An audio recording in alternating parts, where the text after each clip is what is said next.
Good evening tonight. Welcome to Smol Caetsu Sidequest, where we will be doing the Eden Raid series. But first, on account of the new Starlight Celebration event happening from yesterday, we will be doing that first.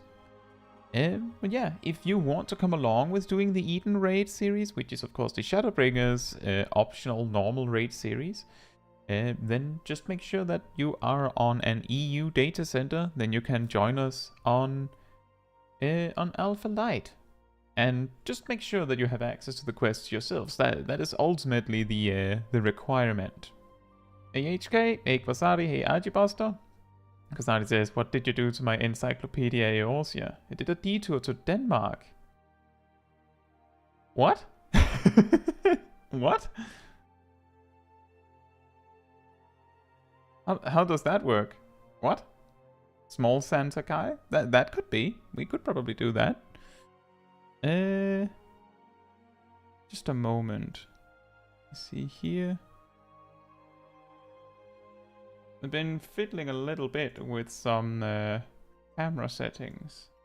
I'm not entirely sure what is better. I think this is better. Right. Hey Shorakai and hey Shiro. Hope you're doing well. Yeah, so Starlight Celebration was added.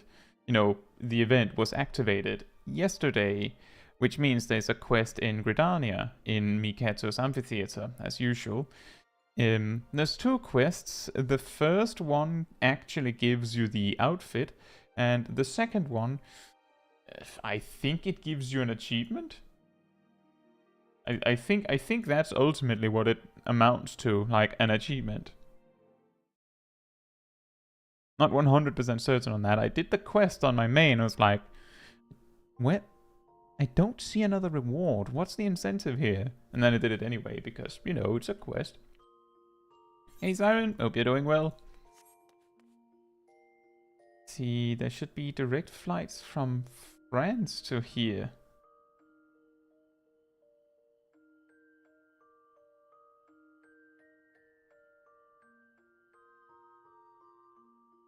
I'm very confused, Kosari. Like, incredibly confused. What is what are you talking about with Encyclopedia Eorzea?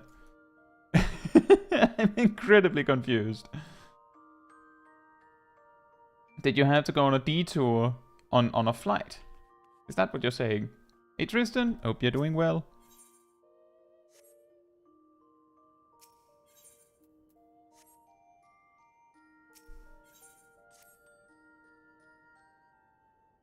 Oh right, that's true. There's an outdoor furniture. I don't know if that was unlocked by doing it. Hey Murfolk, I don't think you're late. We have barely started, so you haven't really missed anything, I don't think.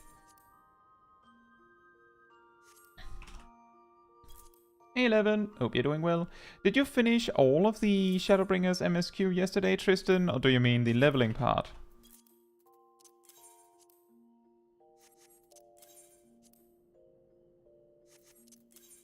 Oh, you have a book that is coming. And it's been delayed? Is that what's happening, Kwasari?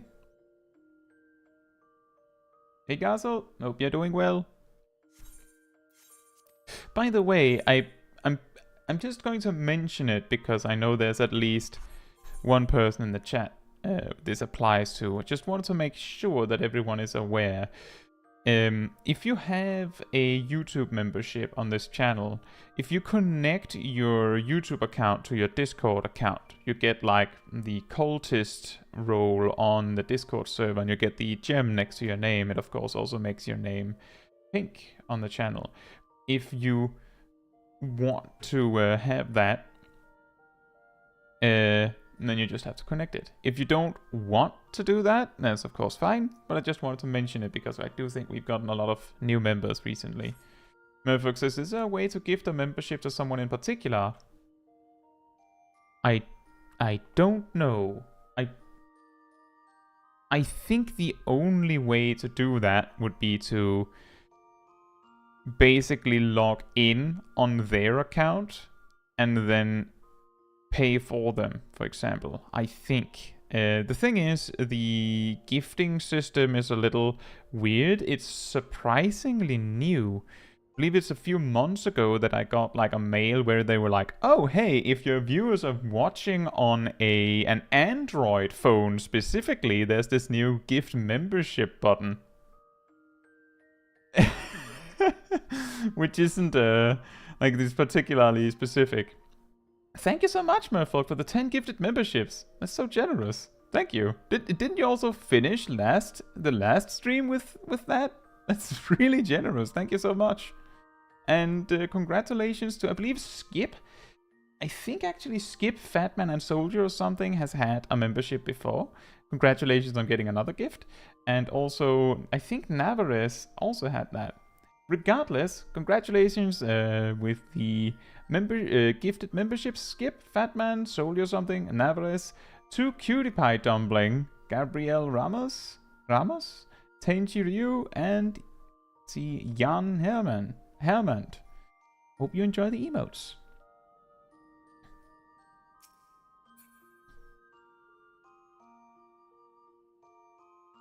Alright, Murfolk, that's fair.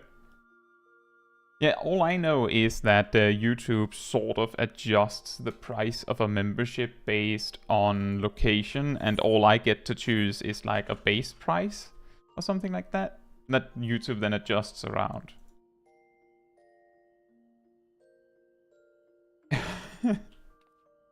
Yeah, I don't know how exactly it works. What I do know is that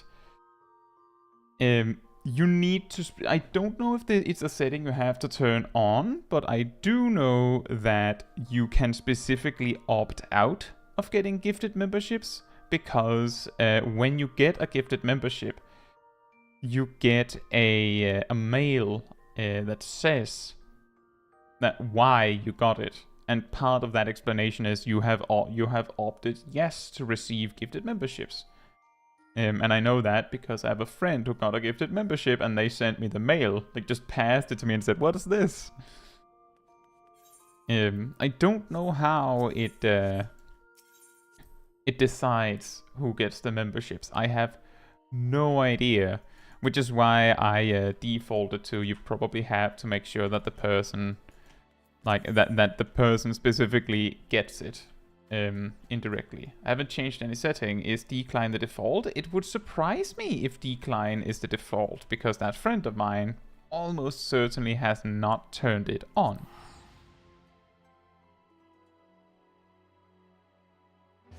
Eleven says, there's a message in my chat asking me to allow gifts for this channel, if that's what you're talking about. Yeah, I suppose that could be it.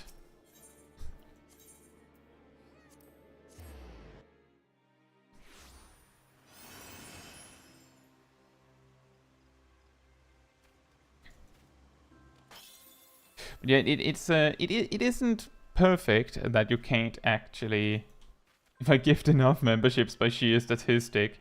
I mean, yes, technically you should eventually reach a point where where either HK and Shiro has gotten a membership, or everyone in the chat except HK and Shiro has a membership for some reason. I can't imagine that would happen, but the thing is, I don't actually know why or how it chooses who gets the memberships. Like, I have no idea. Hey Rust, and hey Kitsu. Hope you're both doing very well.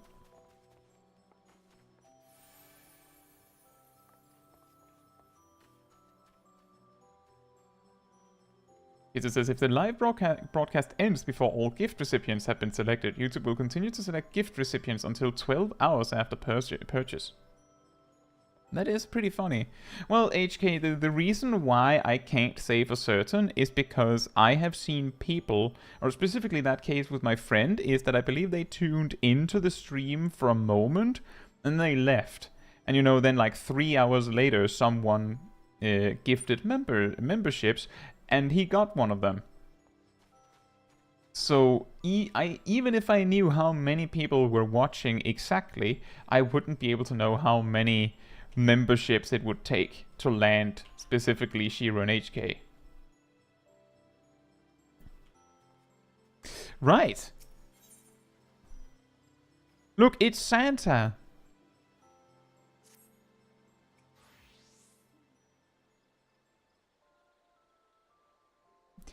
If it isn't my favorite adventurer, you do remember me, don't you?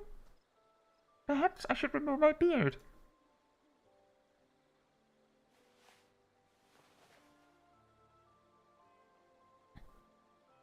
Much better. Starlight Celebrant Garanji at your service. I am ever so pleased to meet you during this most sacrosanct of seasons. In commemoration of the Ishgardian knights who once sheltered needy orphans from the cold, we strive to deliver joy and comfort to all younglings each Starlight celebration. This year, we pay particular tribute to the figure at the heart of Starlight legend, the snowy-bearded captain dubbed the Saint of Nemea. As you can see, we've commissioned replicas of his red coat and fluffy white beard. How better to delight the children than by distributing presents as the saint himself, after all? So far, we have been successful in spreading Starlight cheer. However, it seems there is a particular youngling who finds our felicitious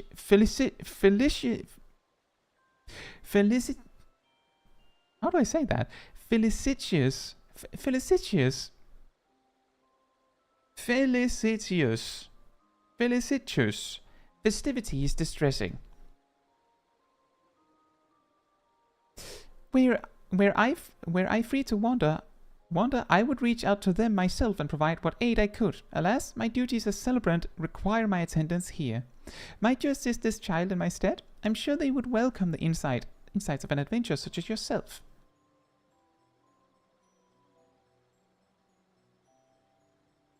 I am most grateful. Let me summon the young lady who first brought this matter to my attention.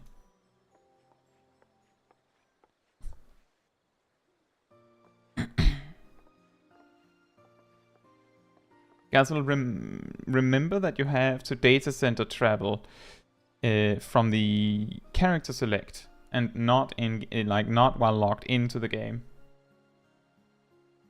Hello, my name is Sauline. It's nice to meet you, miss. Sauline. As I told Miss Garanji, I've seen a boy around here who... Yes? Oh, look, there he is, over there. Over where? He's not being very sneaky, is he?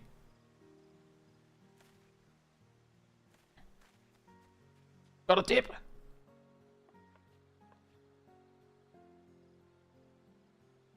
That's true, HK. I just always ask to be sure, because I might have forgot, or they might have forgot. So I just always start with that. You know, the classic, my PC isn't working, my phone isn't working, have you tried turning it off and on again? Kind of idea, right? It's obvious, but maybe you forgot. I guess he didn't come to play this time either. That boy's been watching the stage from a distance ever since preparations began. At first, I thought he must be excited about the Starlight Celebration, but he always looks so sad. That's why I thought I'd try inviting him to play. But when I called out to him, he just ran away.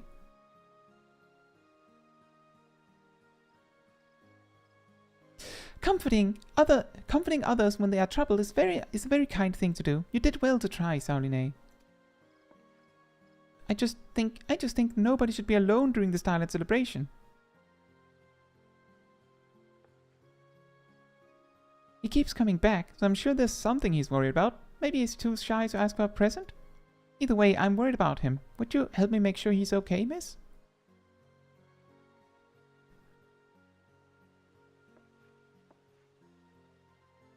Then I'll leave this matter in your capable hands. I believe the boy ran off towards the Whistling Miller. Perhaps someone there knows more about him.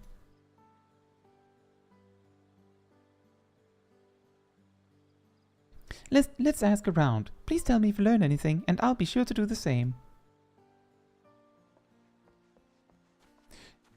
T11 says, I got a sub gifted in Twitch once and I didn't notice until a week later. I kid you not, I watched someone's stream like months ago. That like fellow content creator, you could say. And someone in the chat gifted me a sub. But I got the gifted sub after I had closed the stream.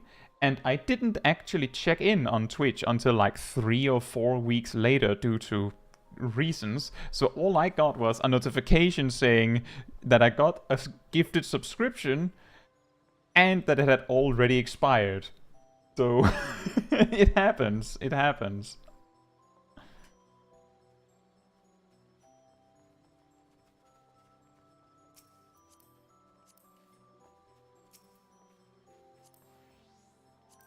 So many people here.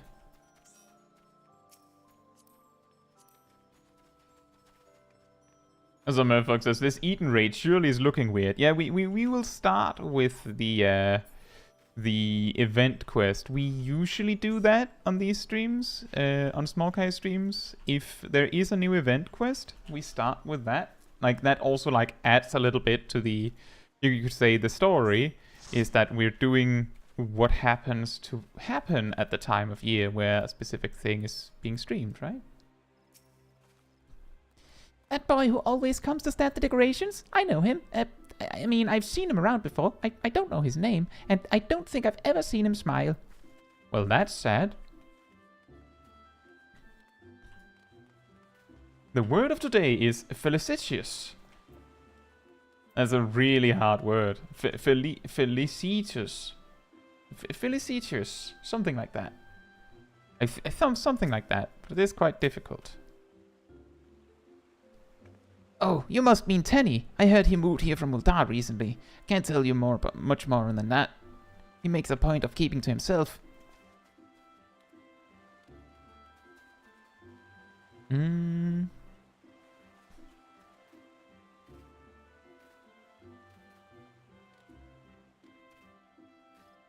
That's fine, HK.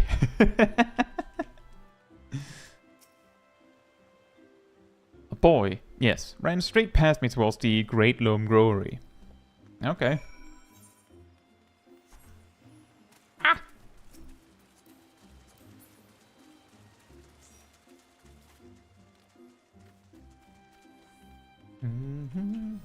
Hey Sam, I hope you're doing well. I am doing quite well.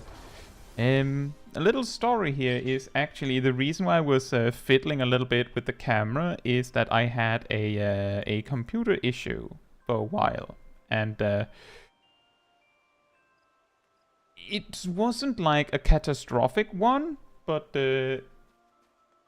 for multiple reasons I have been I was setting up a new PC, which means that I had to make sure everything was working right.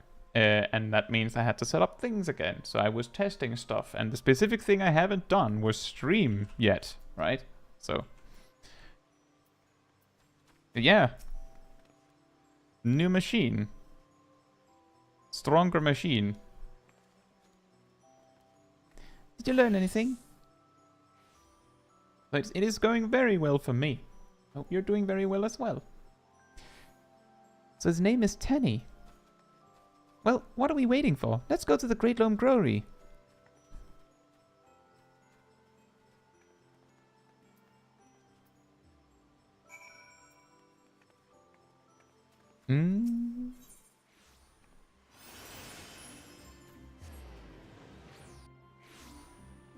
Tenny has a brother named 90 and a sister named 11.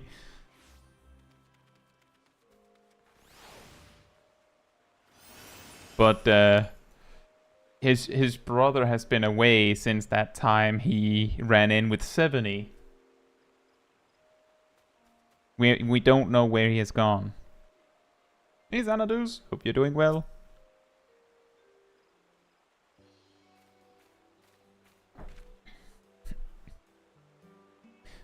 Who are you? Some kind of adventurer? Exactly. Cheers, and my name is Saline. You were at Miketsu's amphitheater earlier, weren't you?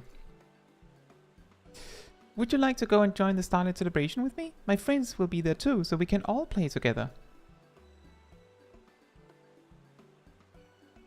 Your friends? They're really nice. Do you not want to? It's not that. It's a long story. I have time. We just moved here for my father's job, and I know there's no point in moping about it, but I really, really miss my 3 friends back in Uldar. During Starlight, we'd show each other what toys we got and eat too many sweets and find all the best decorations in the city. We'd have so much fun, and each time we'd promise to play together the next year, but now... You're all the way in Gridania. I used to love the Starlight Celebration, but now all I can think about is leaving my friends behind and betraying our promise. I'm sorry. I hope I didn't hurt your feelings by asking you to play. It's alright, you didn't know. But Tenny, doesn't this mean you'll never be able to enjoy the Starlight Celebration without feeling guilty? There must be something we can do. Miss, you're grown up. What do you think? Who, me? I'm shorter than you.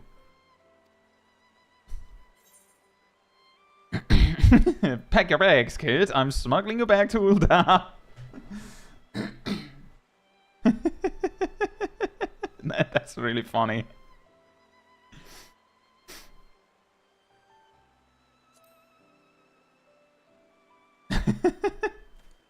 What? There's no way my father would allow... Wait, did you say smuggle? Thanks for the offer, miss, but I'll pass. Oh. Sounds like something that free tickets to Gridania could fix. I guess, but Uldar is so far away. That sort of journey is a lot to ask. Huh. But thou must, am I right? Just one moment. Xanadu says, have you stabbed any ankles yet? Not yet. Merfolk says, according to YouTube, there are 21 people watching. Well, it changes. That only accounts for people logged in. I don't know. What I know is usually when something exciting happens on the stream or something surprising happens on the stream, sometimes the amount of current people watching spikes, almost as if they were watching and YouTube just weren't counting them. Like, imagine if right now everyone clicked on their YouTube window just to like make it have focus. I wouldn't be surprised if it suddenly made the amount of viewers spike up a little bit. I don't know for sure, but if you try doing that right now, it would not surprise me if that's what happened. It's a little confusing. It isn't always accurate, is what I'm saying, Merfolk. That's why I can't trust it either. I see the same number as you. Kind of the same number. Sometimes I see 2 different numbers at the same time. Hey, Lemon. Hope you're doing well. Nothing screams friendship, Kopow, like Moogle Mail.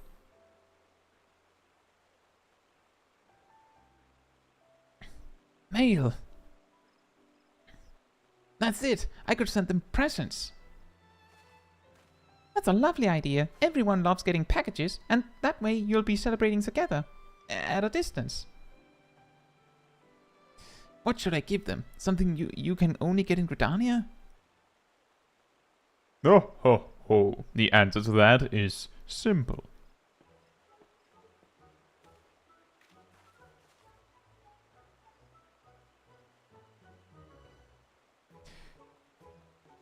That snowy white beard. That's the real thing. You're the Saint of Nemea, aren't you? Wow, it's that easy. Quite. Young Tenny. You need look no further than your own two hands, your 90 and your 11. For presents crafted from the heart, presents crafted from the heart, are presents full of heart. I shall rigorously assist you in every step of their creation as both an artisanal saint and saintly artisan.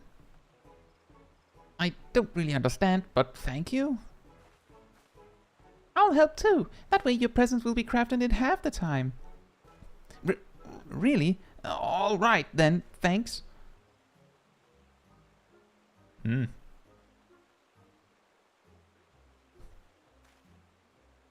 Mistress Adventurer, who I totally don't know, might we rely upon you to deliver Tenny's gifts once they are prepared?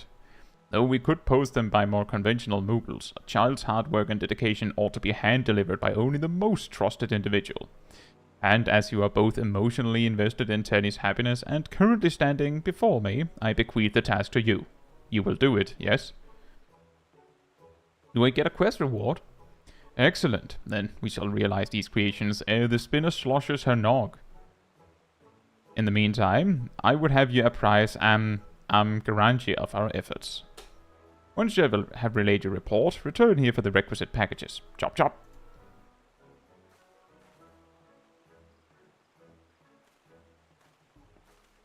Smol Caetsu is now a delivery moogle. Goodbye.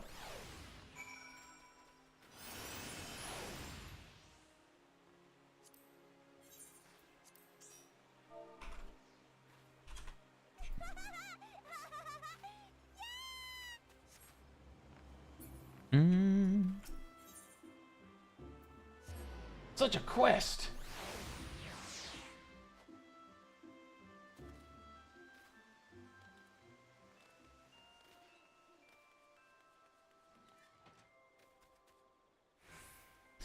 Shiro, I don't even know how it counts viewers exactly, but there's like as far as I know, Shiro, there's equally a possibility that you count as no viewer, one viewer, and two viewers all at once. I don't know which one it is.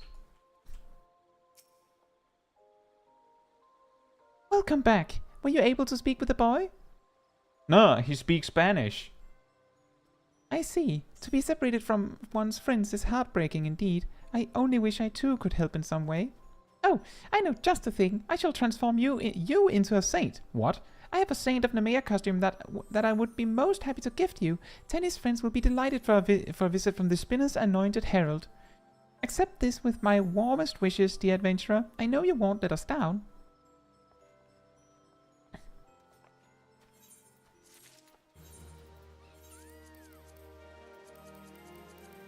Perfect. No one will see through this disguise. Without further ado, let us transform you into the Saint of Nemea. I already did. I have no doubt you will look every bit the part in the costume I gave you. You must equip the following items in order to proceed. An Orthodox Saint's cap, an Orthodox Saint's outrobe, an Orthodox Saint's gloves, an Orthodox Saint's bottoms, and an Orthodox Saint's long boots. Once you are dressed and have sufficiently fluffed your magnificent beard, speak with Garanji again. If any of the aforementioned items are not in your possession, you can purchase them from the recompense officer at Miketa's amphitheater. Can you toggle the beard with the visor toggle? I don't think so. Depending on how different they look in like style, I do believe Smol Caetsu has like a dream hat from a previous year that she was gifted or something like that. That we can use instead to have no beard. Incredible! I feel as though I am addressing the very captain of legend. Now then, pray return to the Great Loam Growery and collect Tenny's presents. The happiness of precious younglings is in your hands. Oh boy. Do we not have that? Oh. There it is. We'll try it after the quest. Also, hey Silvermint. Yeah, that is totally not Godbird.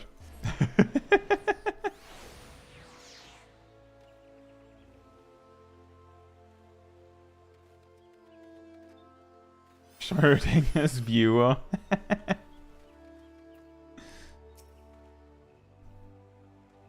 The presents are ready. I thought it might take longer, but the Saint of Nemea showed us how to weave them up in no time. We made 3 bracelets, one for each of my friends. You said you'd take them to Uldar for me, right? My friend Momolao always hangs around outside the quicksand, so you should stop there. If the others aren't with him, he'll tell you where to go. I don't know how to properly thank you for this, but thank you, miss. Hey! Thank you for free teleport.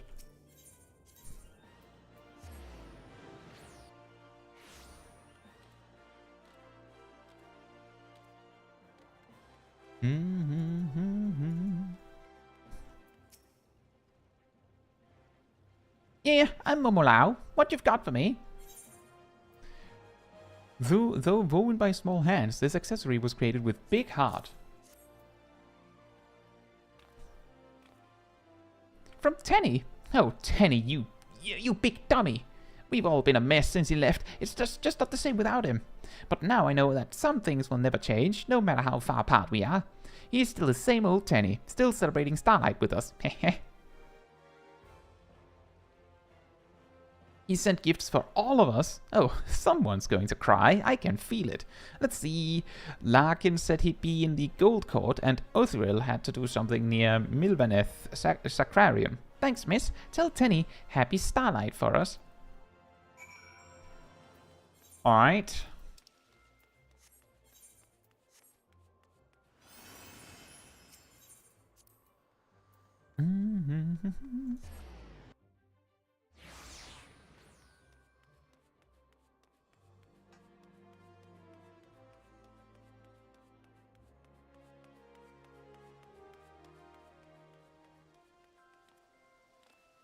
There's Larkin, just lurking.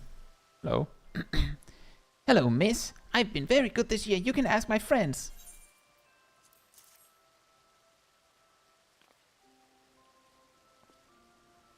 Handmade from Tenny. I'm not crying. I just got snow in my eye. You're in Uldar. Last year, we all stood right here and made a promise to celebrate Starlight together, and Teddy remembered, even though he moved away. I thought that was the end for us, but friends always find a way, right? And Tenny will always be our friend. Tell him I said that, okay? How does this man know that you're not a bearded man?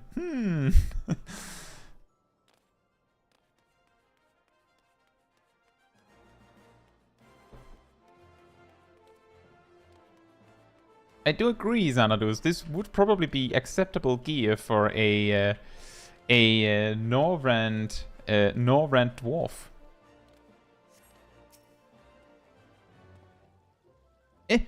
How do you know my name? Is that a package for me?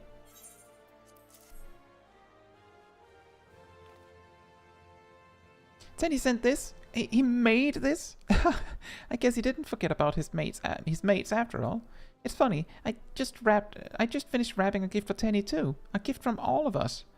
We wanted something with our names on it, so we pooled our pocket money and got him a bracelet. Great minds think alike, eh? Anyway, if you're headed back to Gridania, could you take this to him? It'd mean a lot to us.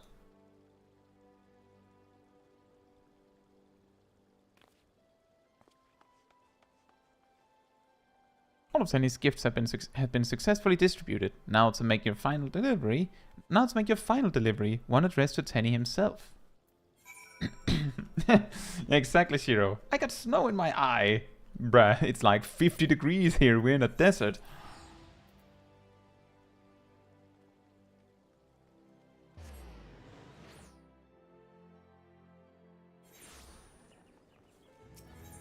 Could be that it's fake snow. Give me the strength to do housing. Do you have a house, Merfolk?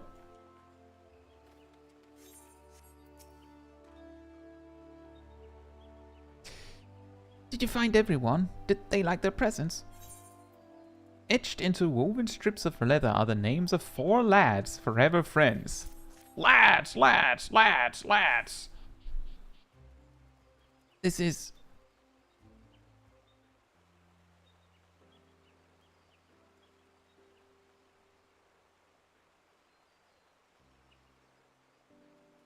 A bracelet? And look, they carved their names into it. Momolau, Larkin, Orthwell, and Tenny.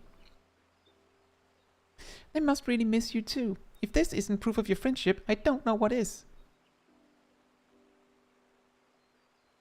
I never thought they'd send me something, and it's a bracelet too. Great minds think alike, eh? I'm so glad everything worked out. Now I can enjoy the Starlight Celebration without any more worries. Solene, thank you for helping me. I really was happy when you invited me to play before. I'm not anymore. So I hope... I mean, would you be my friend? You're silly. I'm already your friend. Nani? Don't want to hear what he's saying now. It's always kind of funny to me when they like just go, and then the other NPC said something, but then that doesn't get a dialogue, so it's just like, and then the Warrior of Light stopped caring.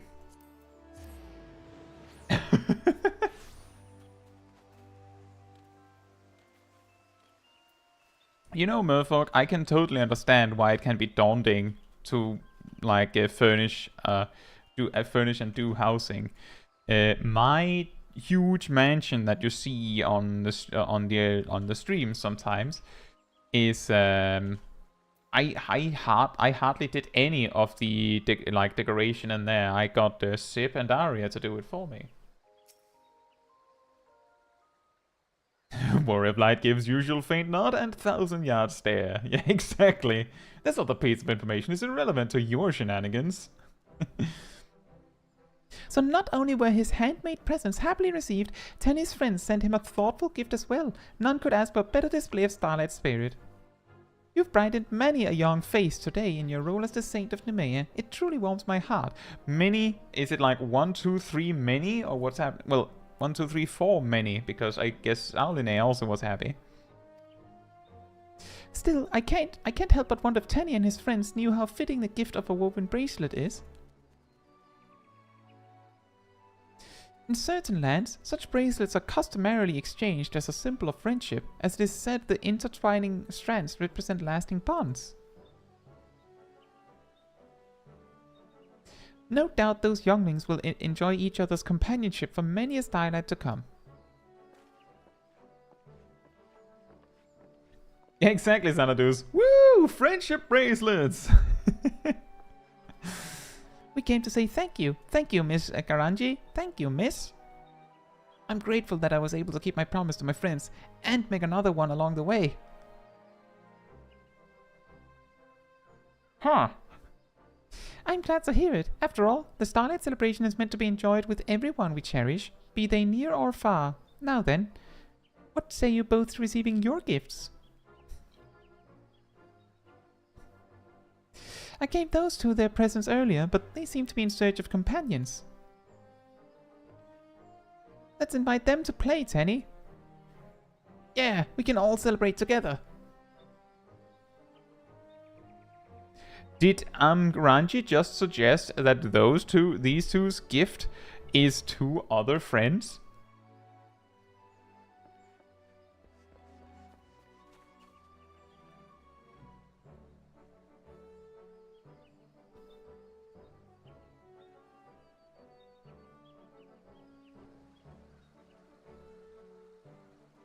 A savior chosen to shield younglings from winter's wrath and provide them with every happiness this season can afford. Yet, not all gifts are within the saint's power to deliver. The gift of friendship, for instance. Forsooth, I can only teach them to make pretty things and encourage from afar. May their starlights be bright and their friendship everlasting. Ho ho ho!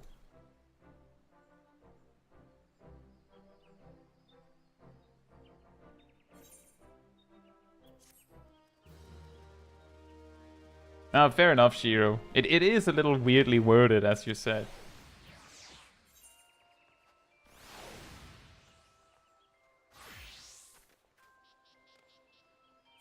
Right, let's see what we can do. first we do this. Then we do this. And then... Wait, how does this look if you dye it? Oh, perfect. Let's do that. Merry Starlight Kid, don't spend that stay in one spot. Do we need to dye those? They're white. I think they're actually fine as is. What is dyed here? The boots? Sure. Sure, why not?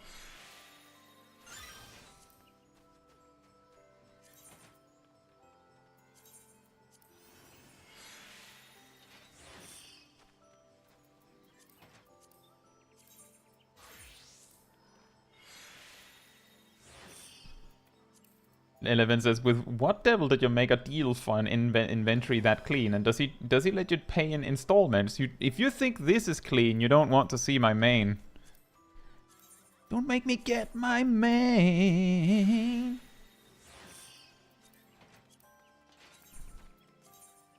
And in regards to my main's inventory, which has even less stuff, it actually took me quite a lot of work to clean it somewhat recently.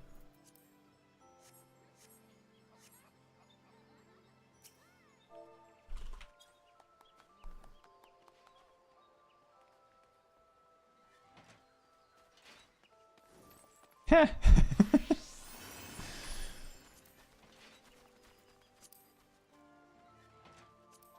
just going to invite Sib immediately because he did lament that he's had trouble getting through Eden himself. Right, so next we will actually start on what we planned to do on the stream.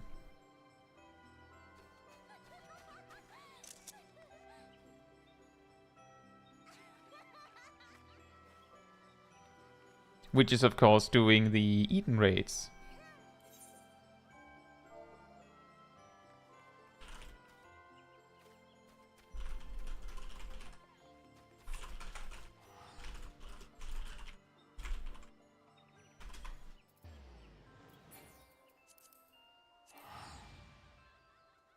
Eden time.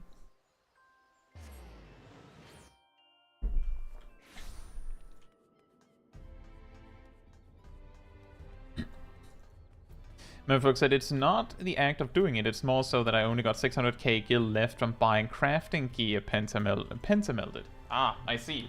Well, one big tip I'll give you in regards to furnishing your apartment. Most furniture that you yourself want, you're probably not the only person that wants it. So if you just go and acquire the mats to make it, and then every time you want a specific piece of furniture, if you want one, you at least acquire the materials to make two, and then you sell the other one. You could even acquire the materials to make 3 or 4 or 5 if you think it's very, very valuable and people want to buy it, probably. Do that. But, like, furniture is actually a somewhat effective way to make money in Final Fantasy XIV. And if you have pentamelded crafted gear, then... well, crafter gear, then you should be able to craft basically anything. Right. Ah, Caetsu, have you seen Reen? She's been looking for you. Wait here, I'll go and get her.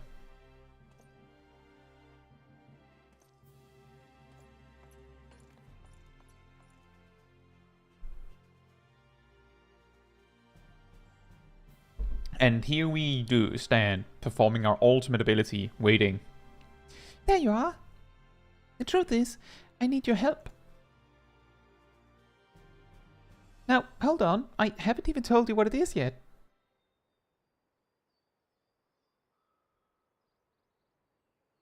Ahem. After you defeated Emmett Silk, I sensed a strange concentration of light somewhere far to the south. In the empty, the lands that were once swallowed by the flood.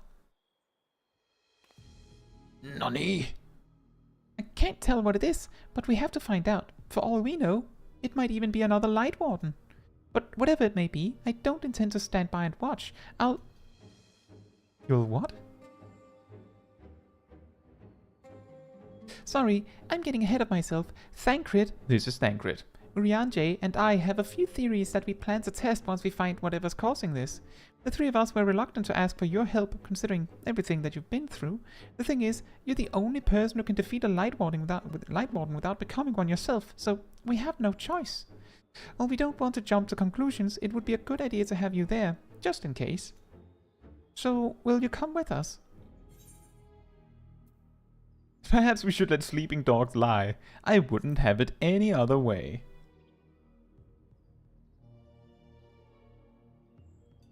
Thank you, Kaitsu. This means a lot. First of all, let's head to the derrick in Amarang. Thancred and Urianger should have everything ready by now. Oh.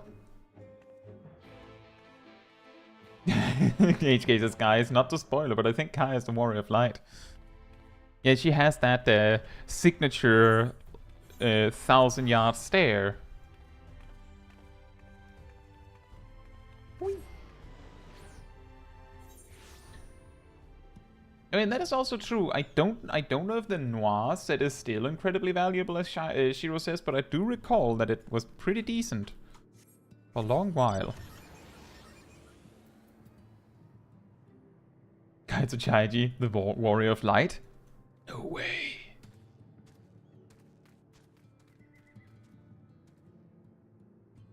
Indeed, Xanadus, we're basically just sharing the love of the 1,000-yard stare.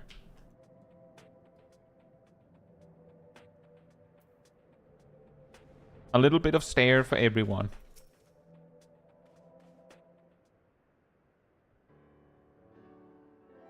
I hope the desert creatures didn't give you too much trouble on the way here. I doubt they posed any sort of challenge to her. Would that I could say the same with confidence about whatever fiend may be waiting for us out there. Even if the light that Reen sends turns out to be nothing of consequence, the empty is hardly the most welcoming of places. Anything that could survive out there is not to be trifled with. Moreover, it should be reiterated that the light-blasted wasteland poses as a severe threat as any foe we might face. In any event, we are in agreement that this phenomenon doth warrant investigation, though for lack of more precise means of navigation, we must needs rely on Reen's innate abilities to guide us. I have formed several hypotheses regarding the nature of the light, but speculation is a poor substitute for first-hand observation. There'll be plenty of time for us to talk about it on the way. Is the Sky Slipper ready, Thancred? Ready to take us wherever we need to go, aye. Back again too, maybe, if we ask it nicely. That's concerning. Though the light hath been expunged from Norvrand, the ambient ether of the empty is still corrupted. Dangerously so, in fact. The flood of light devastated everything in its wake. The soil, the air, the water, all rendered incapable of supporting life. It is due to this imbalance that the empty remaineth utterly uninhabitable, even a century thereafter.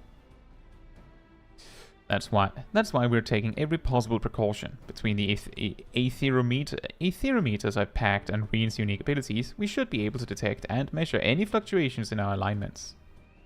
According to the Crystarium scouts, a few days out there won't affect us to any noticeable degree, but much longer than that, and we risk becoming sin-eaters. Since we still don't know how Chocobos and Amaro will fare in the empty, we opted for a more mechanical mode of transportation. This comes courtesy of the researchers at the Mean, who found it in the Crystal Tower and restored it to working order. It's quite safe, I promise. The person in charge said he'll have parts delivered from the Crystarium should anything break.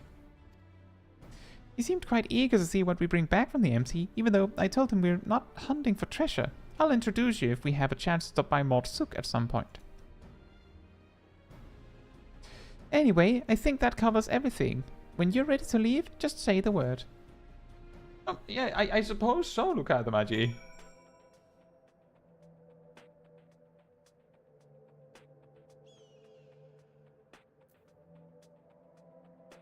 This person is a warrior of light. You can tell by the way their eyes slowly drift apart when you try to tell them about anything unrelated to adventure. They just do, like, it's just in through one ear and out the other. Just. Isn't here where you call Sid for help? Normally we would, but Sid can't actually get to the first, unfortunately.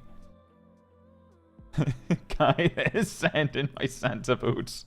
Mine too. Well then, shall we? Depart for the empty.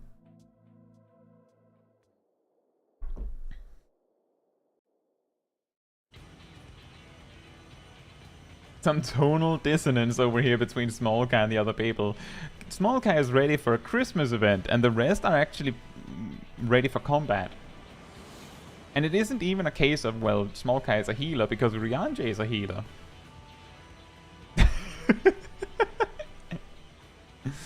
With a name like The Empty, I wasn't expecting much in the way of pleasant scenery, but this is downright depressing.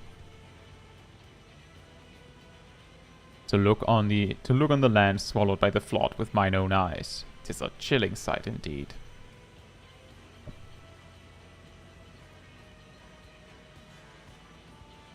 Wow!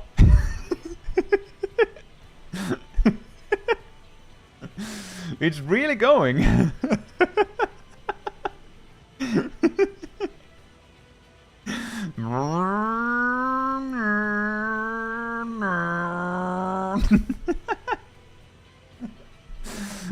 The vibrating poof.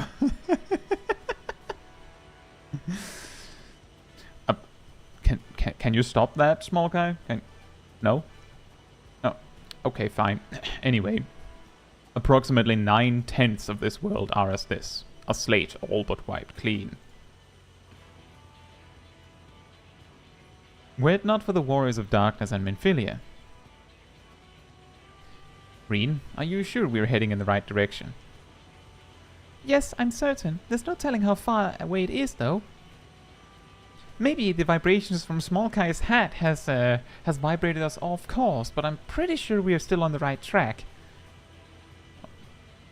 Why are you wearing that hat? Anyway, nothing for it to but to keep going then. You two back there may as well take a nap. I have a feeling we've a good few moms ahead of us.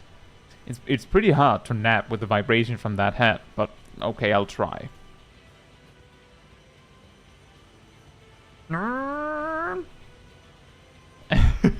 Alternatively, your hat vibrates more the closer you get.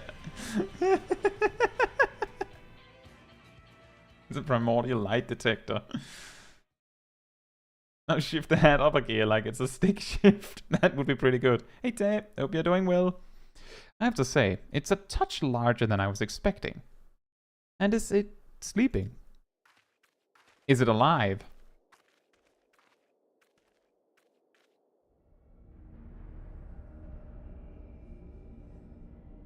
It's a spaceship!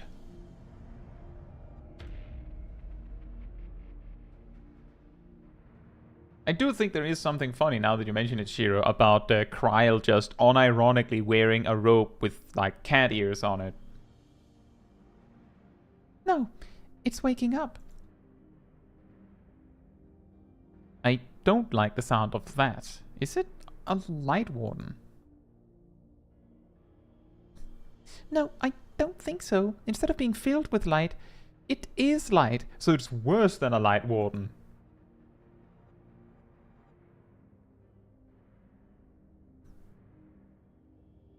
The first Sin Eater.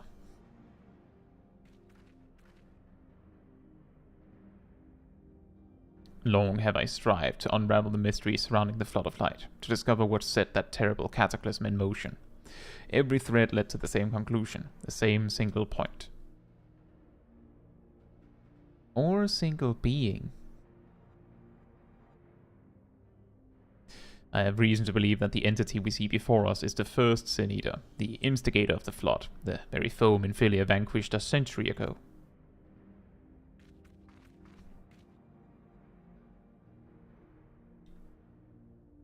Looks like a ship to me. She gave everything she had, and won. But this abomination could undo her work. Aye, The possibility cannot be denied, though it is oft said that destruction and creation are but two sides of the same coin. Reen, knowest thou of what I speak? The power to shape reality, to bend the laws of nature, for what was once shattered may be forged anew. That's all well and good, but don't you think we should give it a name first?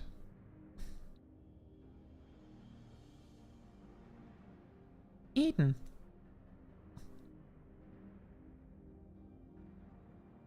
Utopia in Fae, a most auspicious title. I look so serious. Now that that's settled, perhaps we should find a spot to set up camp. I even brought a couple of tents, on the off chance, but pitching the damn things is something of a fine art. Does anyone fancy helping me? It looks like a bob to me. Let's not forget that Bob around these parts is our good neighborhood friend with the extremely long name that is upside down and in reverse. That's Bob, which is a perfectly fitting name for this. It's very large, and we don't even know if it is upside down.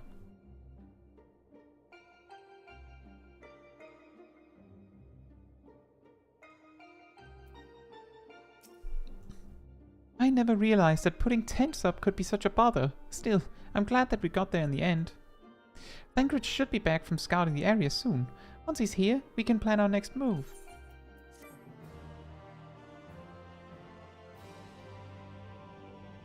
During the course of your investigation, you may discover valuable artifacts. These can be exchanged for equipment by speaking with Gul in Mortsuk or Yal in Yulmore. Does that all appear? Does that also appear in the Endwalker one? I'm pretty sure that doesn't happen in the Stormblood one. I'm pretty sure they don't explain that. What they're talking about is like the tokens. I wonder what's taking Thancred so long.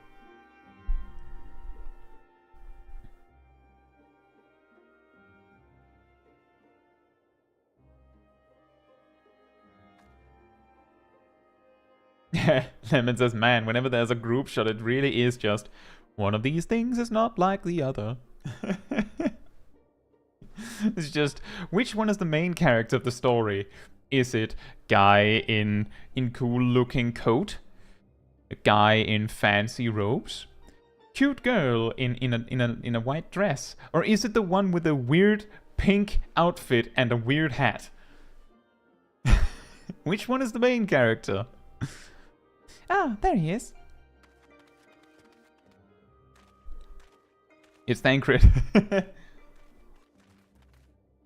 The camera zooms in on the actual player character to say, yes, that's right, that's the main character. And then Thancred just kicks in front and says, my turn! Well, that was rather uneventful. Not that I'm complaining. Did you find anything? No, thankfully. There's naught but barren plains in every direction, apart from Eden, obviously. I tried approaching it, and the brute didn't even seem to notice me. I thought it best not to tempt fate, so I withdrew. We should act now, before it's fully awake.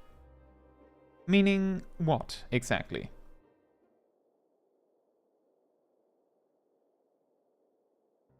When I think about the flood of light, I get the feeling that rather than destroying everything in its path, what it actually did was stop the flow of ether.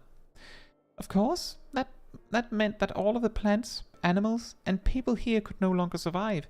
They must have crumbled to dust in the years since. But the ether's still here, lying dormant. If Eden is the one that caused it, maybe it can get it flowing again. I don't know for certain, but I think I can use Eden to bring life back to the empty. Now, hold on a moment. What makes you think that's even possible? And how do you expect to control that kind of power? Reen's aspirations may not be as preposterous as thou dost surmise. I believe Minfilia halted the flood of light's advance not by destroying Eden, but by silencing it. And in so doing, she hath gifted us an opportunity too precious to waste. Even now, the flame of hope burns on. Aye, as Menphilia's successor, it standeth to reason that Reen doth possess the means to exert her will over Eden. But such a monumental task is not to be taken lightly. What sayest thou, Caetsu? Yes or yes?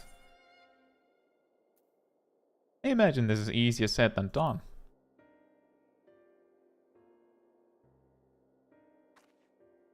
Yes, you're probably right, but I have to try. Very well, Reen. You've made up your mind. So, how should we go about this?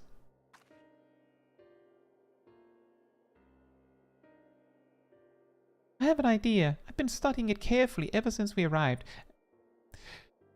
I've been standing all the way over here from a distance without like a spyglass or anything and just studied it like this. And it seems to me that the light is more concentrated at a certain point. I suppose you could call it the core. That giant Talos had a core too, like a beating heart. It controlled the flow of ether. If Eden's core is the same, perhaps we could use it to restore the etheric balance? You tell me. The theory is certainly sound. By employing Ethernet shards as beacons, mayhap we could trace the ethereal flow to Eden's core, and in so doing secure the means to teleport to the very heart of the beast. Thankfully, the Settlement Council has kindly furnished us with a plethora of apparatus by which to perform such feats. However, we must needs first have Reen study the entity's interior and chart us a suitable course. Once we've reached our destination, I shall fabricate a means by which you may directly communicate with Eden, and mayhap exert a measure of control over it. You can really do that, Urianger? By power of the story needs someone to be able to, yes I can. That was a joke. All credit is due to a dear friend, a gentle soul long since departed who imparted to me a wealth of knowledge concerning aetherology. Although I am certain she would be all too quick to chastise my methodology. Excuse me for interrupting this trip down memory lane, but I don't imagine that Eden will be too happy about us rummaging around in its innards, for want of a better term. In all seriousness, though, I wouldn't be surprised if there is some sort of welcoming party arranged for intruders. Perhaps you had best lead the way, Caetsu. It's true that she's the only one who can defeat a Light Warden, but I'd rather not rely on her any more than we have to. I'll rely on her exactly 12 times throughout this story, you see. Yes, I haven't forgotten what happened when she absorbed too much light, but as Alizé said, making promises you have no way of keeping is not a kindness. Now, I wish I could put down wardens myself, but the simple fact is I can't, and there's no point pretending I can. That's why I'm asking Caetsu. Then perhaps I could. You already have a job to do, remember? The only reason this plan even has a chance of success is because of your involvement. We need you to concentrate on the task at hand and guide us to the core. Not only that, you'll have to keep an eye on Eden itself, if we somehow manage to make it angry. Get us out of there.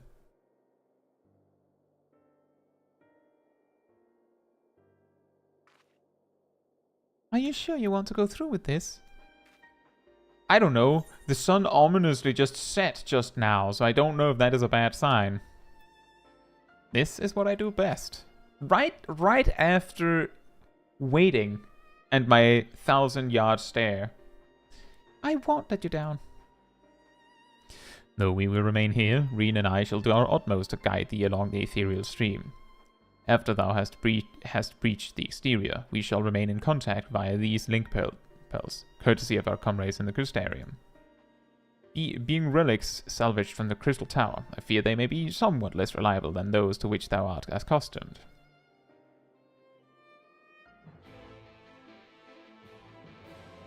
Heh, hey Gleaming, hope you're doing well. Guy, when he has a conversation for a long time, isn't it kind of weird that time is passing?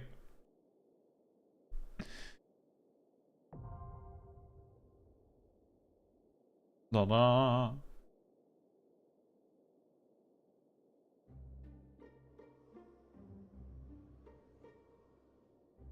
Right, we're ready with the first round. We actually have 2 seats available, so if there's anyone that wants to join up for the Eden raids, let me know and you will get an invite. Would you like to join, Tay?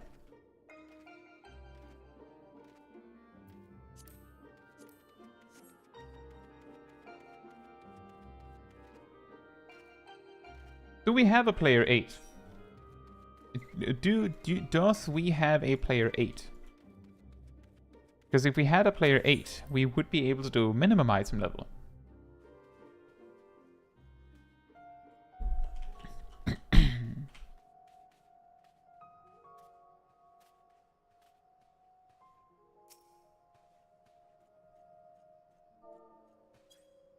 Who this?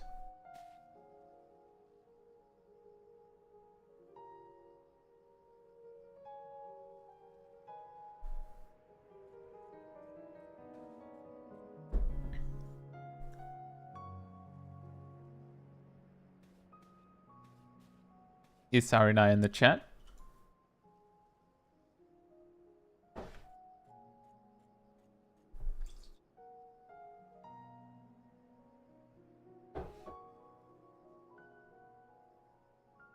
Hello. Hello, Equalatio. I guess that's you?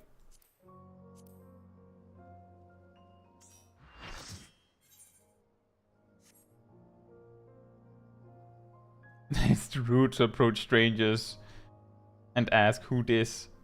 Well, what if it's a new phone? Who this? Right. That means we can do minimum item level. Which is way funnier. Now we just need to figure out who's playing what.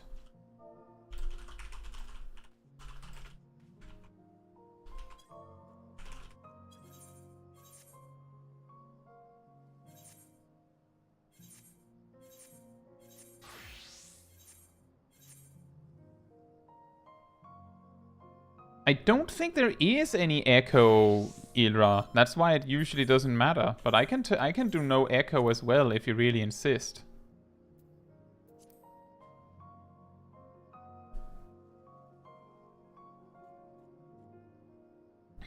Thank you, Lemon.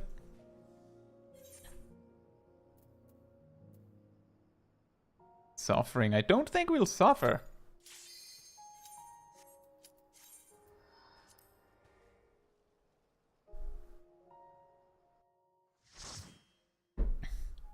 My portrait!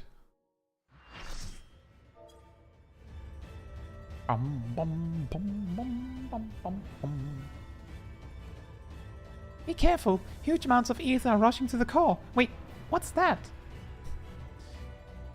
It's a smaller Eden or something. Eden Prime. You know, fair enough, if Eden went through the trouble of farming the Prime set in Warframe, then it's only right they get to flash it.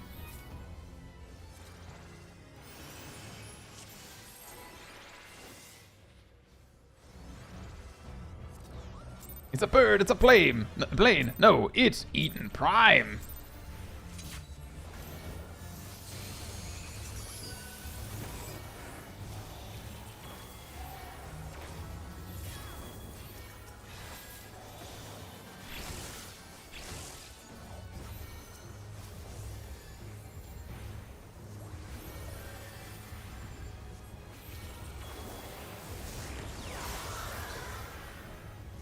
Oh, that wasn't so bad.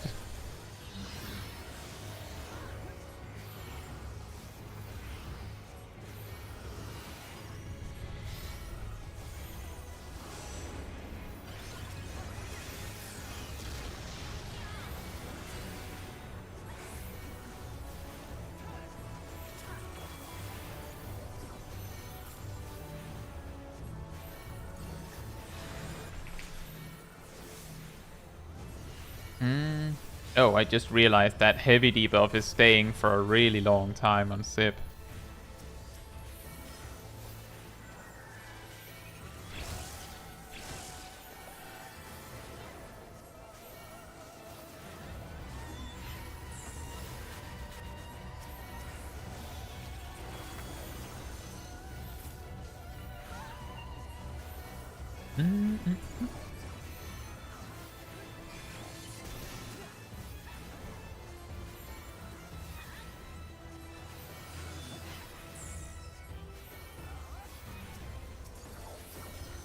Yikes!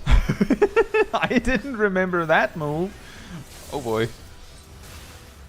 That was the unluckiest Hell's Gate right there, Sip. I'm guessing that was a misclick. It looked like a misclick because it looked so good until it looked bad.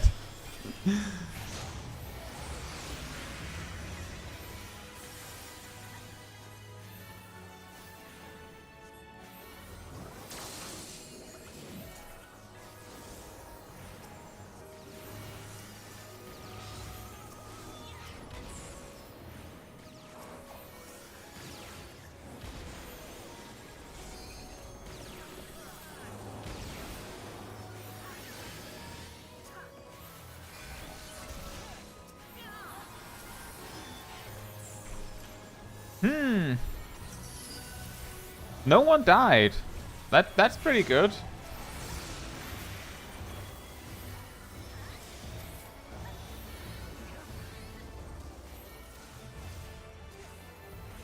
Knock on wood. That's like a classic around here. Is me saying, no one's died yet. Oops, someone died. That's how it works.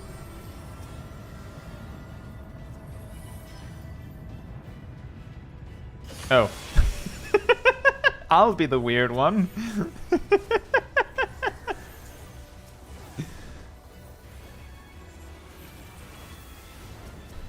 That's not even a streamer curse. I unlocked the ability to predict disaster exactly early enough that I can't do anything about it, long before I started streaming. It's not a very helpful skill. By the way, they do a frontal cleave, so be careful standing in front of them.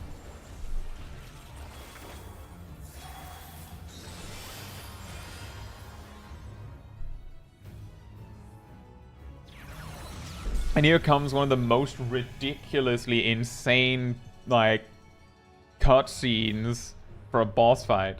But it's intentional because it's a reference.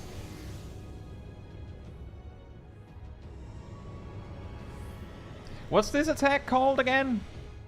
Does anyone know? Card casts, no one died. Deep of Doom applied.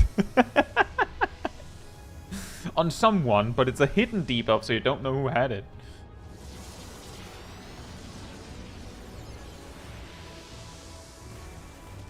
If no one remembers what that attack is called, I'm just going to name it Overcompensation. The attack.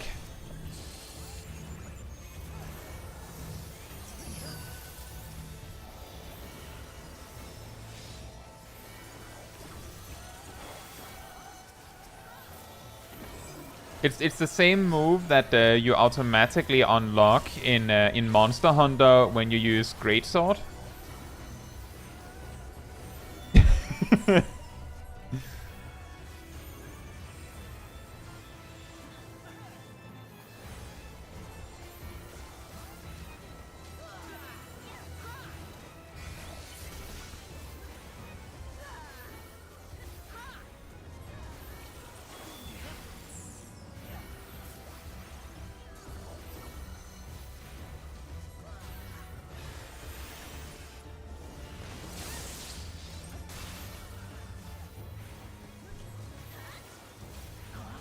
Yeah, very true, Lemon. It's really cool the first time, and then you're like, oh, I have to watch this every time. Right. And then it's a little less cool.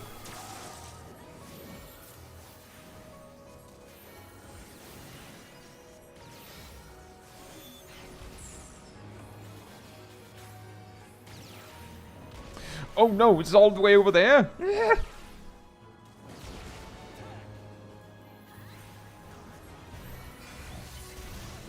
Me just rushing through a crowded street.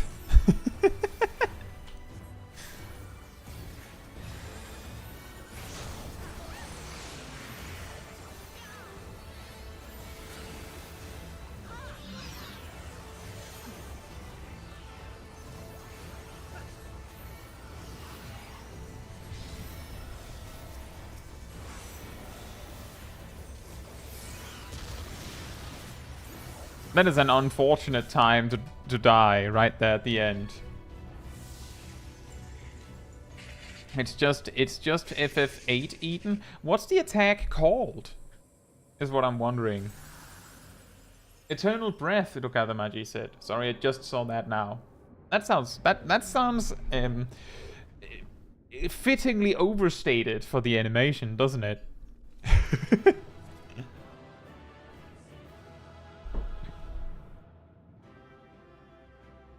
You skip the cutscenes, but the Warrior of Light has to watch them. That's the origin of the 1,000-yard stare. You just sit there.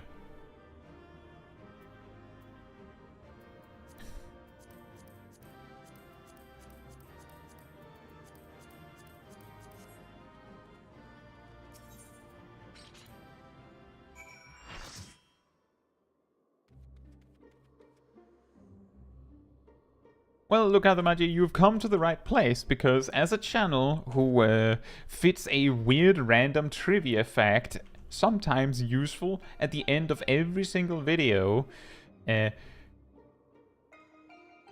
random Final Fantasy trivia is very useful here. Oh yeah, thank you.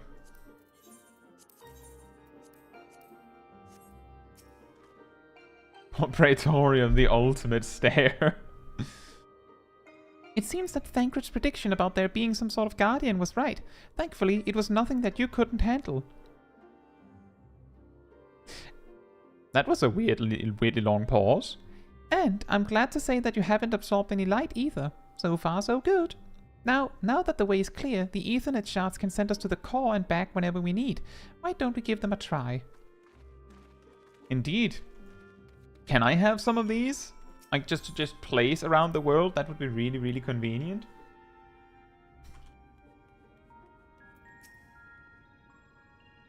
Once Urianger has activated the device, it's my turn!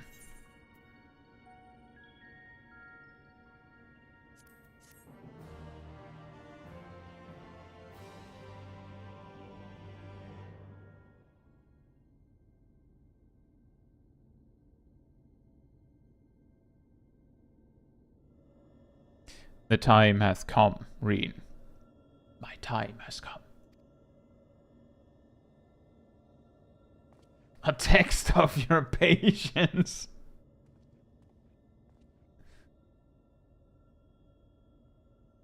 Watch over me, Minfilia. Hey, right guy. Hope you're doing well. A Ray guy. Is this supposed to happen? Eden is offering considerable resistance. Not now. Not when I'm so close. Reen, you just started.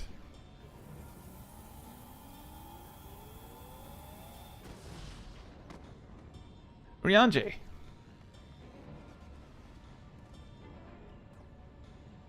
I am unharmed. But what of Reen? No, you listen to me. She's having an argument with their machine.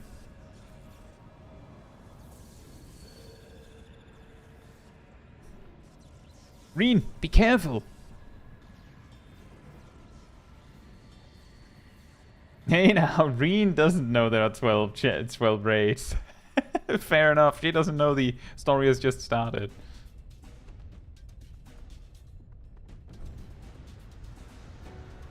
Technomancer job, when? I think that the closest we'll get to that is Sage.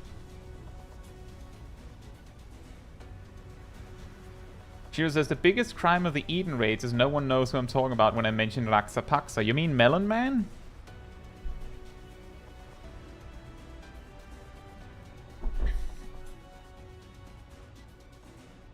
Hey now, you're a Reen star. Get the light on. Hey Dizu. Are you taking new players through this raid? I mean, I'm taking... We are 8 players. Generally, like, I'll invite anyone that wants to come along.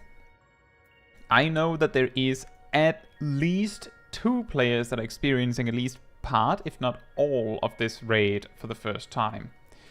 But even with that in mind, we're also, like, as long as we can scrounge together 8 players, we are doing it minimum item level and with silenced echo. So we are, you know, challenging ourselves for the fun of it. Who went out of their way to weave Eden that enormous cape? You know, that is a good point. What's the point of the cape?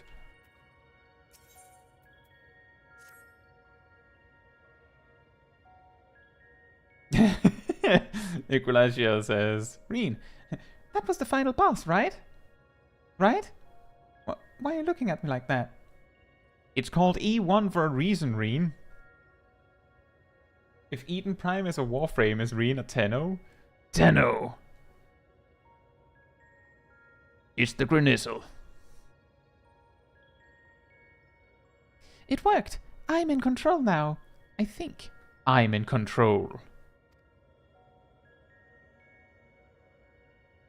Although I'm now linked to Eden, I still need to figure out how to give it commands. You didn't read the handbook? I sure hope it doesn't, like, require you to write, like, some, like, really, like, a kobold or something. That is going to be really awkward. Pray tell, what caused it to convulse so violently? It must have been when Eden rose into the air. I'm still struggling to stop it from drifting too far from the camp. Even now, thou art.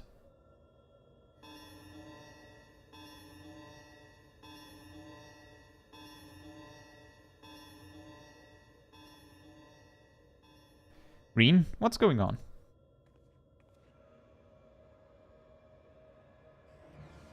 Ah, above us. Something's coming this way. An enemy. But how dost thou... Ah, could it be a Sin Eater? I can't see them clearly, but no, that's impossible. What is it? They're inside too. Lots of them, trying to reach the core. Uninvited guests, eh? If I'd known they were coming, I would have tidied the place up. That's the spirit, Thancred. Japes are a poor substitute for a viable stratagem. In that case, I suggest that you and I deal with the ones who are already inside. And Caetsu can welcome our airborne adversary. On account of reasons. Reen, find out if Eden has any defenses we can make use of, preferably ones that don't recognize us as the enemy. I'm not sure about that, but I can use the ether currents to send you wherever you need to go. That's my girl. Alright, everyone, we've got work to do.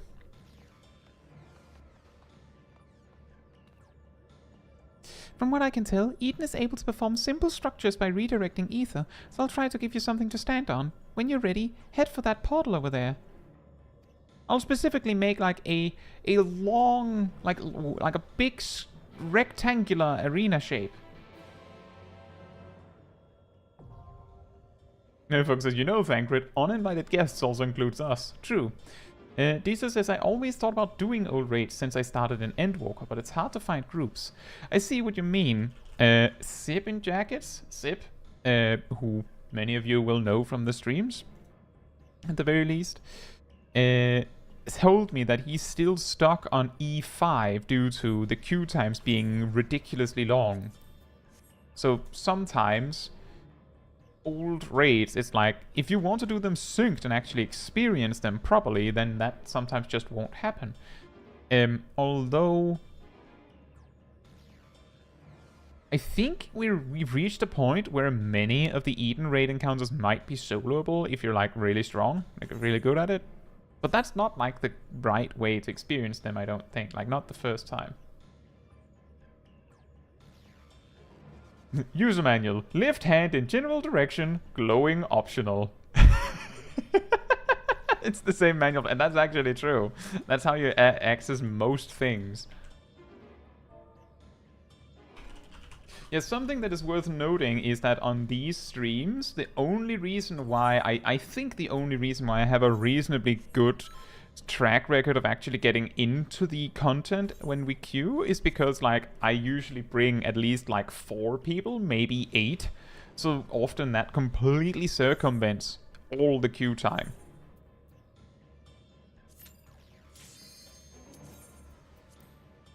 so it's not exactly a fair way to measure.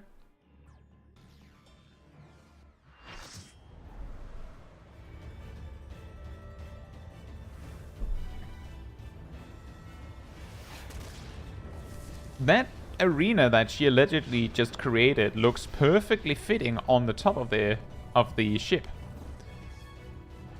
It's a Void Walker. From the void I come. Send me back. Oh wait. It's just attached.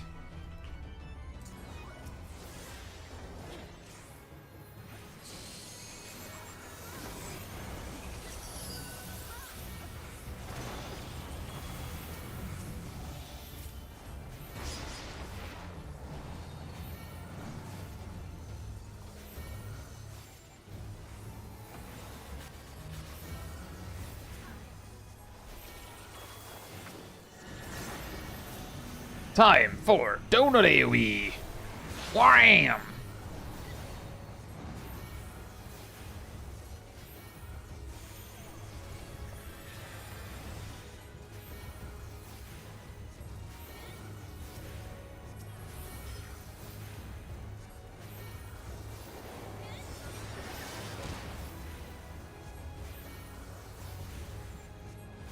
And that's a pretty smart strategy, Lemon. Certainly not the worst way to refresh yourself on the story.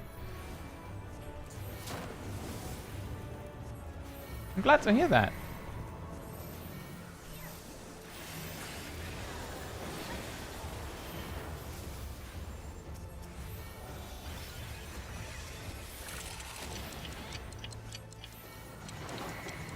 Oh yeah, there's the delayed spells. Remember to watch the debuff timers on yourself, because that's when the thing that you just saw actually resolves. I think this spell and waiting mechanic is so cool.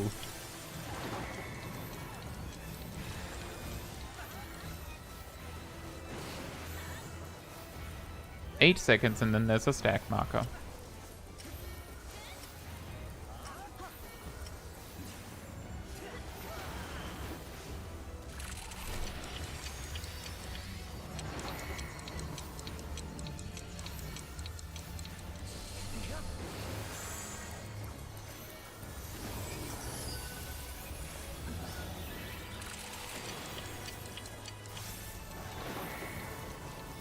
Oh, there's a lot of stuff happening all at once right now. Are people keeping track of their own timer so they don't stand in the stack marker if they have a spread marker and all that?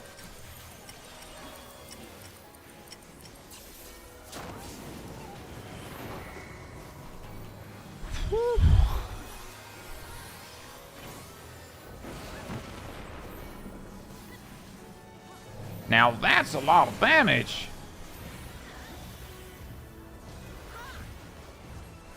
It's the handle!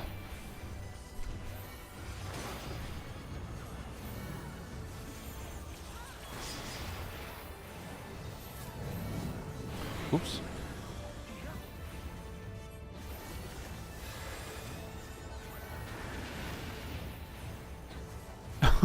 That was close. Just turn camera seats, hey, with like one toe still on the platform. Counts.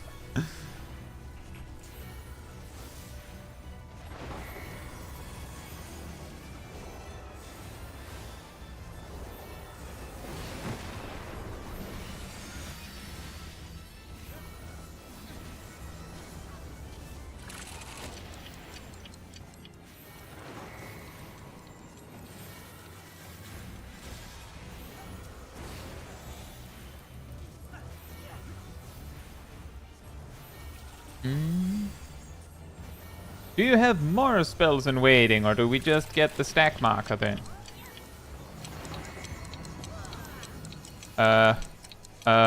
Stand firm. The stack markers first, and then spread.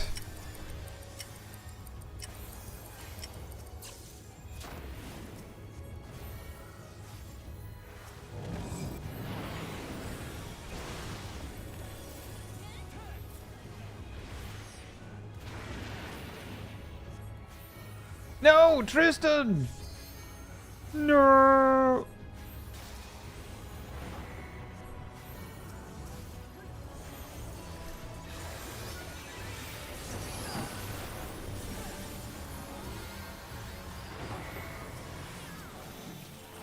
Oh, there's so much stuff happening.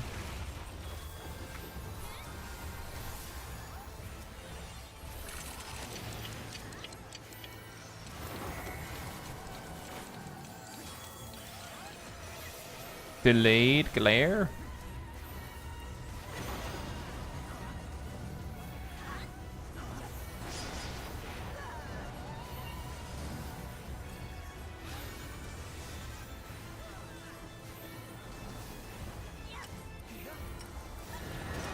The glare is resolving now.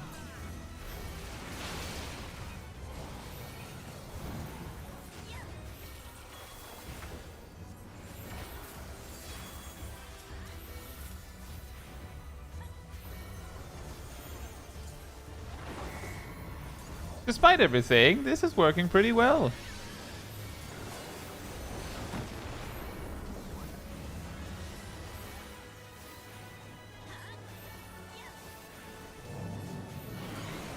Knock on wood. I did it again, didn't I? Oh boy.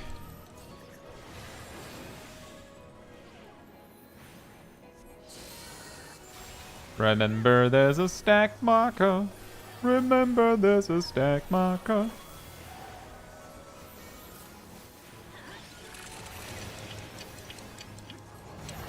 Sooner that doom.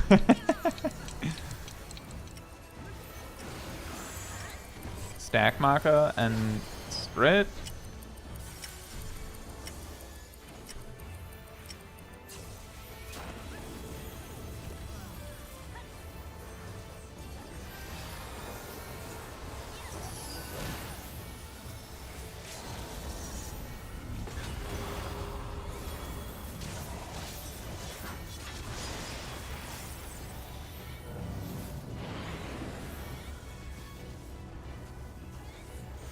Hey! We did it!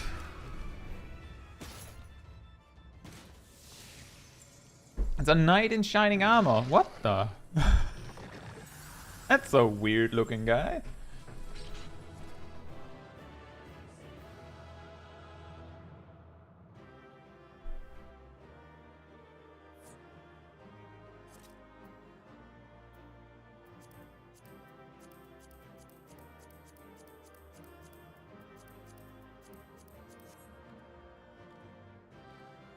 Gazel says, I feel like I was overhealing a lot. Maybe you were, maybe you weren't. I think that we both did a pretty good job. As Garrick says, I believe that's Siren. Better to overheal than underheal, and that is a very good point. It is not uncommon if I'm like in a really hard fight, that if things are looking bad as a sage, that I will just go Eucrasia Prognosis, Pepsis, Eucrasia Prognosis again, just to prepare, just in case anything happens. Because it's better to be over-prepared than under-prepared. As long as you're not working with a strict DPS check, then you can waste GCDs in the aim of safety. If you want to. Caetsu, thank goodness you're unharmed.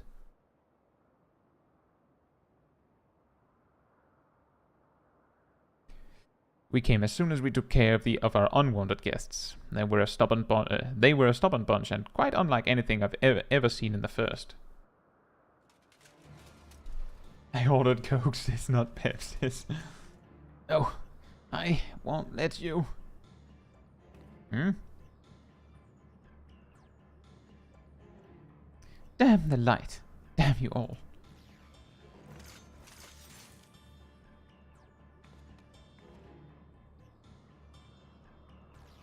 Who are you? What do you want? Why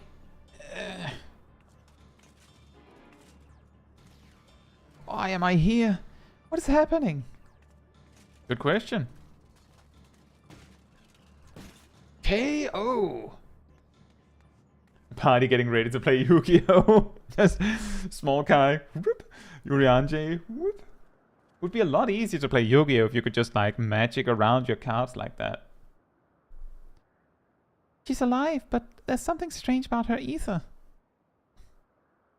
She didn't seem too pleased with Reen taking control of Eden, which may be what caused her to appear out of the blue. Beyond that, it's anyone's guess.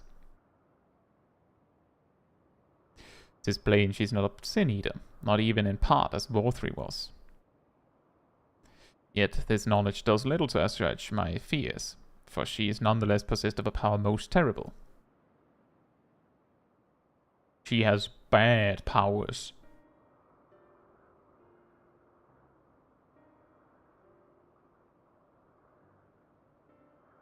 On the other hand, if she's feeling cooperative, she might be able to tell us more about Eden.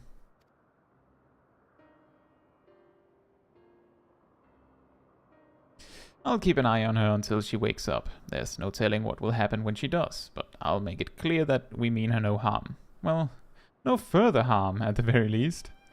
But Cheng.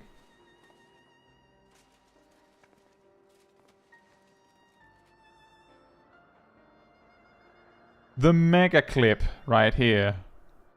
Obviously, it's not a good idea to bring her inside Eden. It's likely that reaching the core was her aim from the outset, so I'll take her to the camp.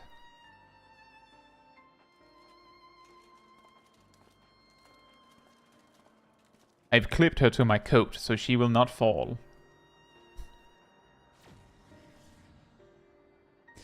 Now that things have settled down, I should get back inside and try strengthening my link to Eden. Do you mean read the manual? No. Strengthen my link to Eden. Yes, read the manual.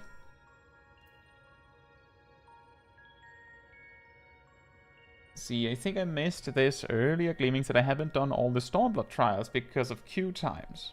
And that does make sense. That does track, exactly as I said.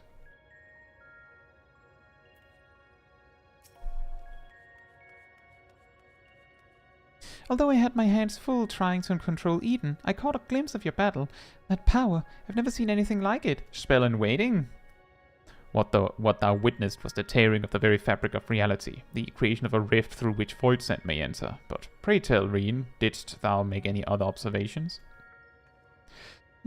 I couldn't sense any light at all in that girl or her servants. And I can't really explain how, but she reminded me of Emmet Selk. Though I think it is unlikely that she's an Ashen. She may yet be thrall to Zodiac. Foreshadowing. Maybe we'll be able to find out more once she's woken up. In the meantime, I'll try to improve my control over Eden. It seems to be listening more than before, instead of screaming at me like it was in the beginning. And that's not all. I've made an exciting discovery. Oh yeah? Like, what kind of discovery? I prefer post-shadowing to foreshadowing myself. I mean... Is that when you experience something that goes, in retrospect, now you know why something happened? Or is post-shadowing the thing that happens in anime when they're like, you see something happen, you're like, wow, how could that possibly happen? And then the character's like, now you see, and then there's a flashback explaining it. Is that post-shadowing?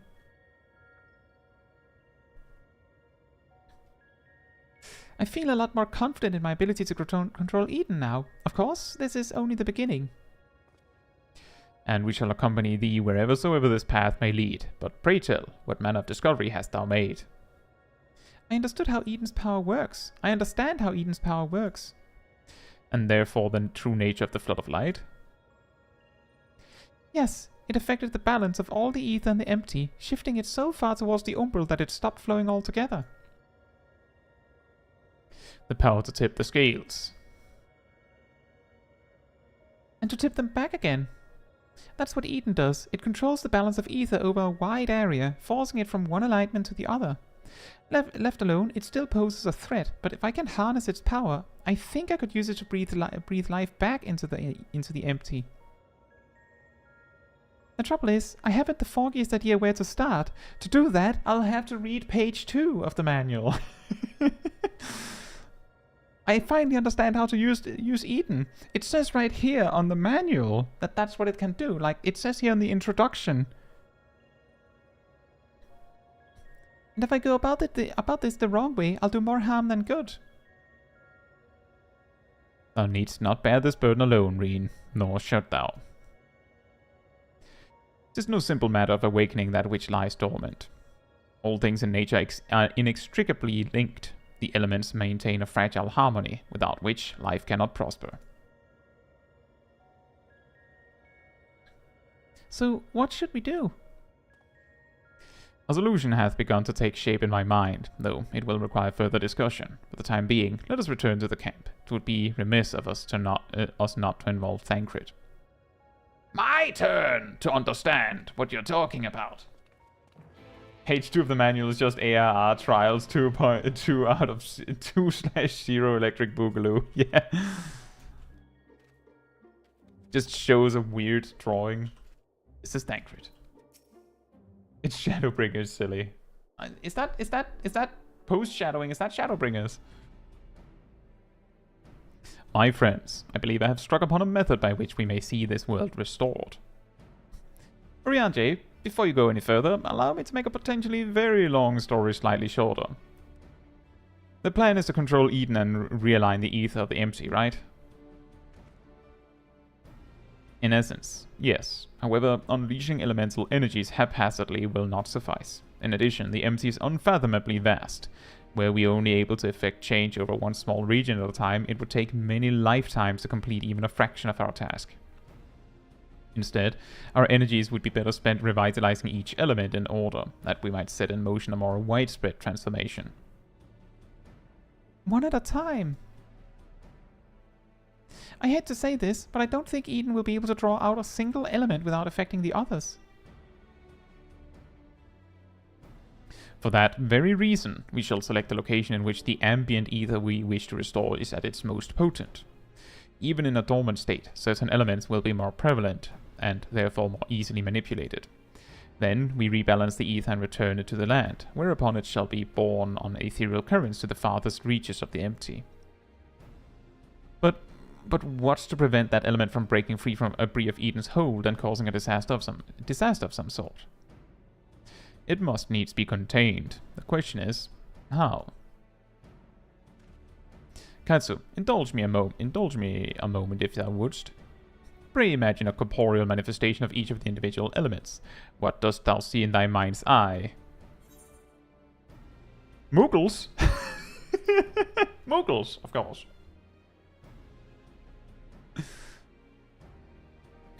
Mayhap thou art afeard to utter the fateful word, for to even speak the name primal is to invite misfortune.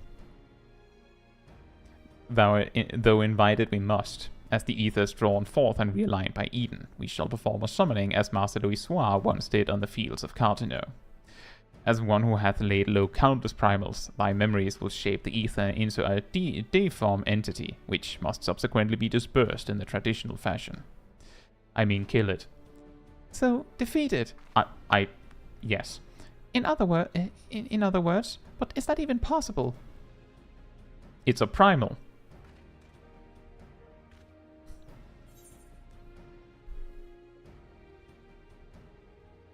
I break my fast on primals. Hey Vjek, hope you're doing well. Lest thou forget, 'twill be no more than an approximation of a foe thou hast previously bested. I have every confidence in thine abilities, Caetsu. As do I, though it might help to have some idea of what you will be up against. Have you decided which element to tackle first? I propose water, the source of all life. Allegedly. Presumably. Potentially. As for the location, an area to the west of Morrand was once home to the world's deepest ocean. Alas, the flood of light reduced it to a yawning chasm. Water. Yes, that seems like a good choice. I'll see if Eden can take us where we need to go. And I shall prepare for the summoning. Thancred, wouldst thou keep watch over our enigmatic antagonist? She may have vital information to impart. In the event that she becometh agitated, thou mayest have need to restrain her. Someone's got to do it, I suppose. I'll be praying for your success while I wait here, twiddling my thumbs. My turn to twiddle my thumbs.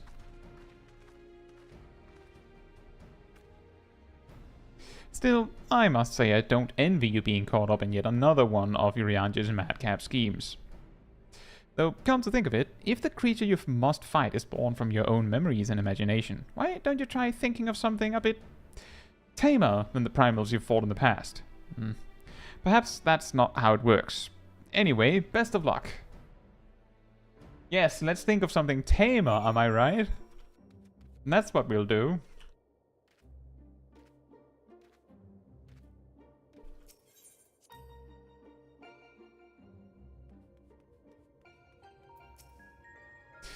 Eden seems to be responding well to my instructions, so we should reach our destination in no time at all.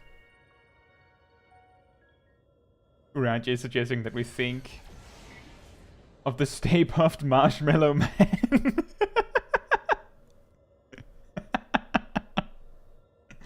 I don't think that'll work as a water element. Do you think? All right, this is the place. I'll see if I can draw out the water aspect at Ether. The rest is up to you, Caetsu.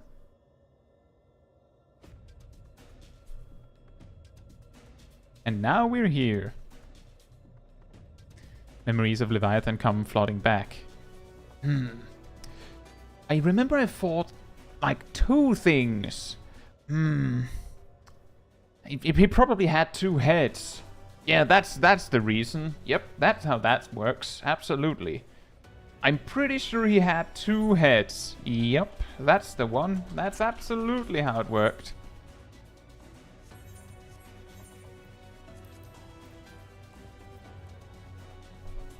We can think of Pepsi Man. That would have been pretty funny. Are you ready, Gazel? Yep.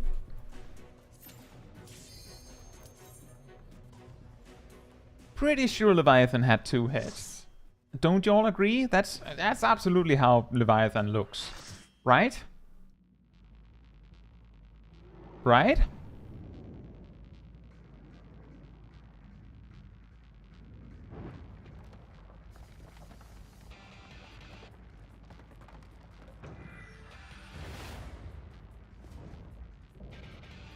Had 2 heads.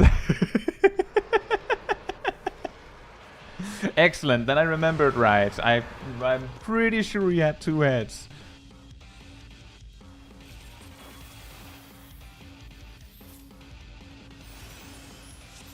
Leviathan, the remix.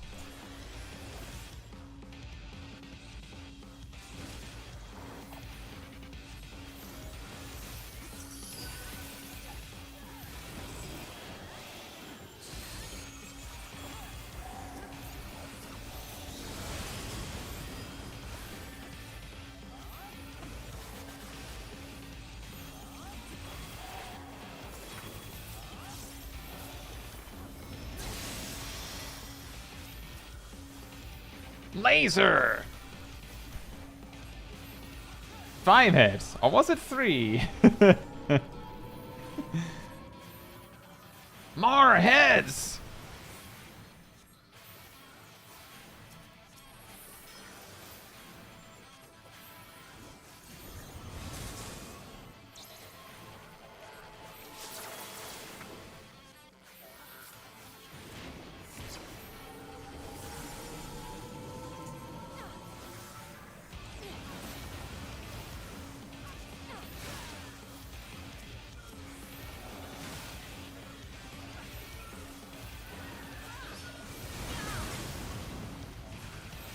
One of the best parts about... Oh, what? Rip Current? Oh, right, that's the Tank Buster. One of the best parts about this entire raid series is all the remixes of the A Realm Reborn music. Or A Realm Reborn boss music, anyway.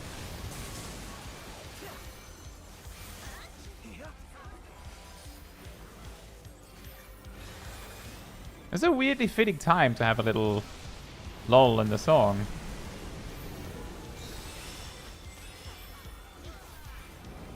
Bam! I remember the first time I did this fight, I feel like half or more of the raid died when I did this. Hey Bimo, hope you're doing well.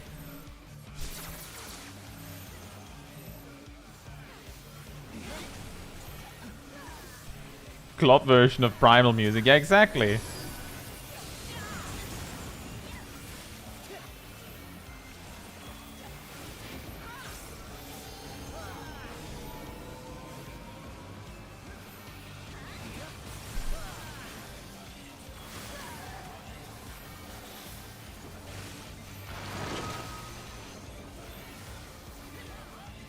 I specifically remember both E3 and E4 resulting in multiple wipes.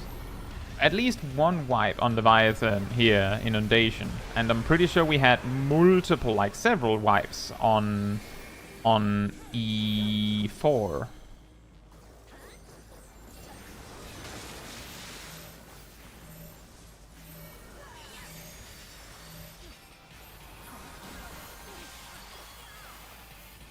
Ah!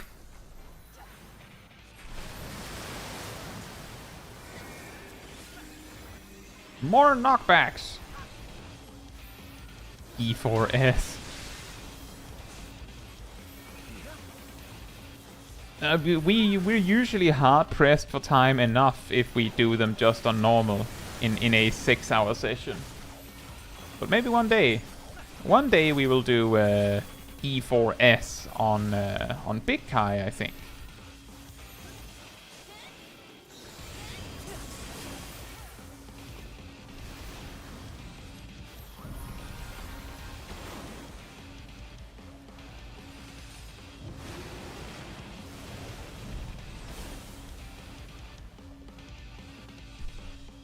We would be doing it unsynced, probably.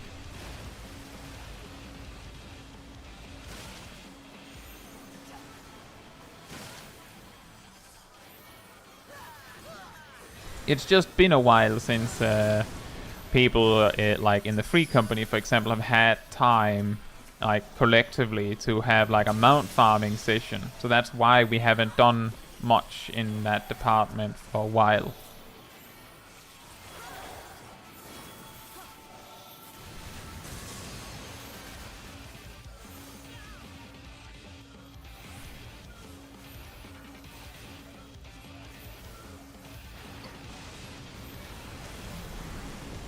Oh.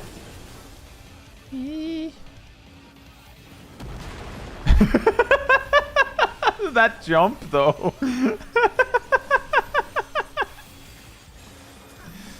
Jump for cover.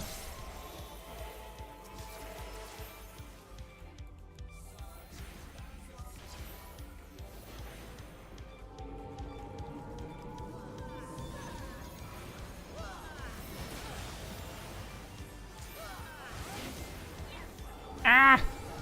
Another one.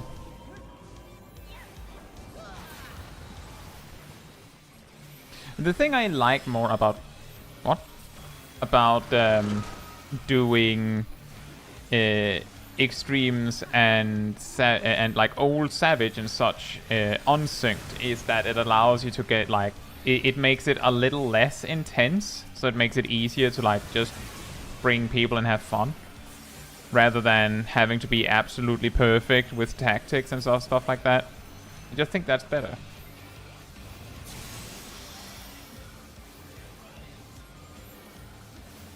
It also means that I have more space to talk with all of you while we're doing it, instead of having to like go full laser focus to not mess up the mechanics.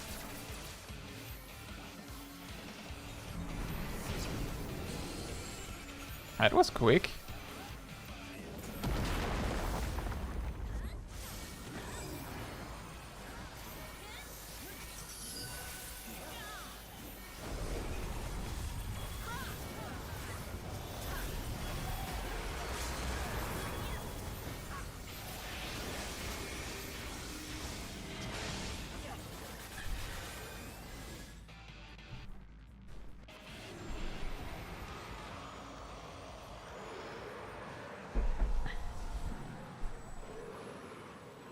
Oh, they would absolutely be doable. It's more so when we would get to them. Last time we did like a mount farming stream was we did Hades EX. And because he was very, very stingy with the mount drops, it took like 2 streams to get everyone that was in the group a mount.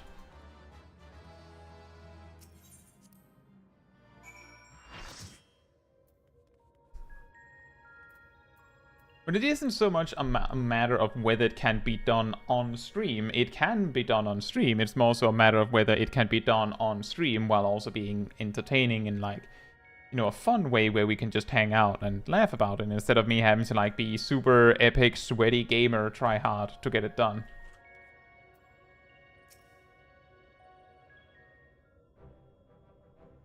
That was incredible. Is that what a primal looks like? Kind of. Now that I think about it, I'm pretty sure it didn't have 2 heads. Oh, not quite the same then. But why is that? The Leviathan of the Source was summoned by the Sahagin, to whom he was no less than a god. Without their faith, the deiform entity that we brought into existence differed on a fundamental level, though it was no less formidable. The manifestation relied upon Caetsu's experiences of Leviathan, and may have been influenced by recollections of other water-aspected beings, leading to further discrepancies. Memories brought to life. But I still can't tell if our plan actually worked. We'll just have to wait and see, I guess. Or you could exit the building. How goes it? This is Thancred. If you've finished slaying your primal, or whatever it is, I suggest you get back here on the double. There's something you ought to see.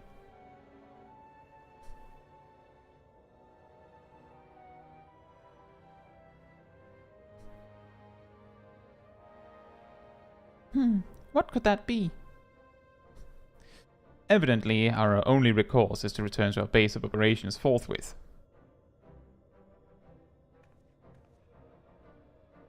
Oh, Titania can absolutely, like, EX is rather easy. I can't remember how long ago it was, but in Endwalker, we 4-manned it. Can't remember if we did it on stream, though, but we 4-manned it. Multiple times. The only thing you need more people for is to have less ads, but if you cleave the ads and prioritize them, it's no issue. You can absolutely do it.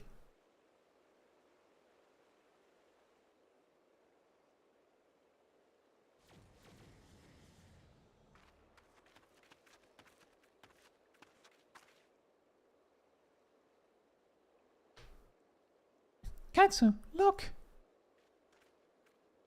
It's like, I just imagine like that. It would be so funny, just like a glass of water. We did something! Water!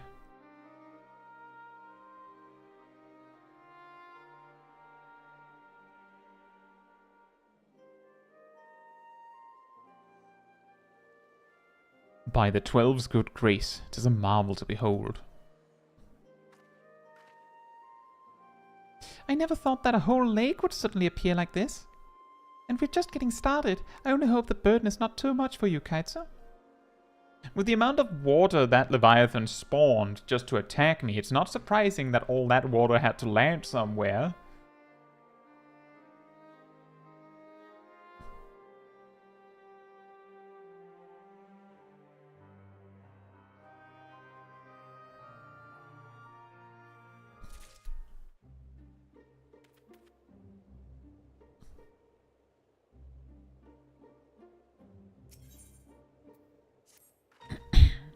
I think this proves that the water aspected ether is no longer lying dormant, so which element should we realign next, Urianger? I propose Earth.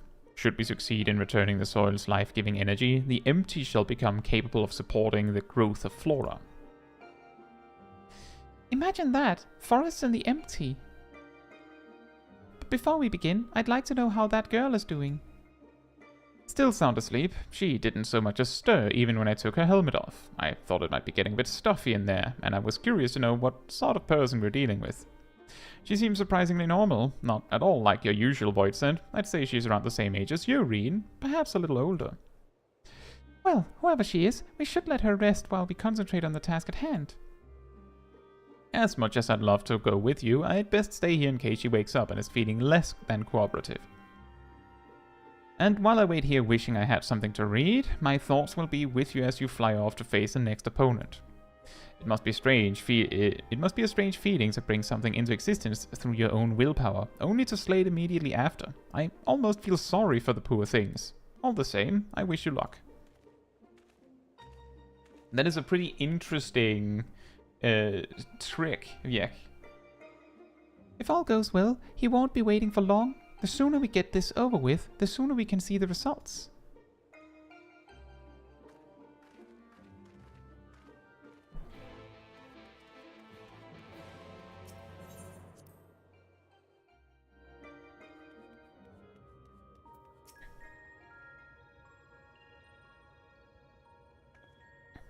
Now, before we embark on our journey, there's one question I feel I should ask. Where are we going? I would suggest a certain region that lieth east of Norrand, which was once home to the great Mount Atlas. And for the Earth aspected primal we wish to invoke, what could be a more fitting choice than Titan? Green just... What? I don't think I've heard of that one. What's it like?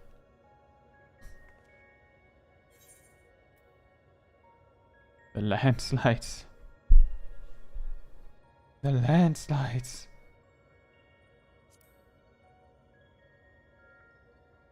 Now, $1 million question, small guy. How many wheels did Titan have? Now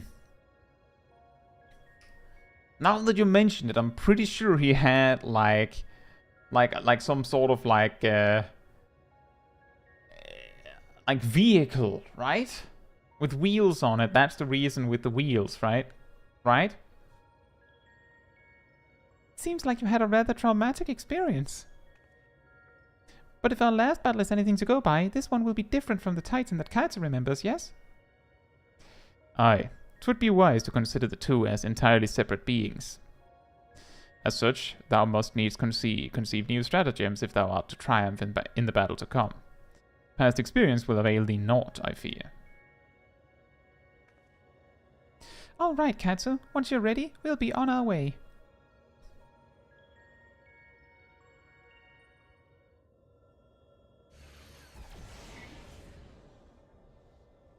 It took a while, but we've finally arrived.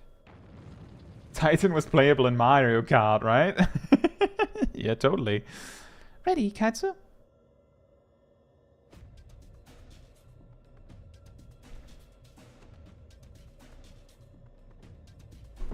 Memories of Titan come tumbling back.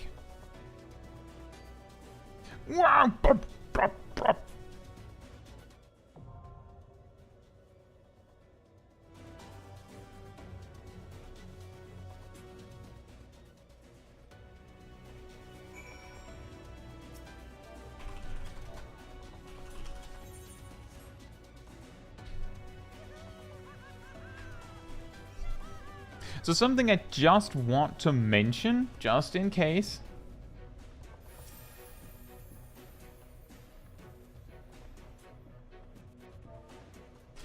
Is that when I did this fight on release, right? Like ages ago at this point, I went in as a tank and we actually had to do the tank switching.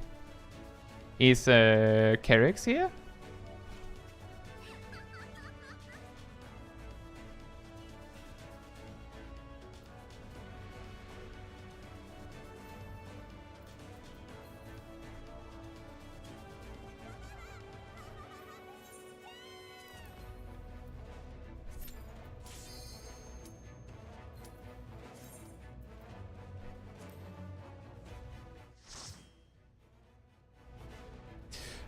But yeah, we actually had to tank switch to make sure the damage wasn't overwhelming. This might not actually be the case. It could have been a thing with the healers that were having trouble, but that's what happened. So just consider that on the tank front, lad. If you feel like you're needing, that it's really hurting, that he does apply a tank switch mechanic. Like, applies a really, really long debuff.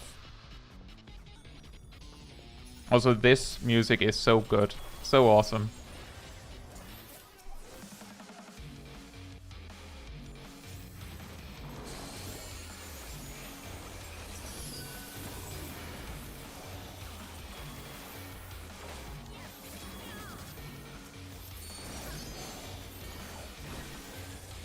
Final Fantasy card win. That would be really funny.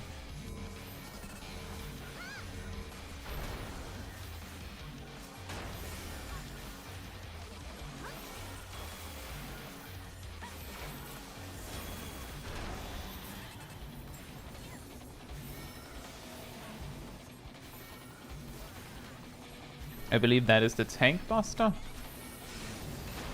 Boink.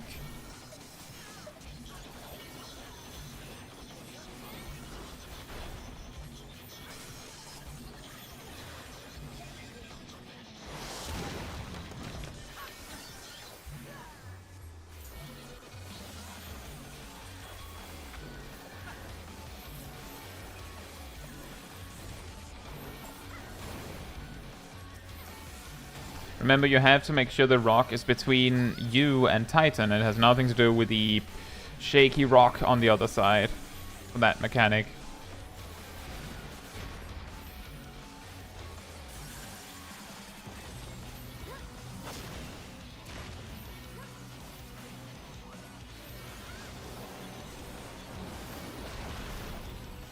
Double kill!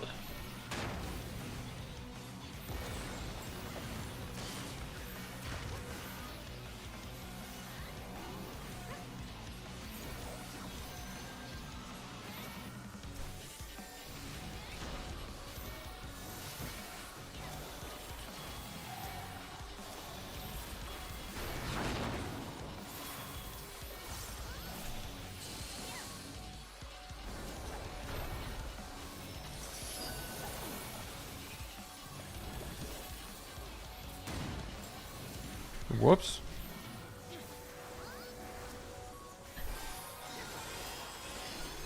I think I'm dead.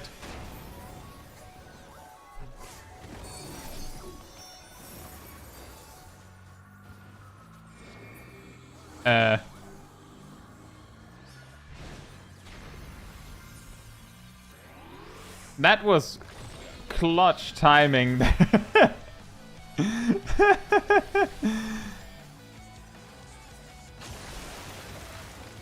I just looked at him and moved in the last, like 1 second too late.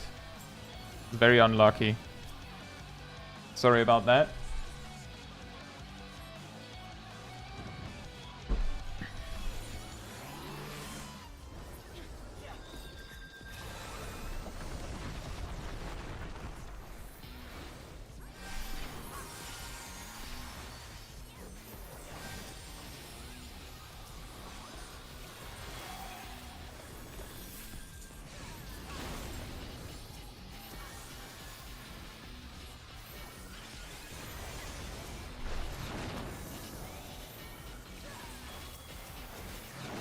That got really, really scary really, really quickly.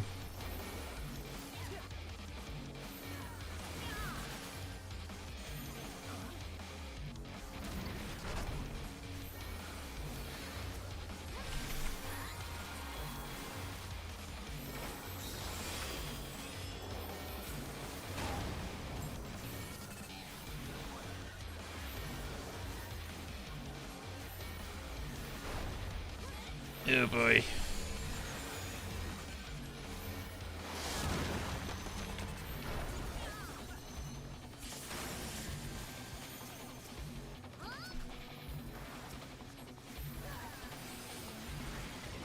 I will not make that.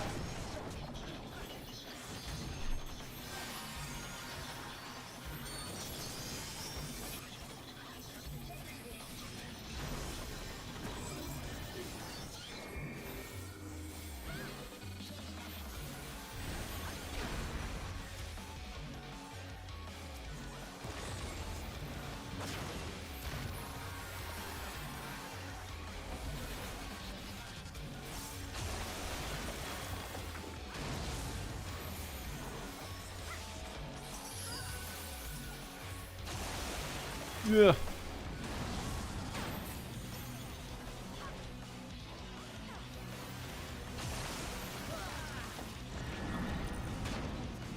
And a donut AoE right at the end.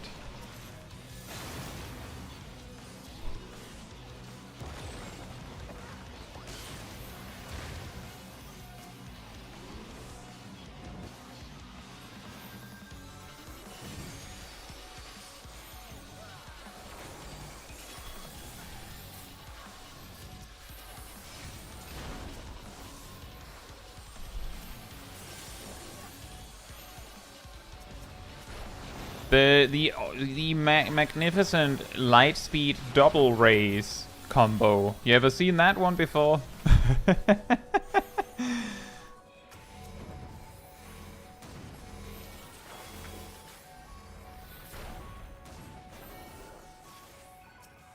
Oh boy.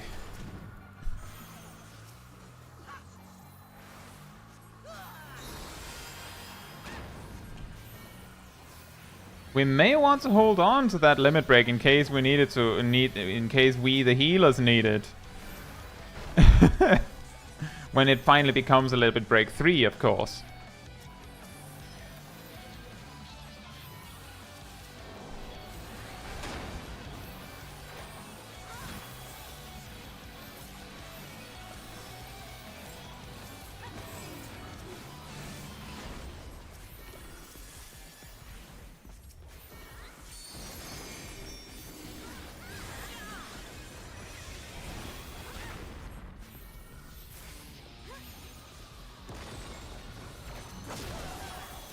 Oh. That means front first. Or you die. This is a very hectic mechanic. There's no point using a limit break here. However, I will use it after this. Now you have been warned.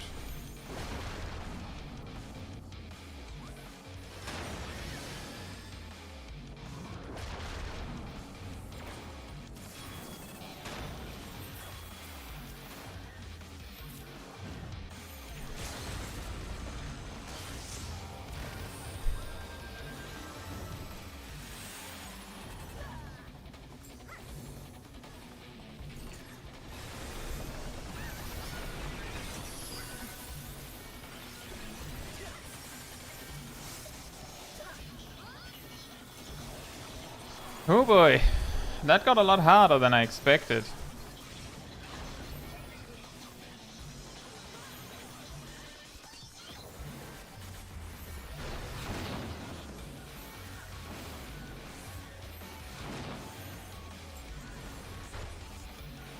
And now he's looping mechanics.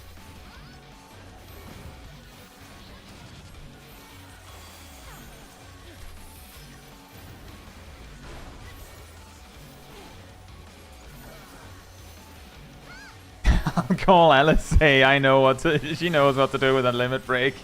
There'll be nothing left but a smoking crater.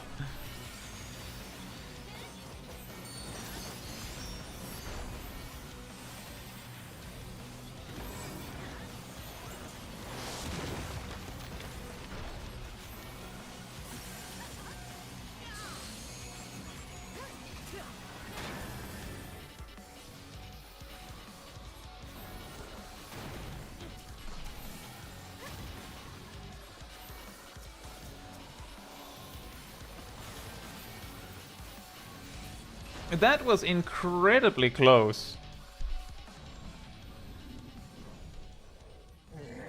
But still no wipe. I very much agree, Bimo. There's also the part where specifically the massive landslide attack is like there's no telegraph for it. You just have to know when he does the arm slam that if you're not in front of him, you die. And if he turns into a car, if you're in front of him, you die. And in fact, if you're not on the correct side of him, you die. Which is extremely brutal for a normal raid encounter.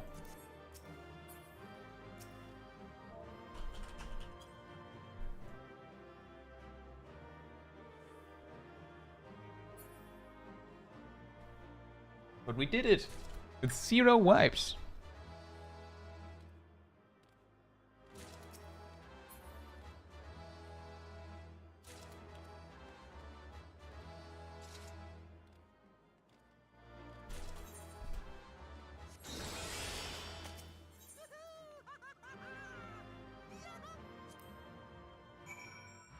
Excellent. That was part 1.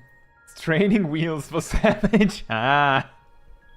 Finally, training wheels for Savage, and it's even served on a boss with wheels. Training wheels, even. It's perfect. Welcome back. You must be exhausted. For a creature made of rock, he was a lot more agile than I was expecting. I wonder, was the Titan of your world a tough opponent too? Yes. Yes, if I'd put 1 foot wrong, I would have fallen to my doom.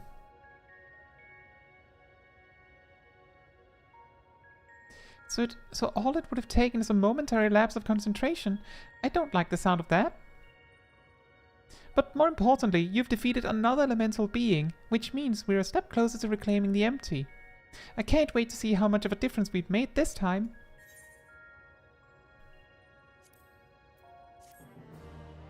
The chicken nuggets? What?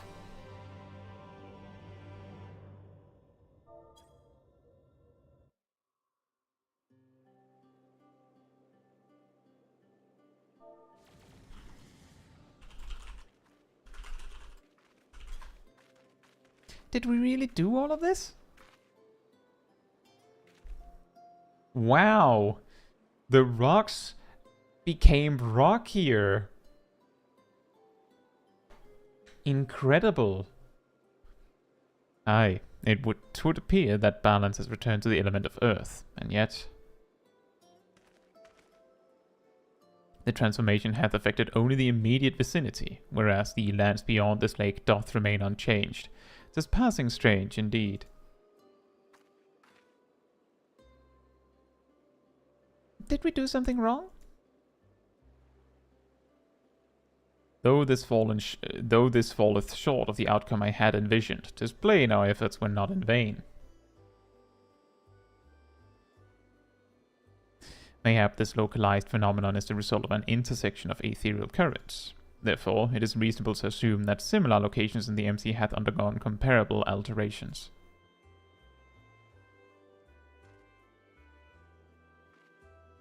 Then the ether will spread out from these points to cover the rest of...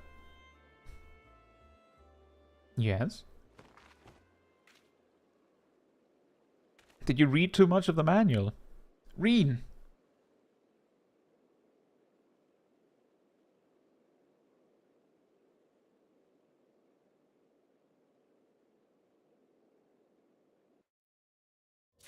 Manual overload.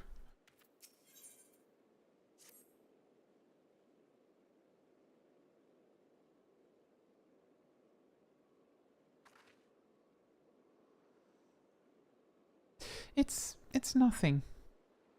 That didn't look like nothing to me. You'd better lie down for a while. No, really, I'm fine. Anyway, we've still got work to do. Nay, Thancred hath the right of it. 'Twould be unwise to exert thyself overmuch. I appreciate your concern, but I do wish you'd stop fussing. No, Reen. You see, we've already done 4 boss fights. We have to go and then check back here in like 6 months. At least that was how it used to be. Although it will feel like it's like the immediately after, because apparently the Warrior of Light is magical. Shockingly. Reen, thou knowest not the strain thou dost place on thyself. Though the elements of water and earth hath been restored, continued exposure to the empty stagnant ether may yet sap thee of thy remaining strength. Now that you mention it, I have been feeling a bit out of sorts ever since we got here.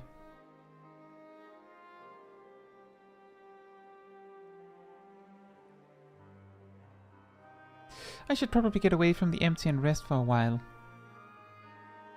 Pray do so. Meanwhile, I shall remain here. The restoration of the first 2 elements hath produced unexpected results, and I require time to analyze our findings. What happened to the don't stay there for several days thing? However, I must ask thee to refrain from discussing our work in the empty, even with our closest comrades. Why? I thought they'd welcome the news. And indeed they shall, once we have more to show for our efforts. Nevertheless, this mission is one of surpassing danger. I am loath to place our dearest friends at risk unless absolutely necessary.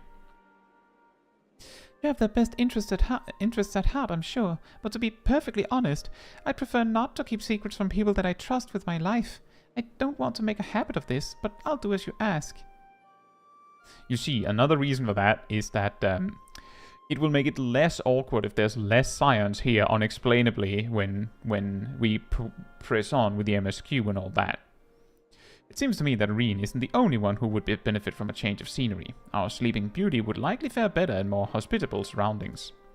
We'll need to have our associates from the Crystarium organize a safe place for her to stay. If you and Caetsu could go on ahead and have a word with them in Motsuk, we'll catch up with you once Urianger has finished. Whatever it is he needs to do.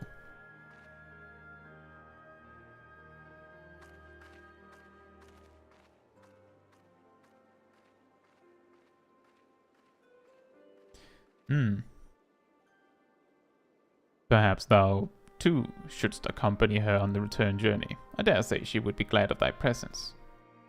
No, not this time. She's come such a long way since we first met, and I worry that relying on me too much will only hold her back. We won't be staying in the First forever. The time will come for Reen and I to part ways, and for her to follow her own path. I know you understand this too, Urianger. I see you trying to pass on as much of your knowledge as possible while you still can. And to her credit, she's actually taking most of it in. Reen is possessed of a natural affinity for aetherology, unlike some who shall remain unnamed. A natural affinity for staying awake during your lectures, more like. Though, come to think of it, she doesn't really take after me at all. However, like thee, she is predisposed to brooding in silence in lieu of voicing her concerns.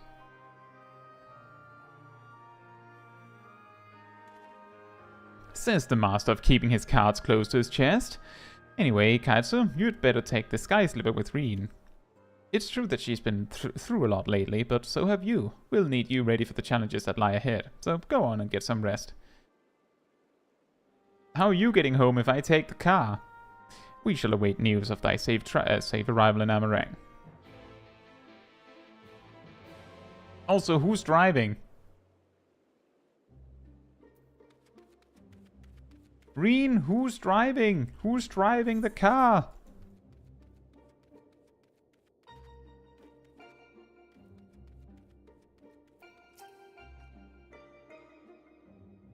It seemed like you were all having quite a serious discussion. I hope I haven't given you any cause for concern.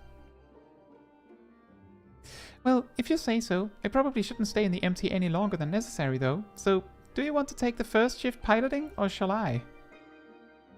What do you mean, shift? Phew, I'm glad I had you there to keep me company. I have no idea how I would have passed the time otherwise. Now that we're here, I need to find our contact from the Crystarium.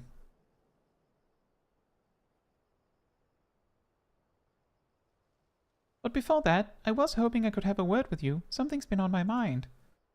Yes? This might not be the best place for it, though. Those creatures over there look a bit hungry.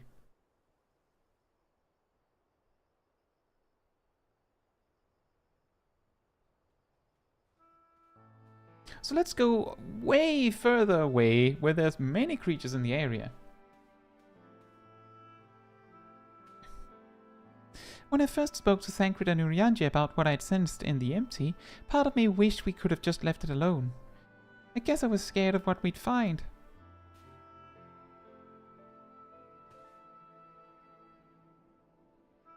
But now that we found Eden, I know that I made the right choice. And if I'd given in to my fear, I probably would have spent the rest of my life wondering what might have been. That's the spirit? From now on, whenever I hear that voice inside me telling me to run away, to hide, I won't listen. That's not who I am anymore. Even so, all the courage in the world is not going to help me decide what we should do with that girl when she wakes up. Do you remember what she said right before she passed out? Why am I here? What is happening? What if she's being controlled or forced to act against her will? Whatever the case, it's clear that she's not a monster. She's a person, like you or me. Obviously, she knows something about Eden, and we need all the information we can get. But more than that, I just want to talk to her, to find out who she is and if there's anything we can do to help her. On the other hand, we mustn't forget that she's already attacked us once. What's to say she won't try it again when she wakes up? If she keeps us from reclaiming the empty, it will be all my fault. There's no good. I can't make up my mind. What do you think we should do, Caetsu?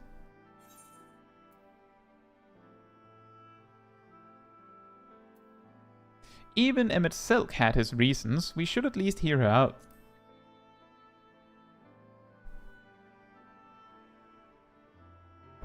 I see what you mean. Perhaps if we'd been able to come to an understanding, things wouldn't have ended the way they did. I hope that she's nothing like Emmett Silk, but we won't know until we speak to her. Until then, I'll try to concentrate on the here and now. Speaking of which, I still need to see to Rianchi's errands. The people we're on our way to meet lent us the Sky Slipper and most of the apparatus we've been using, and since we've been sworn to secrecy, I assume the same applies to them and their colleagues. Anyway, once that's over with, we can find a place to relax. Oh boy, a place to relax. Does it have, like, candy and stuff? That would be nice.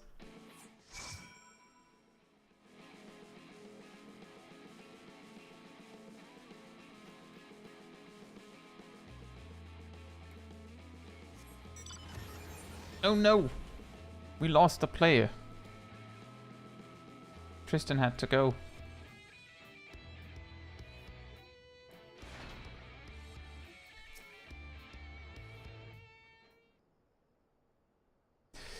Now that we're here, allow me to introduce you to two members of our inner circle, or whatever you want to call it. He looks smart. That's Gulgul, who's interested in trading for any relics we find in the empty. Apparently, he mostly deals in exotic weapons and whatnot, but he's agreed to keep us supplied with whatever else we can't get from the Crystarium. Now, the ones we came to meet should be around here somewhere.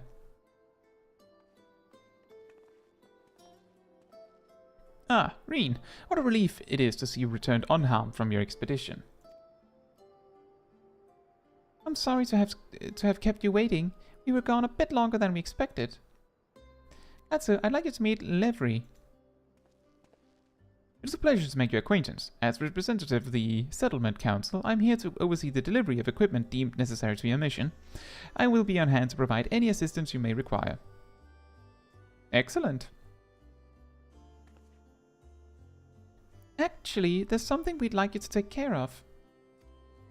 It's probably best not to talk about it in the middle of the market, though.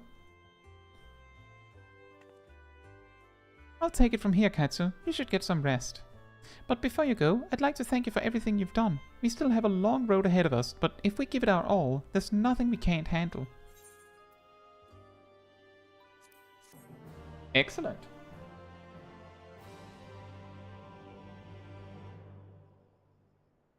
I see, Tristan. That's fair enough. Unfortunate you couldn't be there for the ones that you did have enough progress to participate in, though.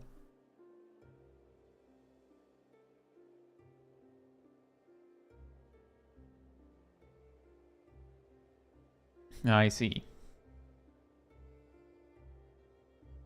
Though it is mere supposition, it would behoove us to proceed with caution. Moreover, I would refrain from discussing the matter with Reen and Caetsu until we know more.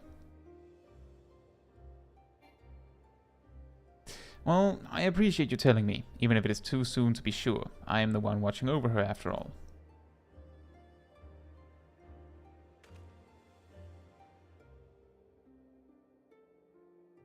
She's merged with the tent. The Oracle of Darkness.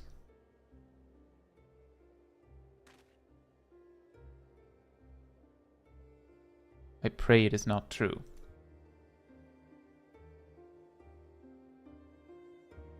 Cliffhanger or something.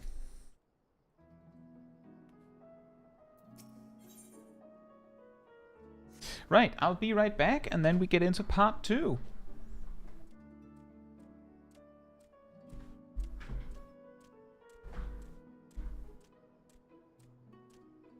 Now we watch him here for a little bit.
Alright.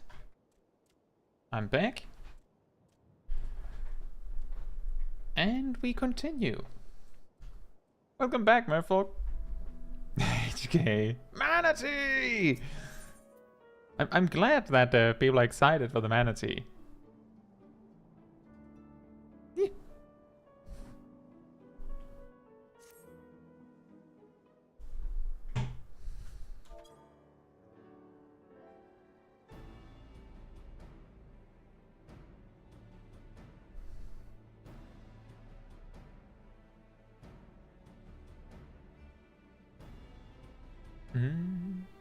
Manatee cam when 24-hour stream where it's just a manatee cam. That would be pretty funny.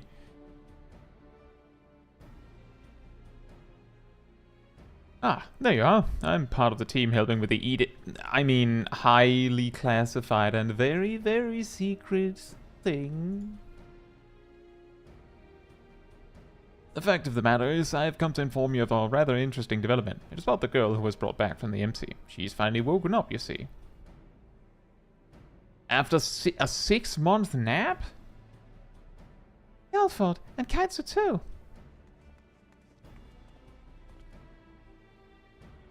We heard the news from Thancred. Is it true? Why, yes, it most certainly is. Apparently her name is Gaia. She claims to be a free citizen of Yulmore, though she remembers nothing of the events leading up to her attack on Eden. She lost her memory? Parts of it, at the very least. We also cannot be sure whether she's telling the truth or if it's merely a ruse. She's yet to display any hostility, which is encouraging, I suppose. And Thancred's with her now, is he? Yes, he's taken her to Yulmore, mainly to verify what she's told us so far. Quiz the locals, that sort of thing. After that, the plan is to come back here, though they're taking rather longer than I'd anticipated. I do hope nothing is amiss.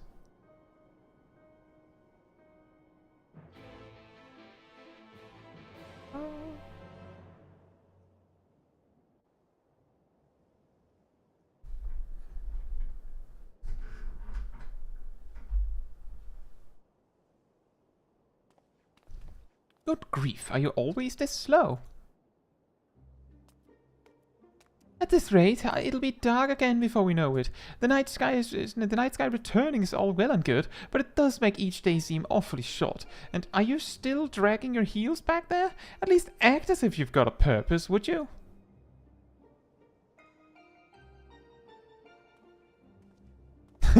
Holy lips, Batman! Now look here, I'm not one of your servants. Why don't you try carrying your own luggage for a change? Thancred, you're back!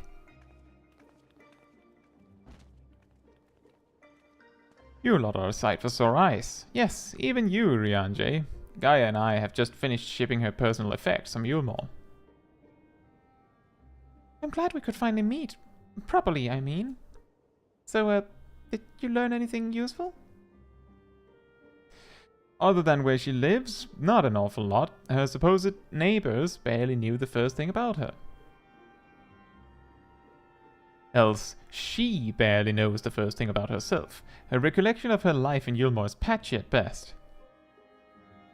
But she seems convinced that she'll regain her memory if she accompanies us, and so she invited herself to join our merry band. And for her first act, she ordered me to carry her luggage.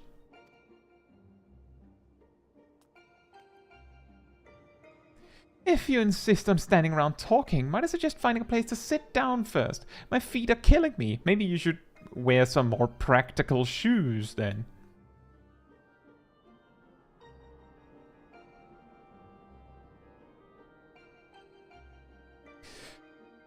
Indeed, Thancred. Then perhaps you should have chosen more sensible footwear. Still, it's not such a bad idea, shall we?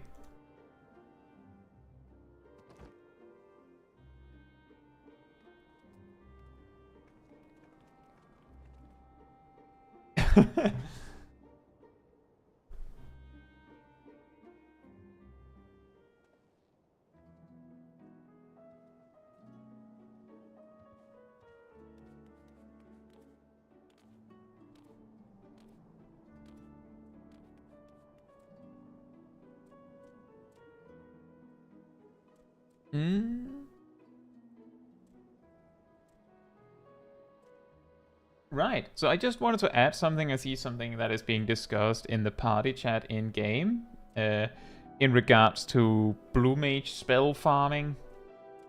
The reason why people usually go 8 Blue Mages, to my knowledge, at least in EU, for example, is of course, the first reason is that, well, if you're doing a specific trial or a dungeon to get a spell, then you need to be a Blue Mage to get it.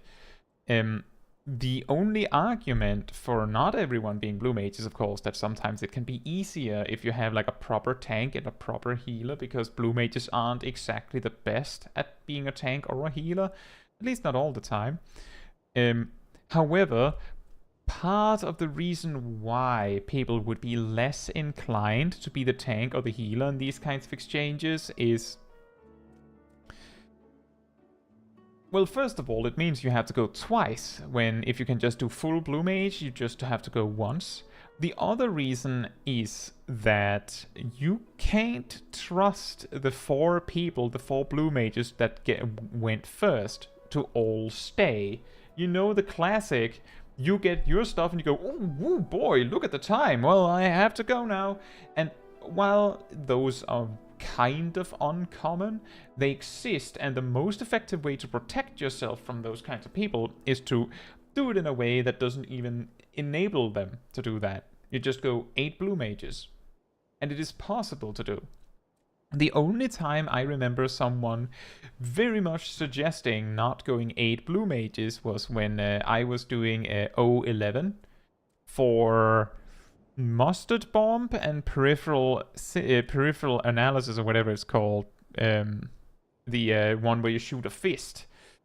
And the reason why is because Omega hits like a freight train, even with his auto attacks. So people had noticed that if you're Blue Mage tanking it, not only do you have to, yes, the peripheral synthesis, thank you. Not only will the Blue Mage have to make sure that they have, proper gear, not only that, but they also will need to basically be maintaining themselves through the entire fight. Like, whoever's tanking will almost certainly have to be like spamming blood drain to recover MP, and then just use diamond back whenever anything happens, pretty much. Oh, a tank buster, better use diamond back. Oh, the boss is just auto attacking for 10 seconds. Sounds like a great time to use diamond back. Just over and over and over again, which can be scary. But the thing is, while this is true, I think there's like more reasons than just the, oh, you don't trust people to stay argument. Another reason is that, for example, for dungeons, the Blue Mage log requires you to complete most dungeons with a full Blue Mage party synced to get credit in that. And if you're going anyway, might as well like get double value, right? The second thing beyond that is that it's fun. I know, insane. It's fun to just go full Blue Mage, which is a really good argument also.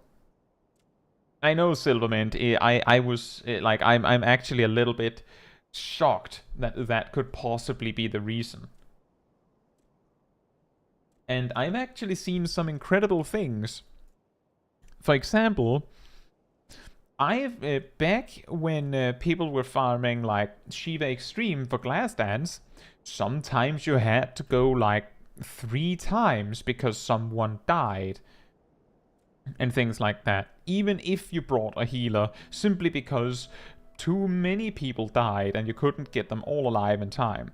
And the best one I saw was when I was doing E12 actually for the eye laser attack. Which is completely useless, by the way. It's not very helpful, but hey, it's one in the book, right? Like, 1 or 2 players died when the boss was at like 3% HP, and what was incredible about it was, like, remember that blue mages do a lot of dot damage.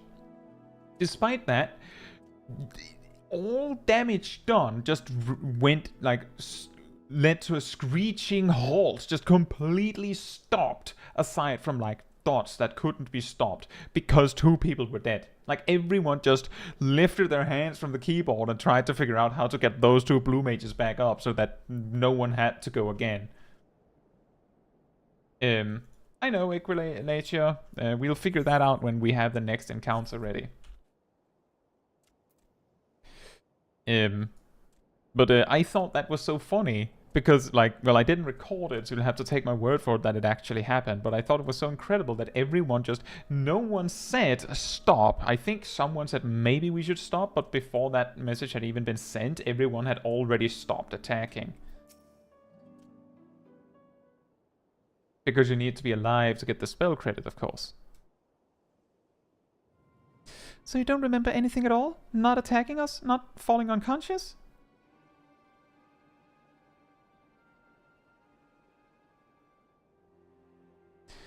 Such selective amnesia would rightly raise suspicion within those of a cautious mind. Yet, if she doth speak the truth, it would lend credence to my current hypothesis, though, admittedly, some further. Not now, Iriange. She's only just woken up. We don't want to bore her back to sleep. Rude?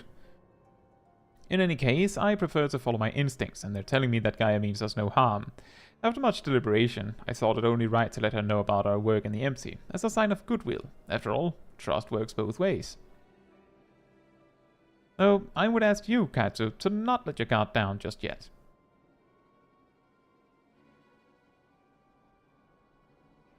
So you're the one I'm supposed to have fought? Come to think of it, I recognize you from somewhere. So you should, considering you tried to kill me.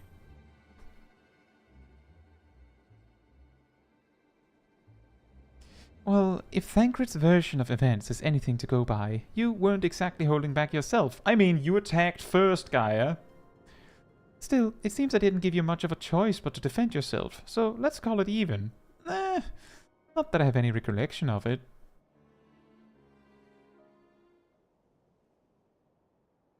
It's like remembering fragments of a dream, only to realize those things actually happened. It's as though my whole life has been leading to this. Thou speakest as though thou didst expect these events. I guess you could say that. It's what the fairy tells me. What? I can't see it, but it's as though there's someone else inside me, and I can hear its voice in my head. It whispers to me and lets me use its power. Magic, I suppose you could call it. Not that I know much about that sort of thing.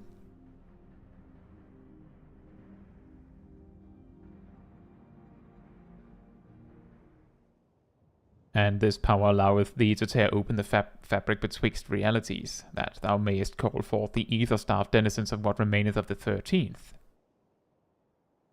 What? Was that supposed to mean something, or are you just spouting random words at me? Rude.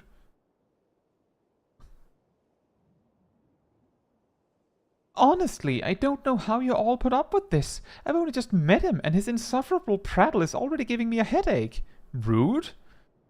Gods, I still can't believe I'm having this conversation.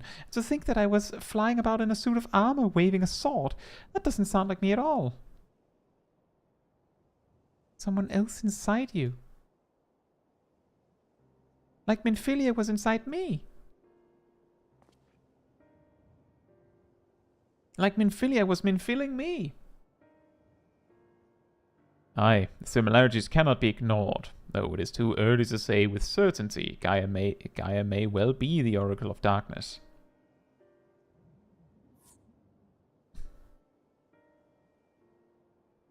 The Oracle of Darkness? What does this mean? It means that you may have been right when you said she has something in common with Emmet Silk.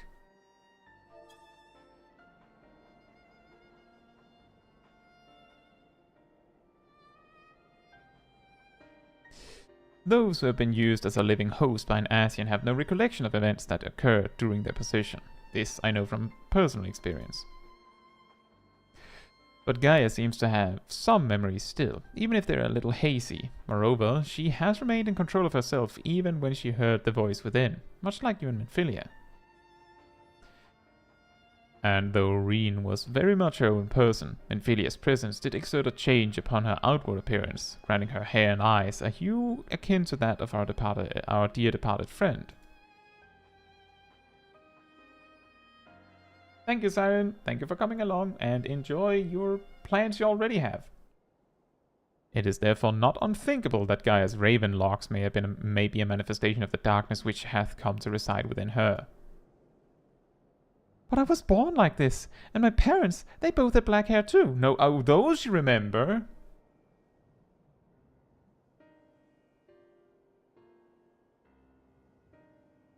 But at least I think they did. It's been so long since I saw them, I can't remember too well.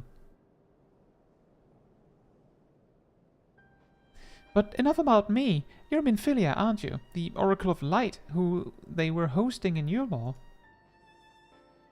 That's right. Though imprisoning is a better word, they kept me locked away, and I didn't know much about Yulmore and its people, or the rest of the world for that matter. I see. And how exactly did the Oracle of Light come to run with the Warrior of Darkness? Well, it all started when...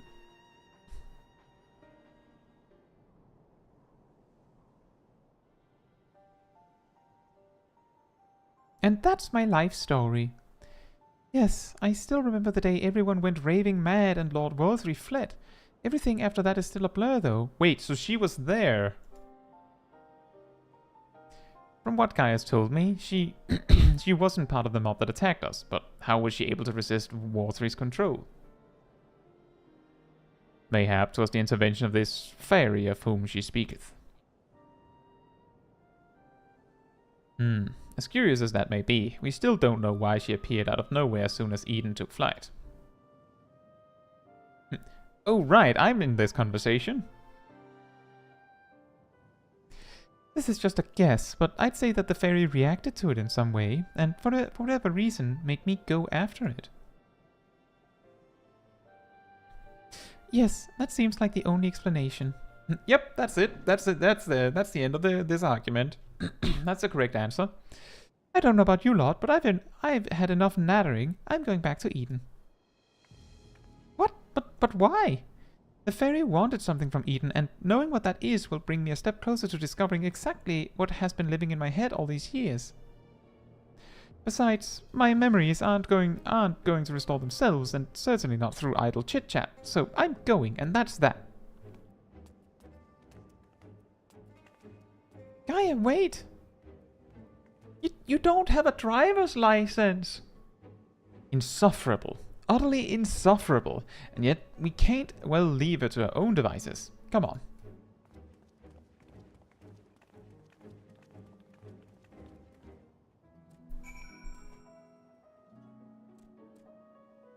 Merfolk says, I can translate Urianje's speech. This woman is lying. And see, that is also, that's exactly what it sounds like with like how convenient her memories are, right? It's literally like, oh, right, I remember that I was a free citizen of Yulmore. Can you go and grab my stuff for me? Oh, my hair. Oh, I was born with that. I think. I'm pretty sure I was born with that. And I'm pretty sure my parents had black hair too. Pretty sure on that. Oh, anything useful? Nope, don't know. Can't help you there.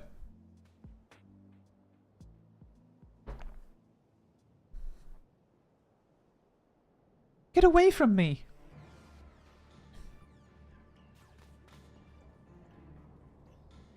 Yet more blank staring into the empty desert, indeed. Time for my signature move. Waiting.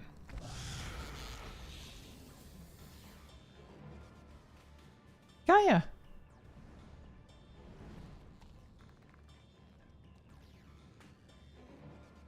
It seems I have no choice.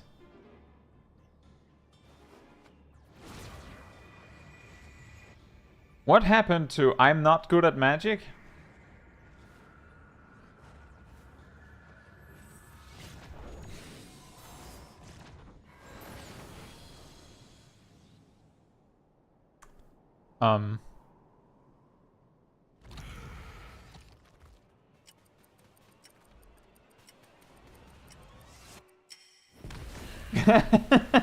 She says, Thancred, what a beautiful blue sky. Gaia, pretty sure I remember it being green.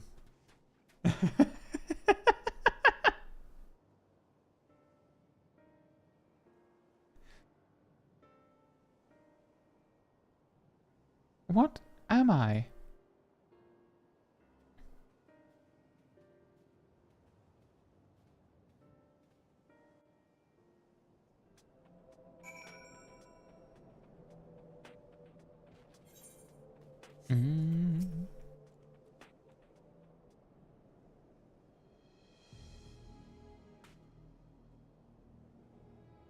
What are you all gawping at? Don't you have the ability to disintegrate a giant antlion creature with the swing of a hand? I don't mean to stare, but it's not every day I see magic like that. So, this is the power of the fairy you spoke of? Ever since I was a child, it has whispered to me, telling me what to do. That's how I came to use its power.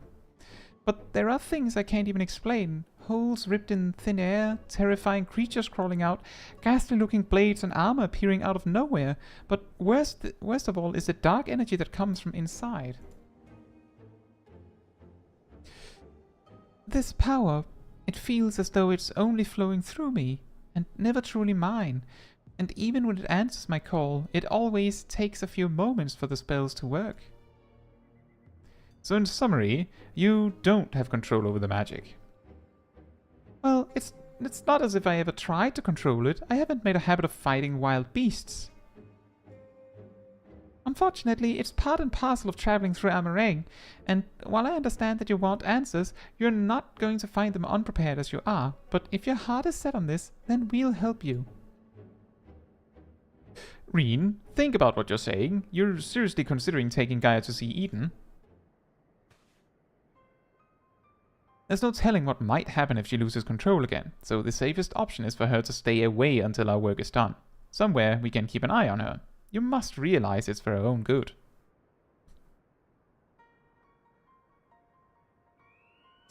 I must concur with Thancred's assessment. At present, we know precious little of Gaia's origin and less still of her powers.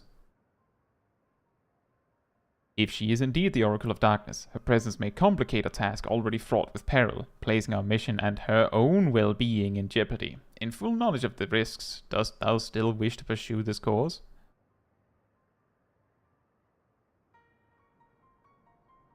I do. It wasn't so long ago that I was living in isolation, being held against my will. Maybe the people keeping an eye on me thought that was for my own good too. But if we shut Gaia away for our own convenience, we know better than Walther and Ranjit. I mean, that's maybe a bit of a leap. I've learned that when someone is in need, we must reach out a helping hand, not push them away. Now it's my turn to do for Gaia what you've all done for me. Even knowing the danger that lies ahead, I won't choose the easy way out. This is the path I've chosen. Is that good enough for you? Teenagers, am I right? Well, can't say fairer than that. How about you, Ranjay? The light of thy spirit doth burn bright. Mine apologies, my dear, but we felt it necessary to test thy resolve. Let it suffice it to say thou hast left no room for doubt. For what it's worth, Reen, I never doubted you, but make no mistake, the danger that Urianger spoke of is all too real. If you're prepared to go through with this, we'll be right there beside you. That means a lot to me. Thank you. I couldn't care less who I travel with, but if we're going to go, then let's get going already. There's supposed to be some sort of craft waiting at the southern watchtower, yes? Come along then, and don't fall behind. You know, I would actually request that Gaia does not come with unless she changes her attitude real quick. How about that?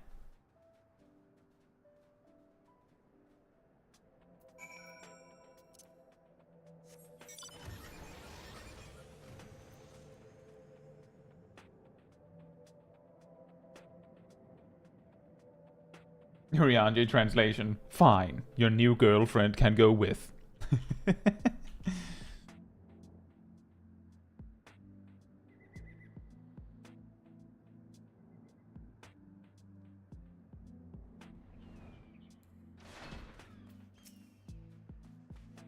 It might be a bit of a tight squeeze with the 5 of us, but we'll manage. Perhaps Rianji can sit on top of our luggage.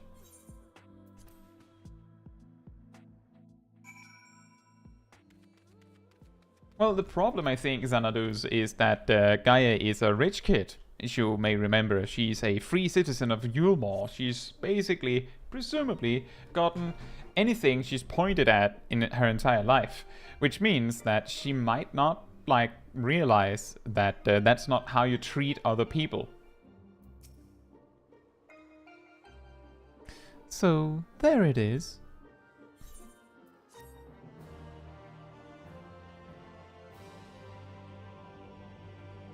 Like, there's a reason for why she might be like that, but it's not like it excuses her. No, absolutely not. Eden, where I'll find the answers I seek. If you say so. The bringer of the flood, the first sin eater. Would it lead me to my past or my future? How poetic. What awaited on the path ahead, I couldn't say, but I had no choice but to take the first step. How poetic.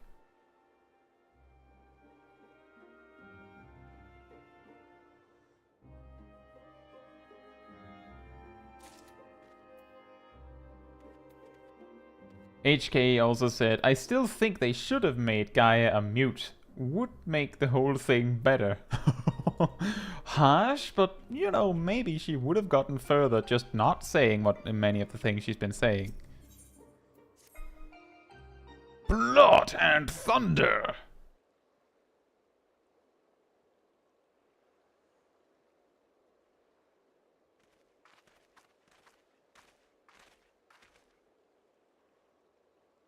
I know what it's like. It was the same for me. But I was lucky, because Thancred freed me from Yulmore, and I had a chance to see the world. More importantly, though, I met all kinds of people, and they taught me to not live in another shadow, but to be myself. Blood for cat, I mean, the blood god! Maybe one day, you'll have that chance too. Said your piece, have you? Bruh.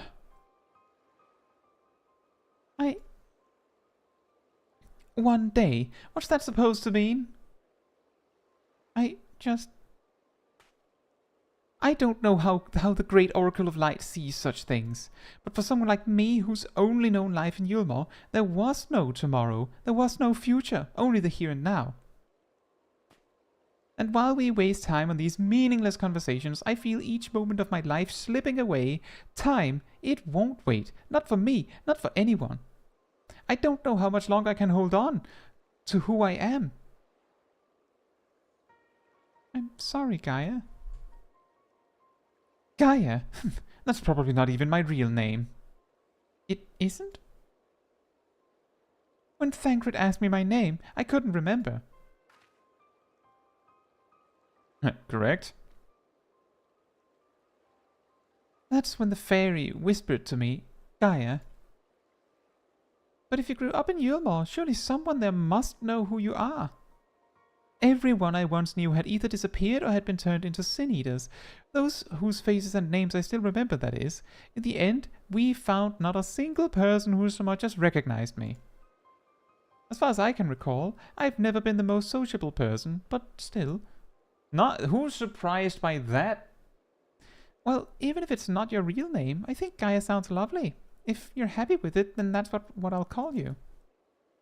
And if you're willing, instead of the Oracle of Light, please call me Reen. It's not the name I was born with. That's long forgotten now.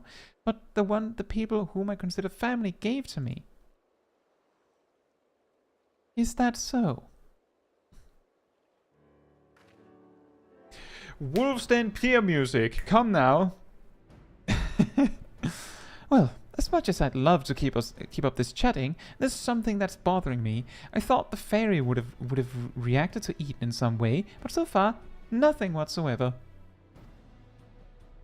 From what I gather, it wasn't until Eden started moving that I appeared out of the blue.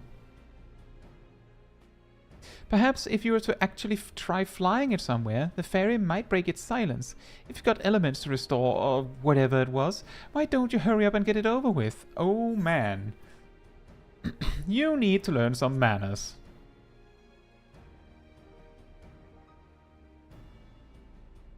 And you need to stop wasting my time.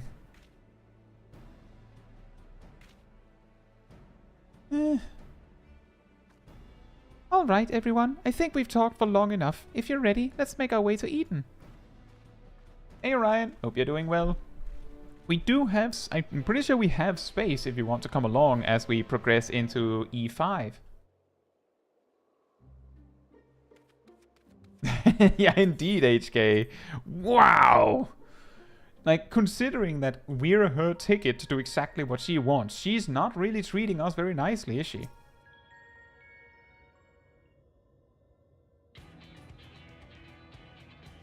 Following the initial changes wrought by the release of War on Earth, the MC hath displayed no further signs of alteration.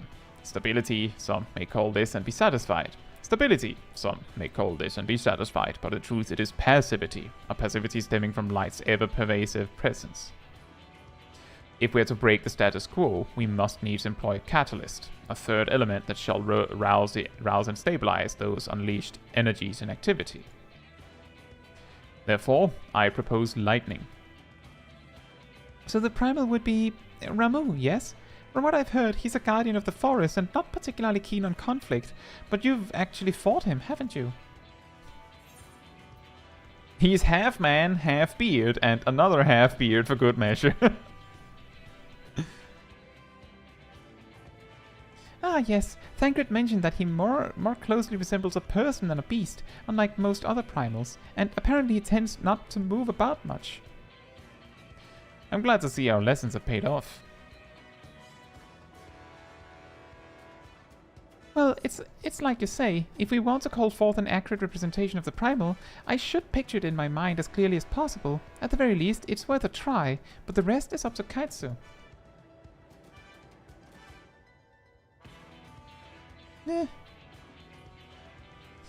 In order for this to work, we need to actually fly somewhere, yes? So rather than sitting in one spot while you exchange anecdotes, why don't you get this blasted thing moving first? I mean, she has a point, but still. One must admit, the suggestion is not without merit. Reen, might I suggest the Gandalf Thunder Plains as our next location?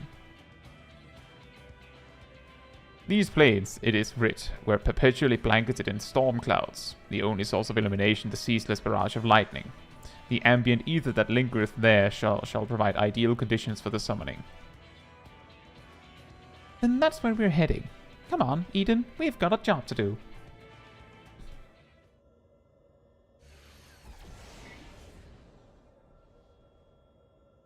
This should be as good a spot as any. Alright, Caetsu, whenever you're ready. I should also say, like, I think we have 2 empty spots in the raid right now, so if there's anyone that wants to come along, you're very welcome to. Just let me know. Memories of Ramu flash through your mind. Half beard, half man, and half... who knows, right? Good thing we went from the stone primal to the stoner primal.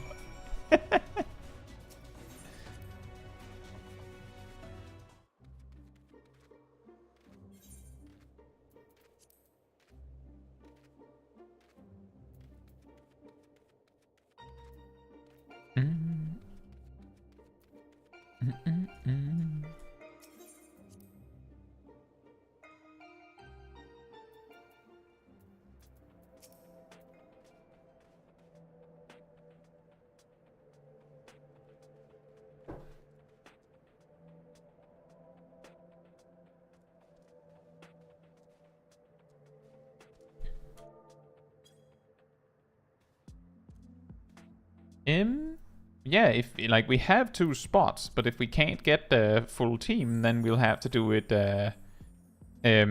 not minimum item level, I guess.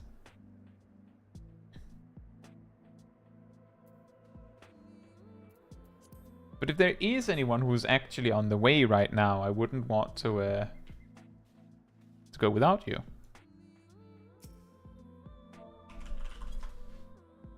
Who dis? Have we found a friend?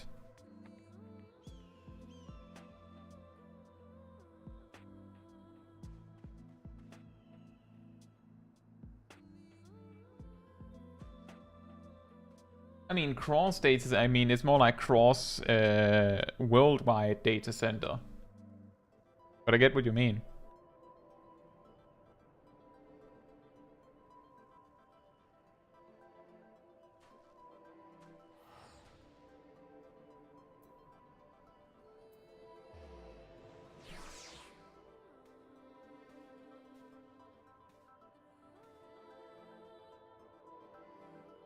I mean, we can also just try with however many we have. I do believe we did minimum item level as an unrestricted part, like a synced unrestricted party when we did the Omega raids. Some of them we did. So it might be possible. Given that there's no DPS checks, it's all down to whether there is something that requires 8 players, and I don't think that that is a thing in E5.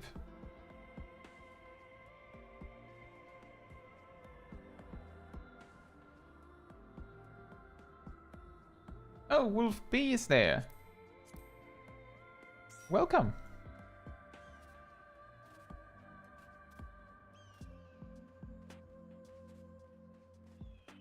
We're of course continuing with E5, just to be clear. Thunderdo says, I'm hearing let's do this minimum item level, no echo. That's what we have been doing this entire time. That's what we have been doing. It's more fun that way.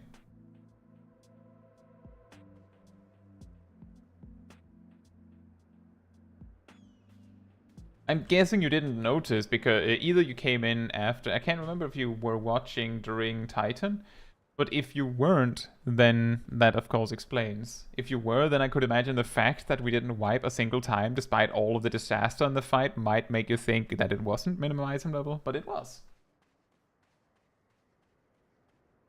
Let me know, Orion, what you discover.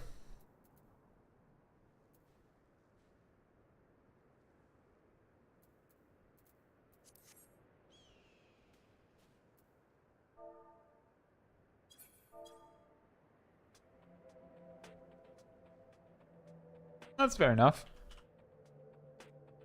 Yeah, we have been like at least since the Stormblood raid series, we started doing it like using item level, like minimum item level, and well, we do silence echo in this case, but I'm pretty sure it doesn't do anything.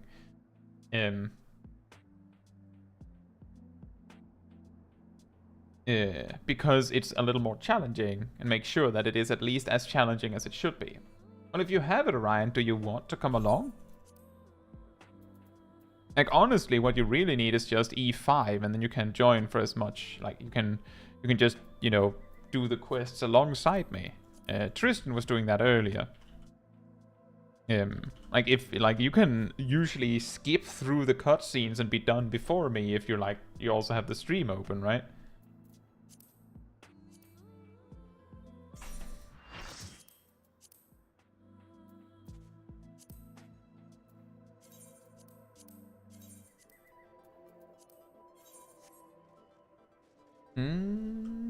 Let's see. Right, so E5 is next.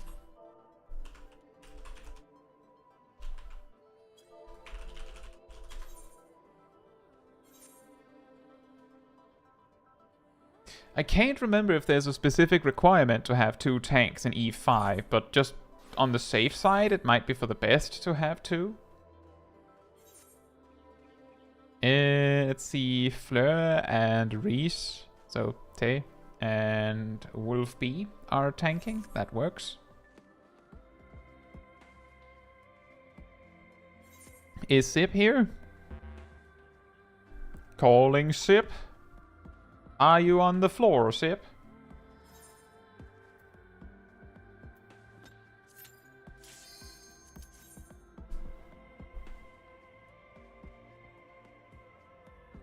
No worries.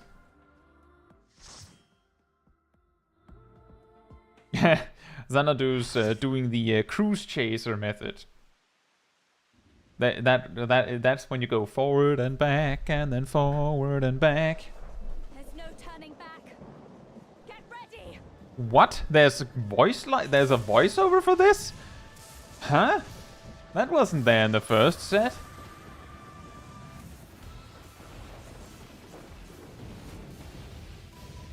This is also one of the best songs in the game, in my opinion. So, this is Ramu.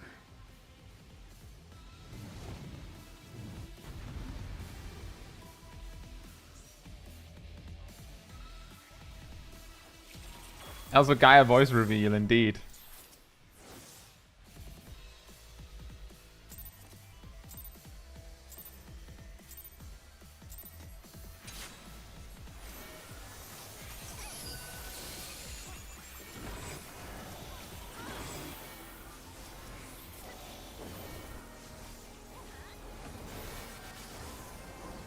Punk. Friends and Durga voice reveal win. Imagine.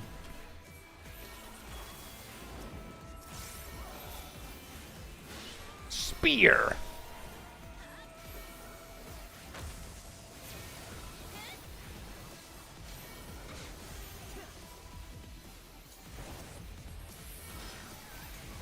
Oh.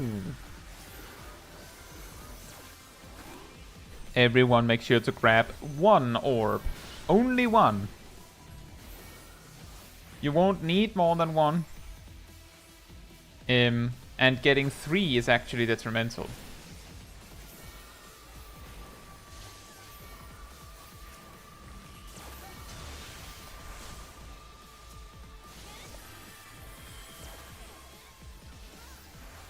It's okay, Gazel. Just a deep breath. Back on the horse. You can do it. 2 is fine. It just doesn't do anything. Like, the second one extends the buff, as Xanadu says, and it spends 1 every time the buff is activated. So you can grab 2, but there's no reason to.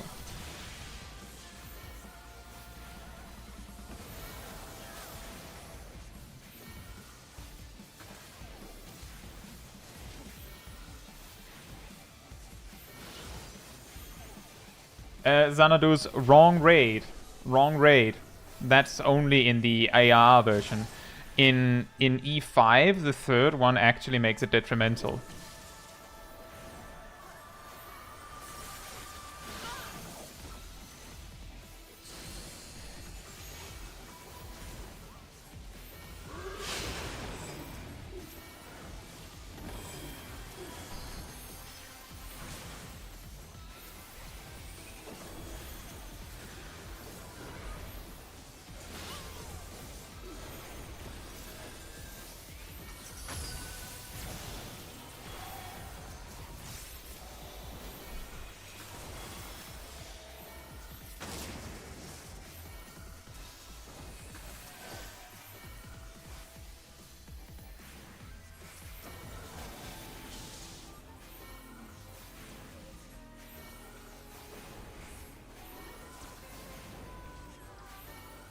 Oh. Well, apparently I remembered wrong. Fair enough. You win this time, Xanadus. Both Sip and Orion grabbed 3 just to prove me wrong. That's really funny.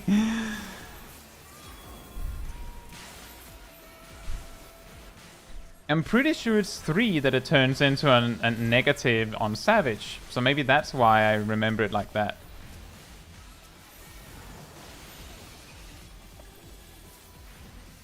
You know, the buff in the E5 version is just, it gives you X amounts of resist to the mechanic individually. Like, they don't actually give an incrementally increasing effect. They're all equally powerful. But I'm reasonably certain that it becomes a detrimental effect if you go beyond a certain point. But maybe that's only in the Savage version.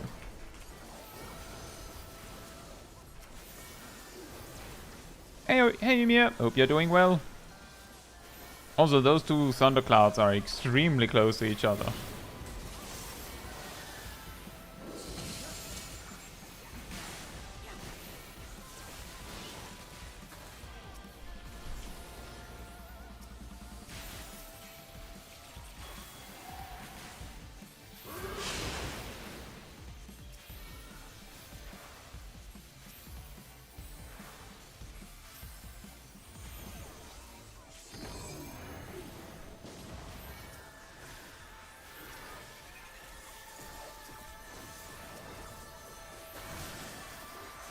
Yeah, I know, right, Shiro? 3 melee, why? This is normal. There was never a problem. We could have had 4 melees if we were just queuing with strangers.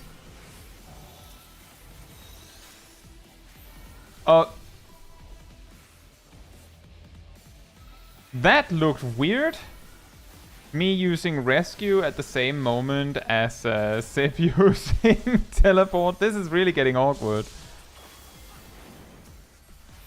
I wasn't trolling you. Did you'll have to watch the stream on like stream playback. Oh, looks like we finally got the answer.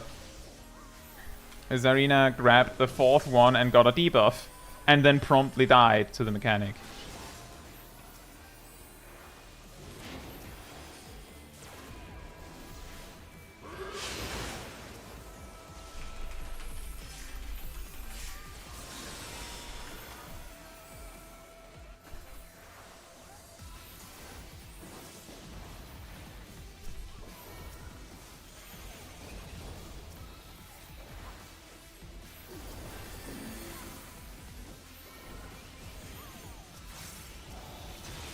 Oh man.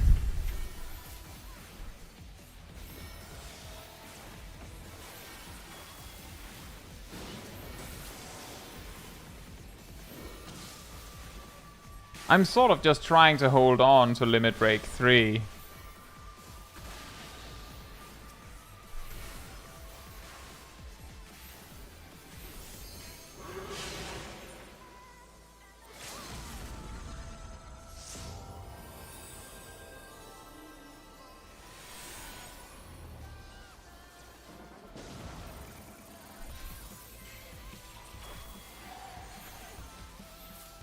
Remember to grab an orb if you don't have one. Oh, Gazel has quite a few. I think you might be in trouble. It seems like the 4th orb gives you a negative.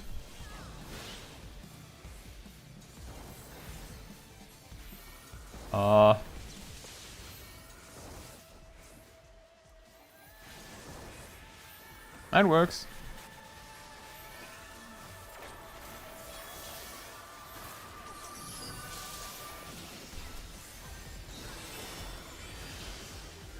Oh.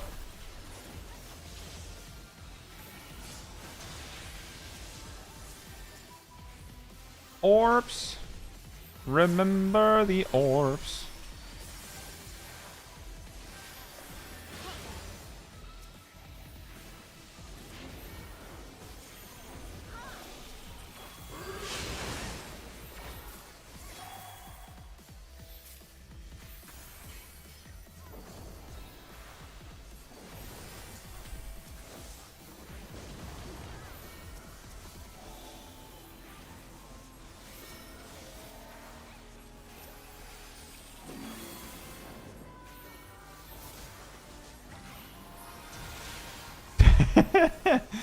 Okay, I'm just saying, anyone who's in the party, you don't have to apologize for making mistakes. Like, this happens. This happens. Like, this is, like, part to the course, as far as I'm aware. Every time I've gotten E5 when I'm doing, like, normal raid roulette, pretty much every single time, it has gone like this. Pretty much. Like, it's not far off. So, don't worry about it. Like, maybe we'll wipe. But we'll figure that out later.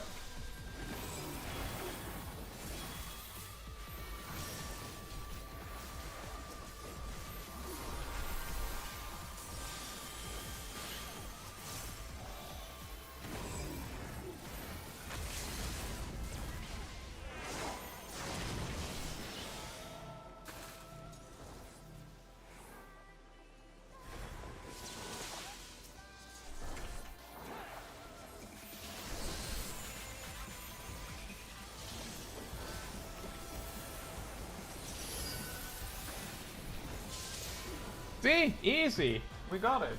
Emia says, you got any free spots? We just filled up to 8, actually. But I will let you know. I have taken thy measure, bringer of light. Poof. He didn't get any voice acting, apparently. We have had to use healer limit break on both E4 and E5 now. Yeah, it seems, just to follow up and finish on that discussion we had about the debuff stacks. In the A Realm Reborn version of Ramuh, I believe that each stack reduces the amount of lightning damage you take, with the third stack making you basically immune, which is significant. Where if you get more than 3, it becomes detrimental. In Fulmination, so E5, each stack just makes it so that if you get hit by lightning damage, any type of lightning damage, it like blunts the blow and the stack is spent. But it's 1 stack spent per one you grab. The third stack doesn't make you immune, to my knowledge. I do, however, remember there's something, I believe, in the Savage version, there is an ad that chases whoever has the most stacks, which is, of course, a problem for the off-tank. But I'm, like, 99% certain that, that each stack just makes you, like, have additional like safety net. It doesn't actually increase the effect, and if you go beyond 3, it turns out beyond 3 that you get a negative debuff, which Xanadus correctly noted. The excess 3 out of 10, not enough beard. Would summon again. Would summon with 50% more beard and 50% less horse. Emia says, how do you get that outfit? This outfit, aside from the hat, the rest of the outfit you get in Gridania. There's the Starlight Celebration event. The hat, Smol Kai was handed a dream hat, I believe it's called. A dream hat last year, and I just used that because it doesn't have a beard. And that is correct, Equilacia. You need 3 for the tether immunity in the AR Ramuh fight. I believe the reason for that is because as you're immune to lightning, you're immune to the debuff, so it just goes gone.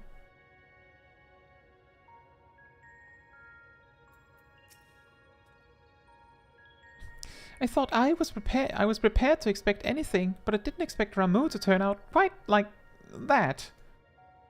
Appearance aside, he was quite aggressive as well. The Sylph's belief in him as a kindly guardian clearly makes a difference to his temperament. Anyway, I'm just glad it's over. Let's get back to the camp and see if anything's changed.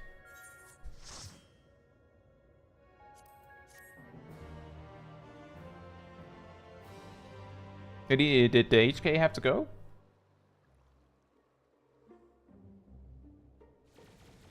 Gleaming says, I've been thinking about this for a while. What is the functional difference between an 8-man trial and a normal raid at this point? the kind of difficulty they're balanced around. I think. That's fair enough, HK. The crystals are different color, but apart from that, it all looks the same. It may look the same, but it feels different. The air has grown slightly more humid, as it does before rain. I have to say, I'm not exactly prepared for wet weather. If Eden can control elements and so on, can't you tell it to send those clouds somewhere else? Speaking of which, I'm not very impressed with its so-called powers. If changing yellow crystals to purple is the extent of its abilities, it's no surprise the fairy didn't bother showing up. I hope that whatever's next is more worthwhile. Did you not see the thing that it summoned? Rather than influencing the ground beneath our feet, Eden hath brought change to the firmament above. And yet, it is clear that a more dynamic element is required for the natural cycle of precipitation and evaporation to be complete. So we need movement. Would wind do the trick? Most certainly. It seems we have a plan. Let's not dwell too much on the effects of each individual element, but instead focus on seeing them all restored.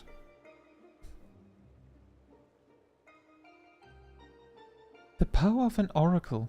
Not to be sniffed at, it seems. All my life, you were a constant companion, your voice ever seeping into my mind. Why then, of all times, did you abandon me? The quest is in Miketsu's amphitheater, Ymir. You know, the big stage in Gridania. Deaf even to the crashing of thunder, or were you simply biding your time?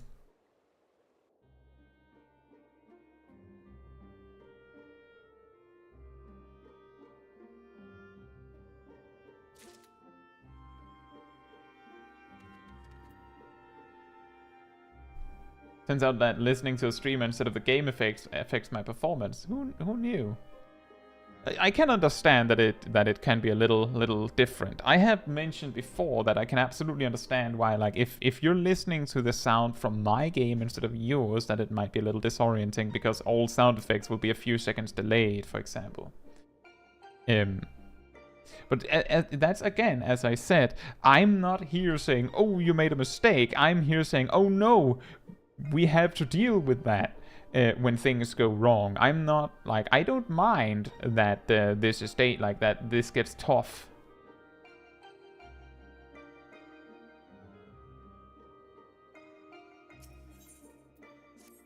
But just, I will invite you after the cutscene, Ymir.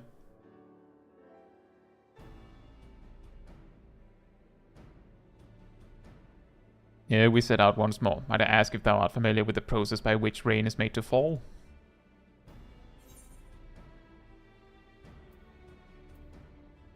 It's an elegant conspiracy! I suppose so. I could have said the ridiculous one. I feel like every time you're around, it's just like, no, it's this. Just want to see what the difference is. Then thou shan't have difficulty understanding the explanation to come. With the restoration of our first element, the empty was once more blessed with the most essential ingredient in the cycle of precipitation: water. Under normal circumstances, the heat existent in the atmosphere would cause water to evaporate from the land's surface. As invisible vapor, it is borne by the wind high onto the firmament, where it doth condense as clouds before descending once more, returning to the land in the form of rain. It condescends once more, just looks down on you. It seems we need wind-aspected ether to create more clouds. That it hasn't rained yet must mean there aren't enough. And even before that, we need fire-aspected ether to make the water evaporate. It seems to me that one's not much good without the other. Why don't you just drop out both elements together? Yeah, that sounds safe. You're suggesting that Caetsu fight two deformed entities, each one as deadly as Ramuh, at the same time? Do you realize how absurd that is? And yet, there's a notion that doth warrant further consideration.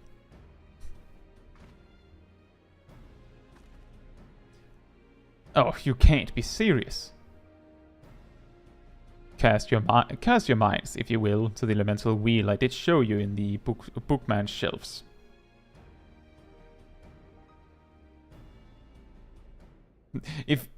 But if you close your eyes. Wind giveth rise to lightning, whose spark doth produce fire. By restoring both wind and fire in tandem, we may maintain balance between these dynamic elemental forces. The ensuing battle shall indubitably present an ordeal unlike any Caetsu hath ever faced. I believe, however, that this path doth lead to the prize we seek.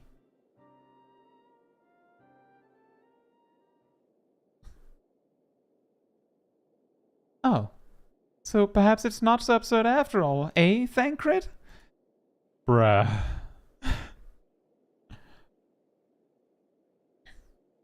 I wouldn't dream of questioning Urianger's grasp of the science behind it. My concern is for the burden this would place not only on Caetsu, but Irene as well.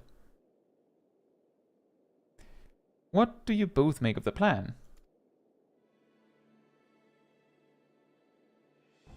If Urianger thinks it'll work, I'm willing to give it a try. As long as you know what you're letting yourselves in for. You're going to need all your strength, so see that you get plenty of rest. When?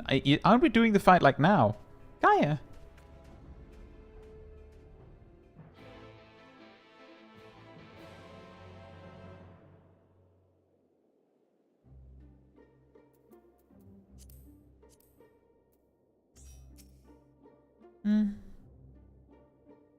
Seems Reen is reluctant to air her concerns. Were you to rally her spirits, she may become more willing to talk. Bonk, bonk, bonk, bonk, bonk, bonk,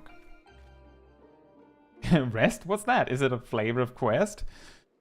Do you if you want me to rest, you have to like put down like a sparkly location and have me rest there, otherwise it doesn't work. You know that. Yes, you're right. There's no use in trying to pilot Eden while I've got other things on my mind.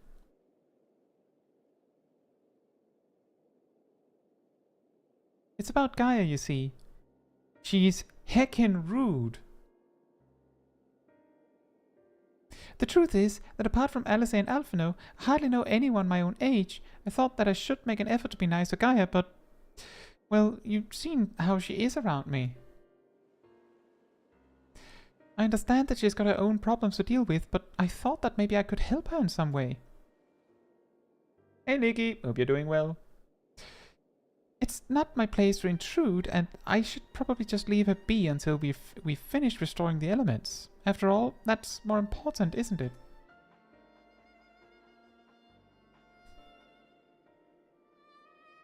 Let me talk to Gaia while you concentrate on the task at hand.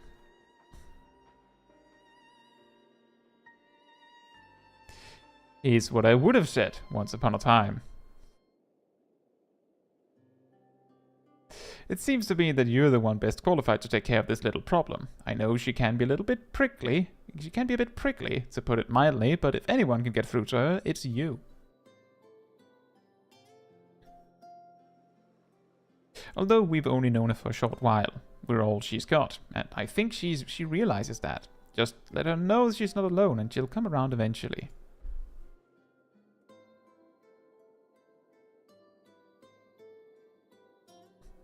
All right, I'll give it a try. Do you have any advice?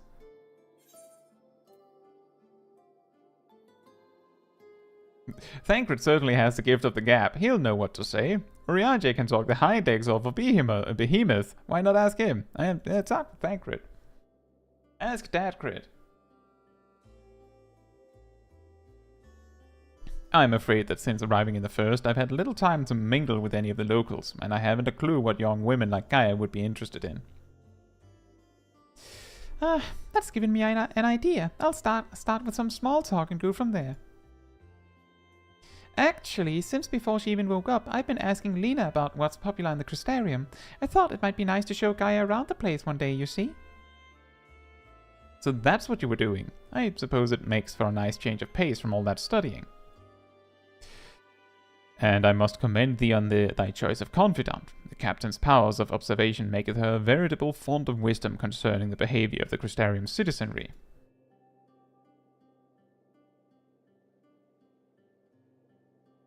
Yes, and now it's time to put that knowledge to good use. Don't let the fear of rejection hold you back. Persistence is the key. Speaking from experience by any chance?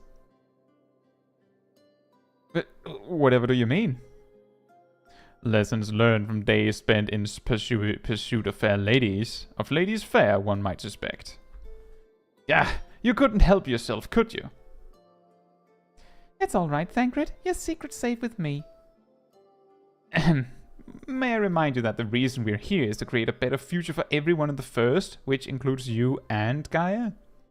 While it might not be the same scale as bringing life back to the empty, if you're able to befriend her, that will be another way of contributing to a brighter tomorrow.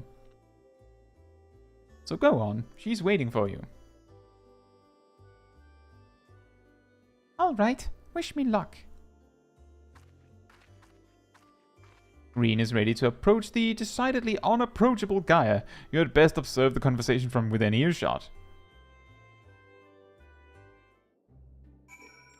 Ah, perfect! A destination I can stand on!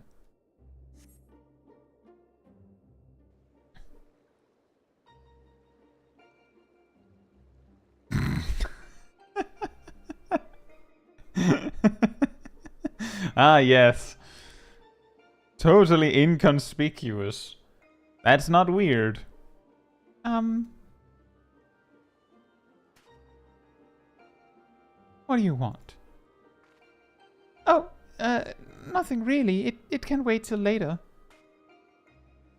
For all we know, there might not even be a later. If you've got something to say, hurry up and spit it out. Is everything alright? Not feeling strange from being around Eden or anything? Is that what you came here to talk about? Actually, I wanted to ask you.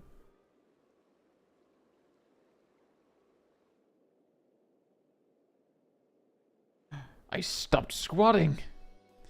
Would you like to go and have coffee biscuits with me? Bum, bum, bum.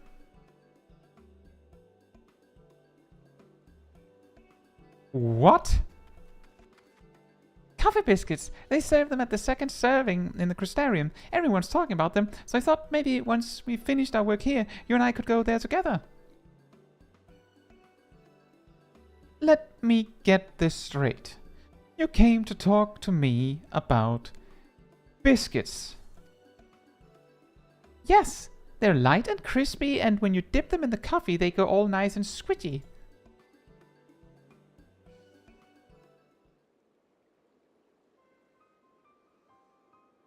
The only reason you're even interested in that in the first place is because everyone else is doing it. Can't you think for yourself?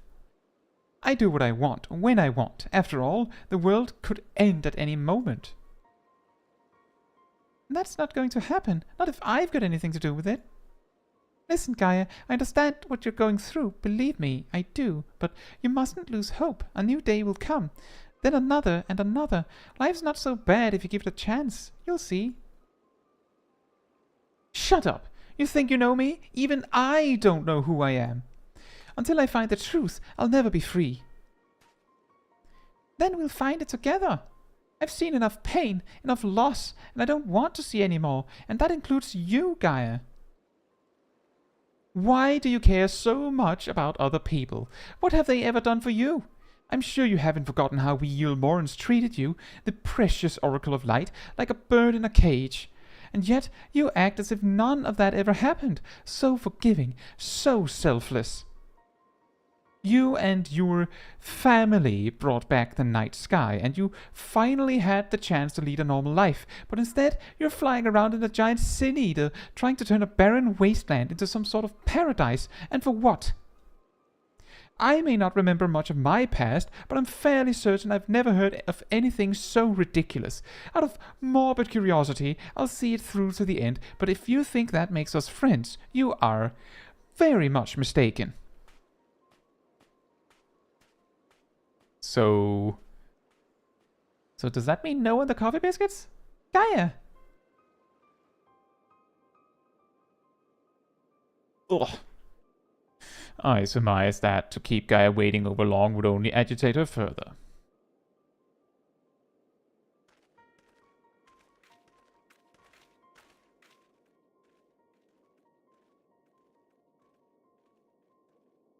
Rest is something you do when you want to try on online store items, right?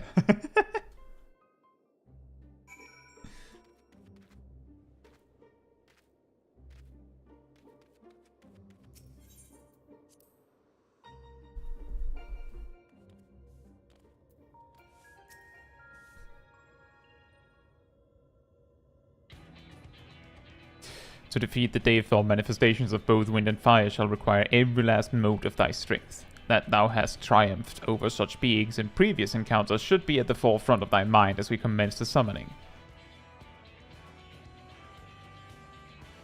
Where are we going this time, Urianger? A place called Ashfall. Ashfall doth satisfy our requirements, I believe. The fables speak of travelers sweltering beneath the blazing heat of the midday sun, while after nightfall, slicing winds did tear their cloaks. That's oddly convenient. I see. Hopefully it won't be quite that bad when I draw the elements. Reen, my dear, may I remind thee that to focus is not the same as to deny other thoughts. Whatsoever is that troubles thee, that thou wouldst be better for acknowledging it. Yes, you're right, of course. It's Gaia that I'm worried about. That is well. May thy concern for her lend thee yet more strength.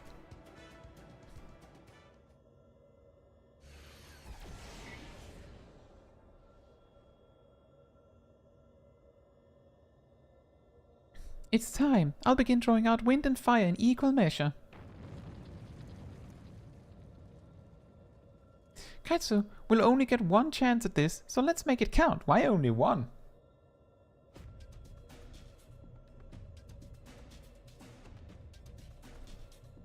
Memories of Garuda and Ifrit rage through your mind.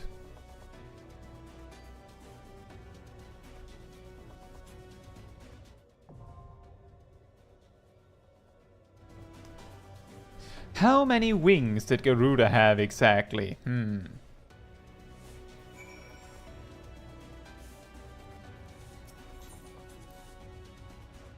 Ye of little int. I remember Ifrit being an entire humanoid man. Yeah, that sounds about right. Right, we actually have one free space if there's anyone that wants to join up. Sadi says, this fight in Savage was quite something for Melee. I could imagine. I remember it was difficult enough as a summoner, because I did it when it was current.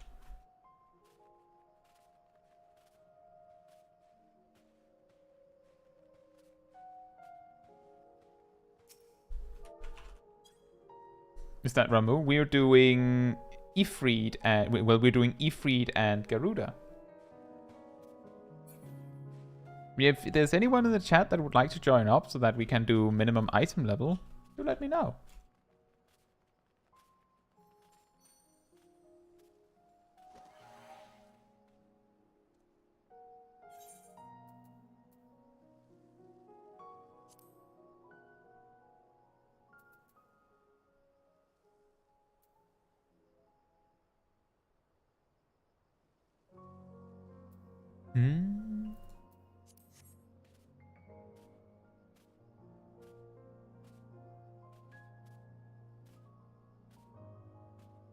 We can also try and do it as 7. That might still be possible. I don't think there's anything that specifically requires us to be 8. Aside from having Limit Break 3, of course.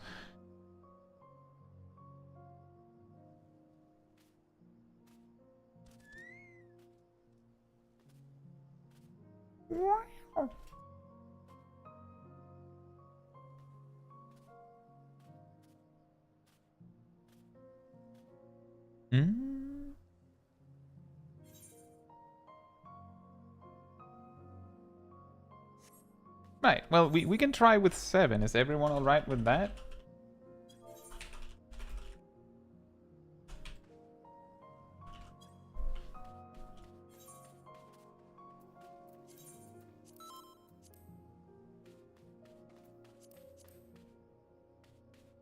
Ymir won't be able to the flashbang if we're not 8 players.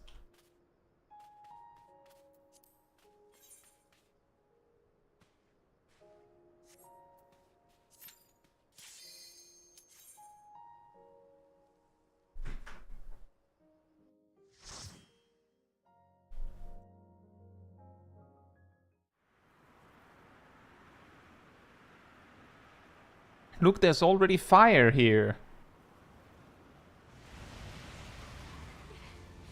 It worked. Both wind and fire have answered the call. Green, are you alright? And now Gaia worries. It feels very strange because the Gaia that is in these cutscenes seem a little different.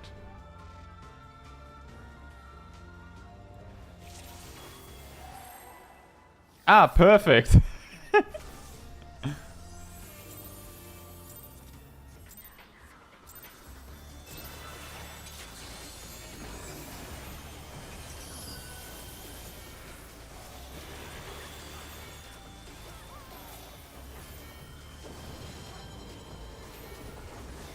Ferrostorm. Superstorm. The other kind of storm.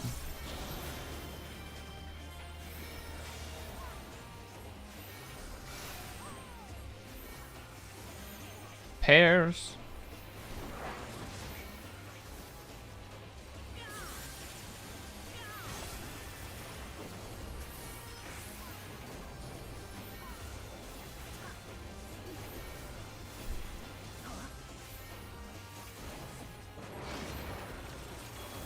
Sword.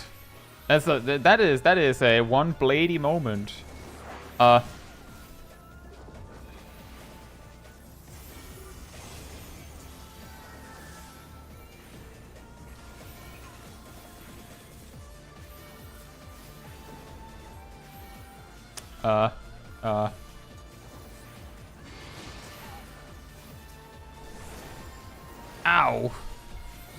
That's what we call a lot of damage.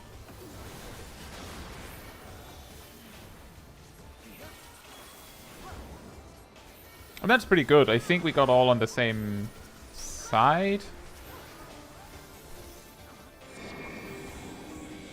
Uh-oh.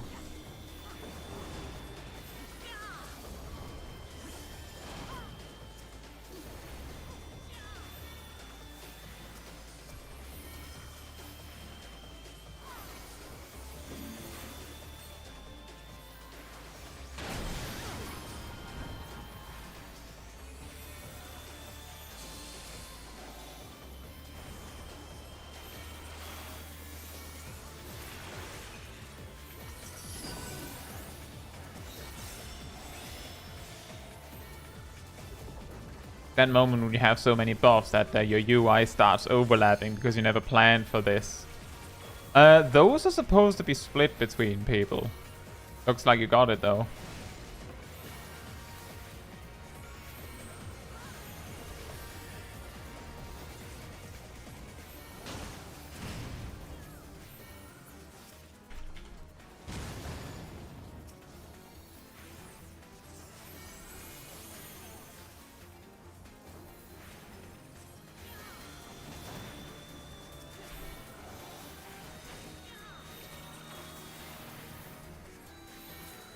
Football!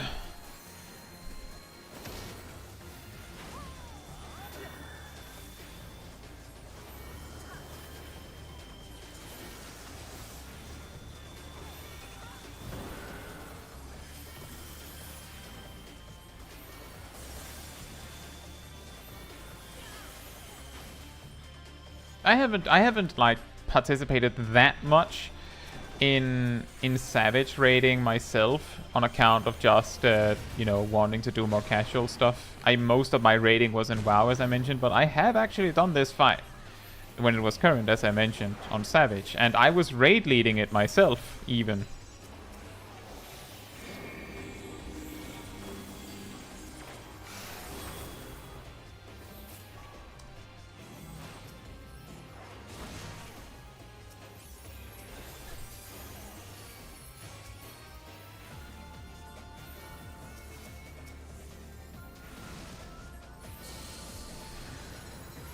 Oh boy.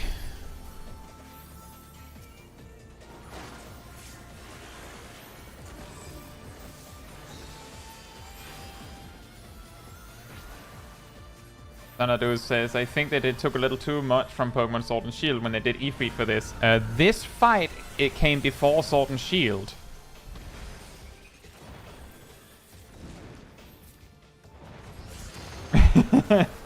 Although I get the joke.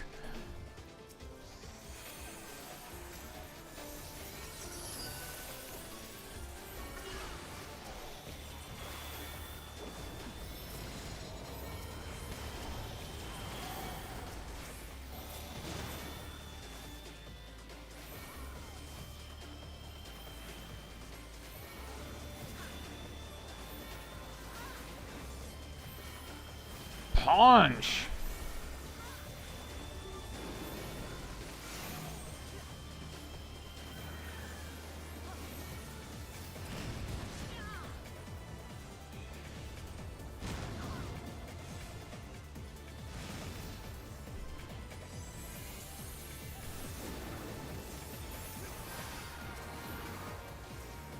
Oh, might not want to take that. Never mind, you can take it now. Blade!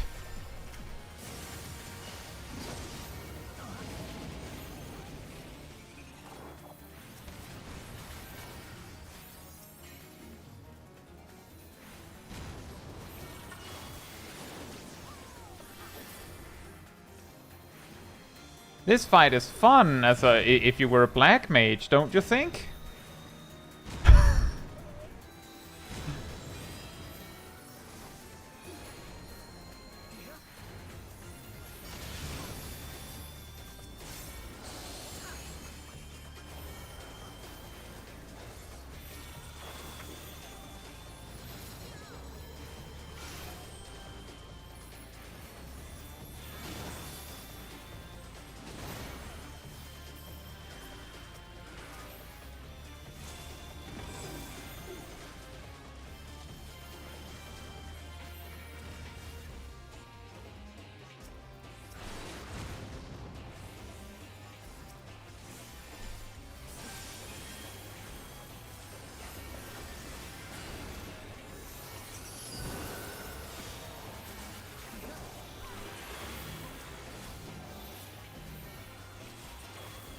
Wow, so many ranged cards.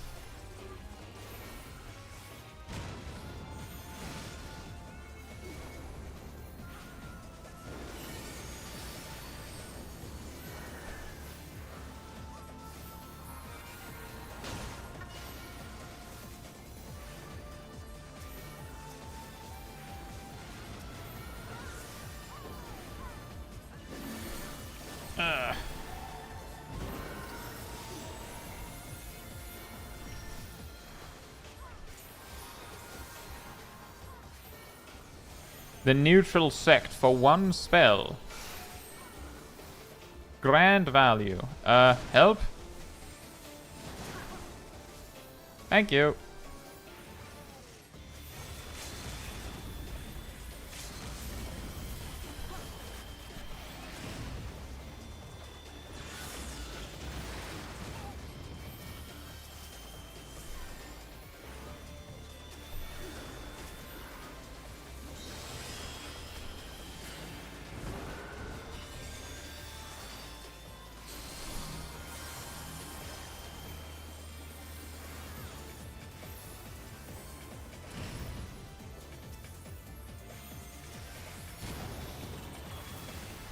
Well, I have to say that minimum item level of the Eden raids is a lot harder than the ones in Stormblood.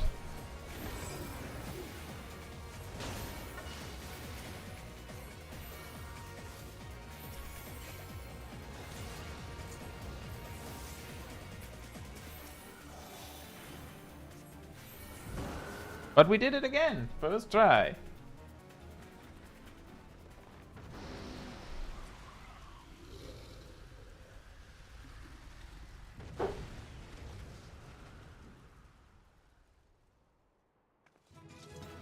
But yeah, this fight was quite wild on Savage, I remember. The thing that I remember was the meanest about this particular fight in Savage was that like 5 or 6 minutes into the fight, Raksapaksa casts something that is like one mistake from anyone and it's an instant wipe, which is really fun when everything before that mechanic was easier, right? Like, that kind of mechanic would be a lot more easy to swallow if it was earlier in the fight, because of the sheer difficulty of it. That was incredible. I never imagined they would fuse together like that, but you took them down all the same. I suppose the main thing is that we are now two elements closer to restoring the ether of the empty. Let's go and see what difference it's made.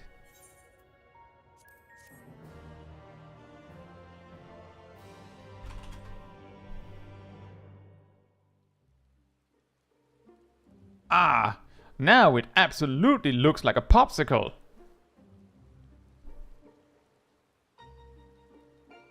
Finally.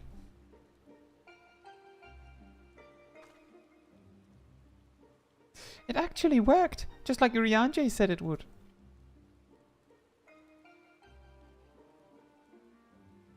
Everything we could have hoped for. Indeed, our endeavors have been repaid manifold.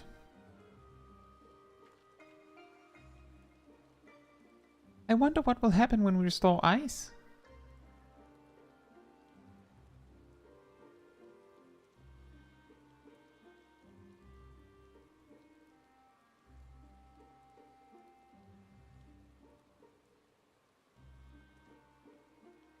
Is something the matter? One more element, and then what? You'll have achieved the impossible, while I'll still be nothing. No memory, no past, no family, nothing. Are we feeling a little bit of jealousy for this? Yeah, we are an Alpha Light, Licky. The world has moved on and left me behind. Anyone who ever knew me is either dead or gone.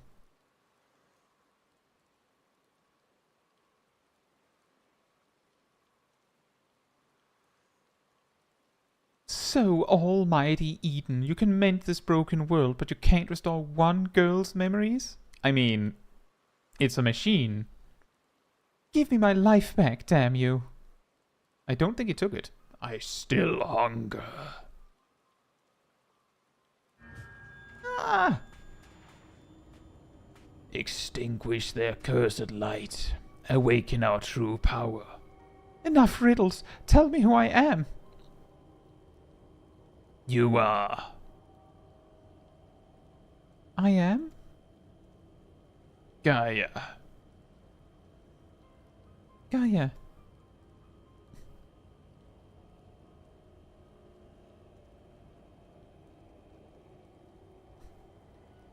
Gaia, what's wrong? Reclaim your memories. Fulfill your destiny.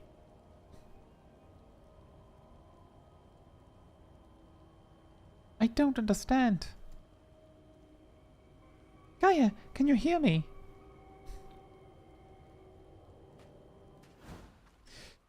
Get away from me!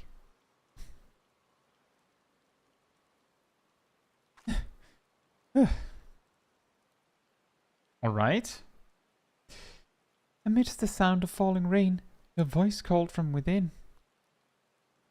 Long after the rain passed, your voice echoed on.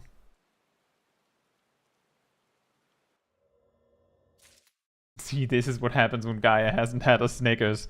I still hunger. It's actually her stomach. There's this fairy that gives me magical powers. While this downpour is precisely the result we were hoping for, the novelty of standing outside in the rain does wear off rather quickly. Not to mention, Gaia's looking a bit under the weather. Let's continue this conversation in Eden's core.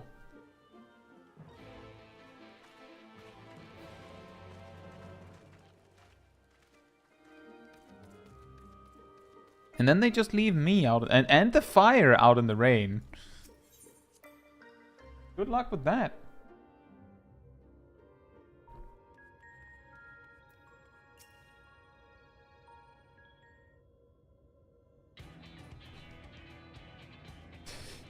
We set forth to restore the element of ice. I would discuss the manner in which the summoning shall be undertaken. Just tell me one thing. Is this going to bring the empty back to the way it was before the flood? While none can say for certain, the change we have observed at points of ethereal intersection does give us cause for optimism. It may be reasonably assumed that the empty shall continue to transform and, in the decades to come, regain a semblance of its former state. Decades? I don't think you've quite grasped the sheer scale of the damage left in the wake of the flood. It would have swallowed the entire world if Minfilia hadn't stopped it. Even if Reen has inherited her blessing, wounds like that don't heal overnight. After all, the empty has been utterly devoid of life for 100 years.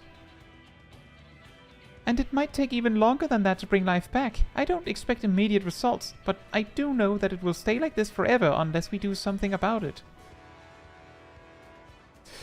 My sentiments precisely. Only once the final element is restored shall we have a glimpse of the future that awaiteth those of generations yet to come. You do all this for a world you may not live long enough to see. While here I am, so absorbed in my own problems that I spare barely a thought for anyone besides myself. I know, right?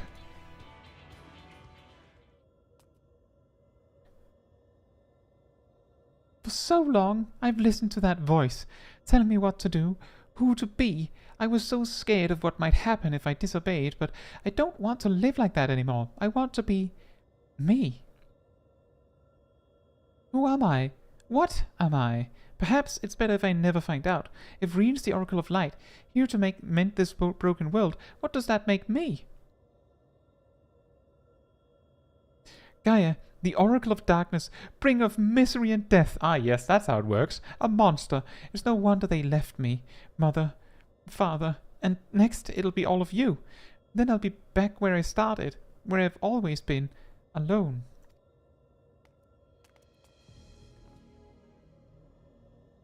Gaia, is it the fairy?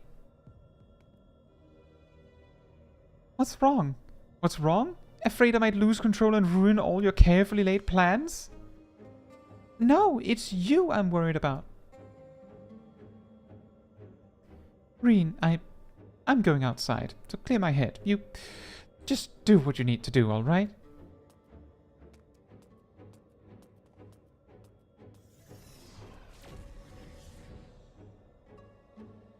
Something's wrong. I know it.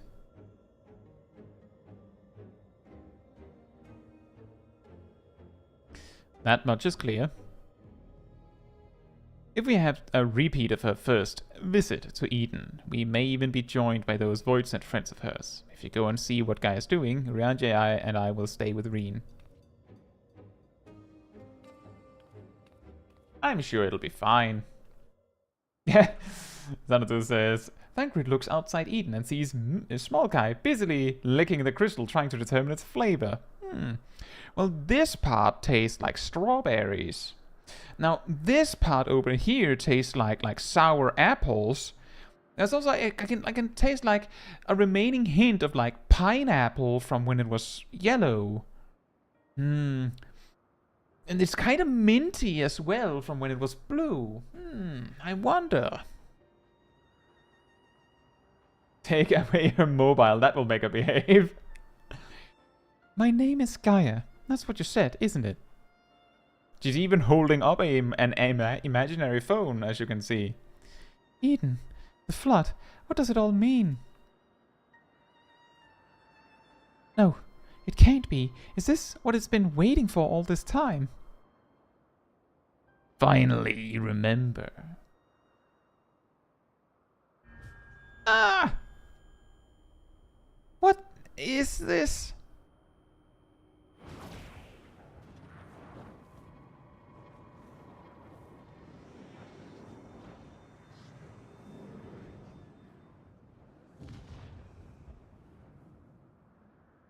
The darkness that dwells within you, Gaia.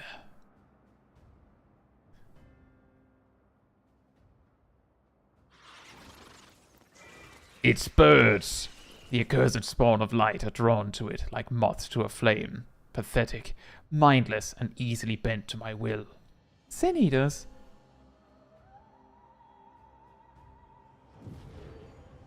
Now, the time of awakening has come.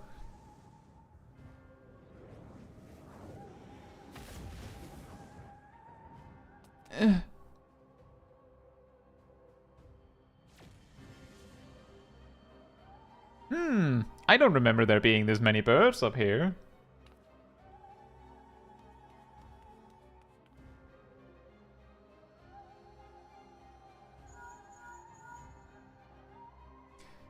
Caetsu, Reen senses Sin Eaters. What's happened? Birds.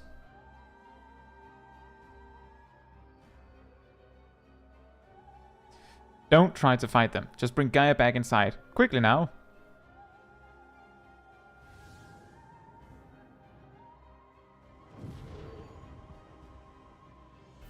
Just ignore the weird impending darkness.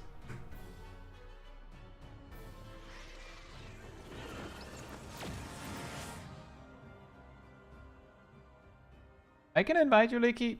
Are you ready? I'll invite you after the cutscene, which is now. Which character are you on? Annie?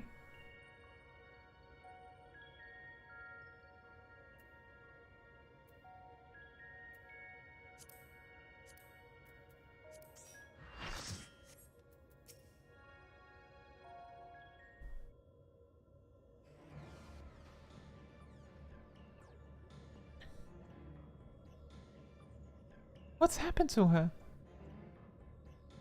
That's a concern for later. First, we must deal with those Sin Eaters. Caetsu, if thou wouldst care to repel our assailants without, I would task Thancred with standing guard within. I shall tend to Gaia meanwhile.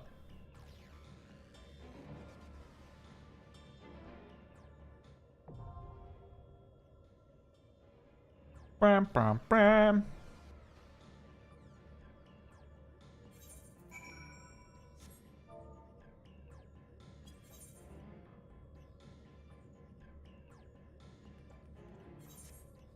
It's bird time!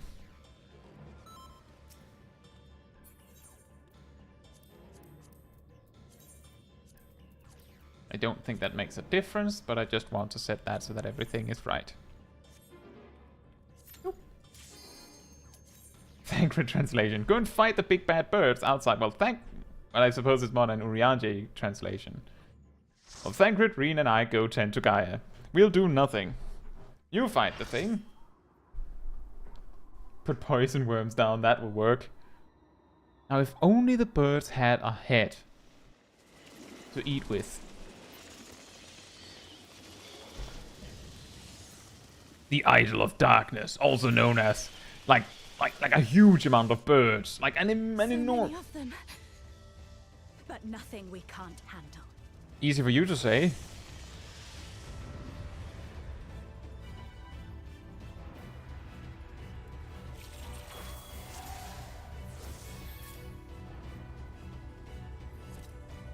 I mean, you have a 15-second counter right now.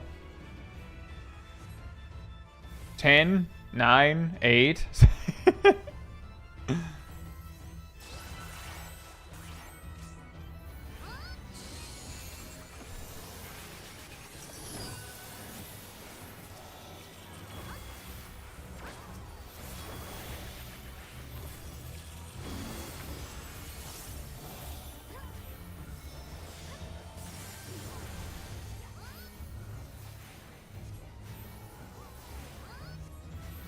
Laser! Bah!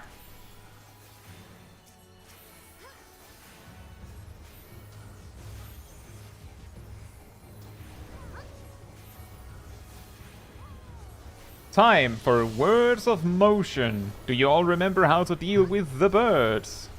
Or do you even know?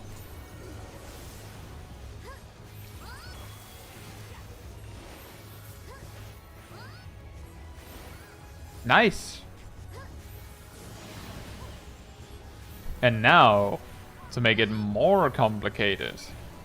Be sure to be in the front section of the arena, then you can ignore the back portals.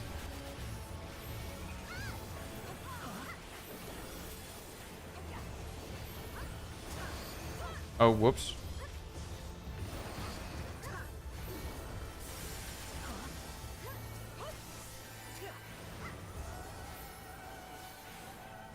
For anyone that doesn't know how the mechanic works, the birds fly in the order they are spawned, and they come out of the portals in the order they go in.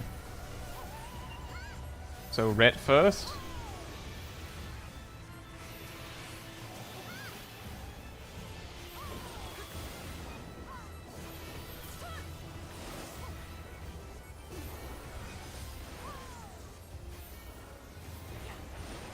Perfect.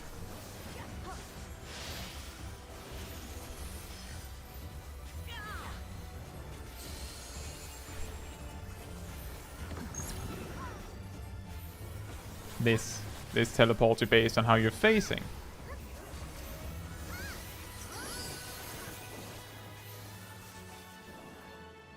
I couldn't remember that it stuns you while it does that.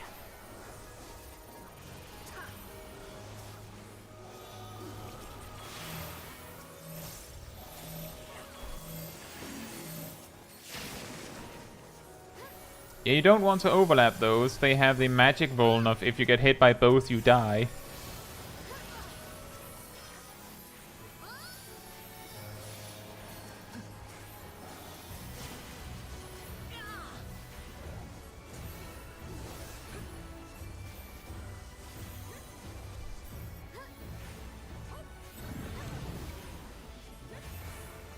I have to get hit by the opposite color to what color you have.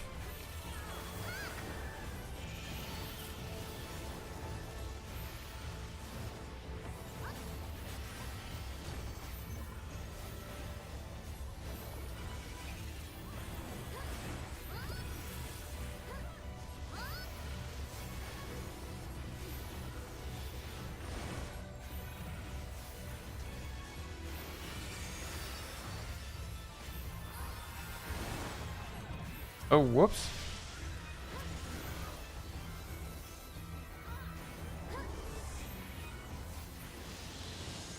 Oop. Intermission time. They can be stacked close together, to my knowledge. That's safe. It's just a matter of doing it. If you desire to do it, of course.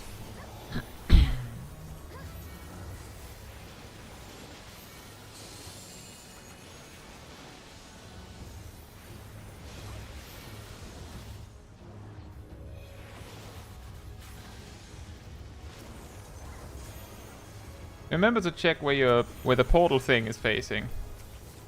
It is based on how you're facing.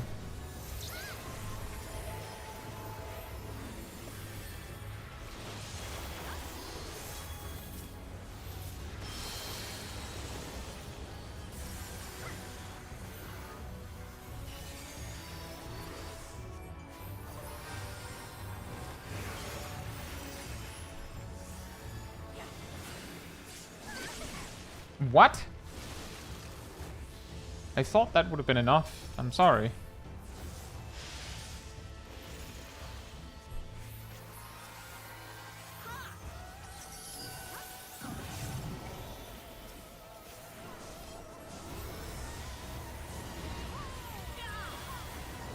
Now it gets really complicated.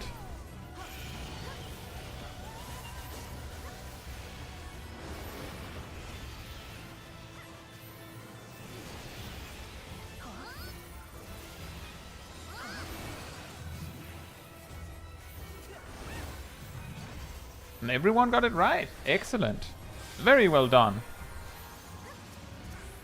That's usually the one that trips people up the most, I feel.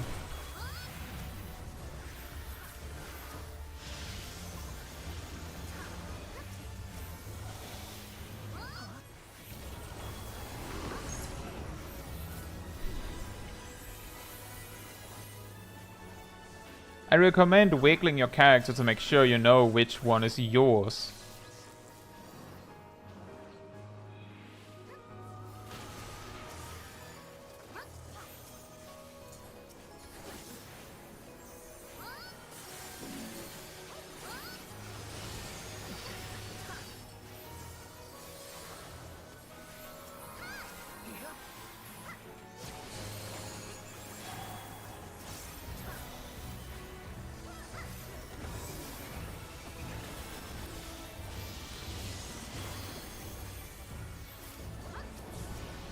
Yeah, the thing that can trip you up when it's the color thing is that it switches your color when you get hit. So you have to keep track of that.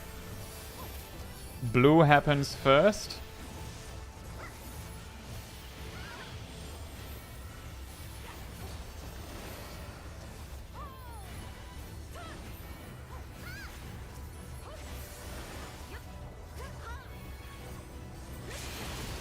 Well done, oh boy.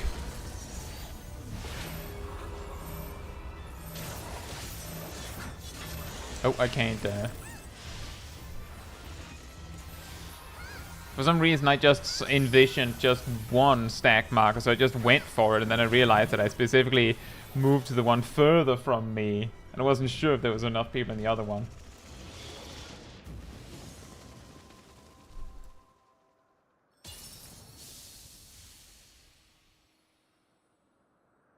And the birds are gone.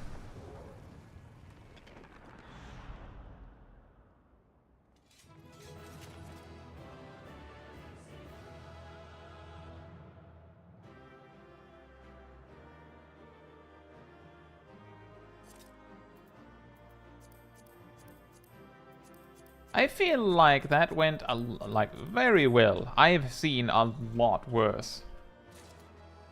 On Iconoclasm normal.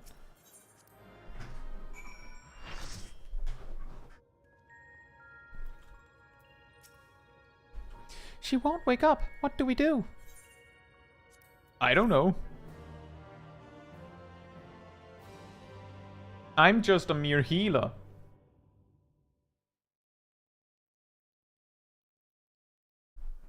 Exactly, Licky. Normally, people just die over and over and over again. You're just trying to keep up with the death count. What is this place?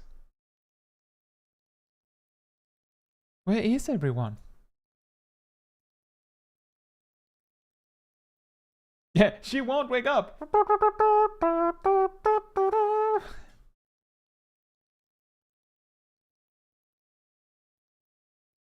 So, I'm all alone. Even the fairy is gone. Endless silence, endless darkness. Is this what death feels like? It's no use. No one can hear me. How ironic. All those times I wanted peace and quiet, and now that I finally have it, I wish I had someone to talk to. Oh boy, you can never be satisfied, huh? I thought I couldn't stand to be around them, all their interfering and fussing, and yet I was never alone.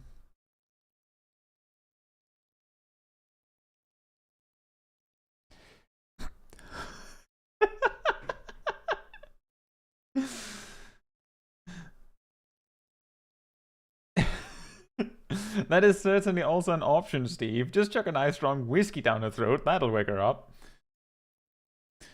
But it's no use. Even after everything we went through, my memory still won't come back. There's no future awaiting me, only emptiness. Those memories, they can stay lost forever, if only this pain will leave me.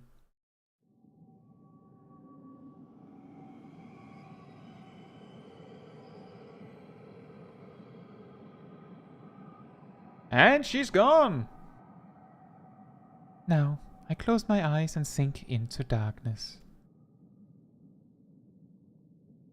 and then I'll suffer no more. Remember that healer job quest where we wake someone up with this sooner? Me neither.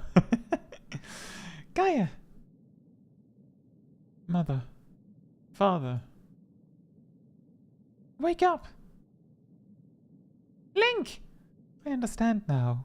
Why wait for tomorrow to claim us? Gaia, can you hear me? This perfect moment never has to end. I'm not giving up on you, Gaia. Say something! She's just like, they're like, ah, perfect, finally. Let me move on. Just Reen like, nope, come back! What do you want? Please, I'm begging you. Remember all the things we said we'd do, like going to the second serving for coffee biscuits. You know, the thing we agreed we wouldn't do. I never... Gaia? That's hilarious. She used the Stack Overflow strategy. I never agreed to anything of the sort. Oh, thank goodness. I was so worried about you. You have to be so loud.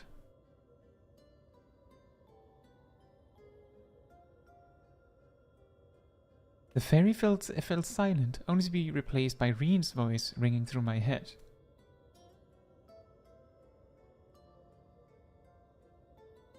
My hair's clipping through her arm. I never thought I would be so glad to hear it.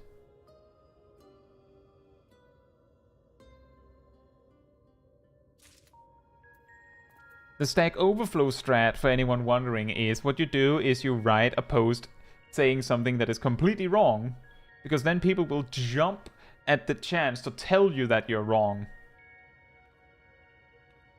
And then explain to you what the right answer is. So Reen just went, remember this thing you didn't agree to? Just so that Gaia had to be like, no, I didn't agree to that. Hilarious. The archetypical bubblegum and goth girlfriends.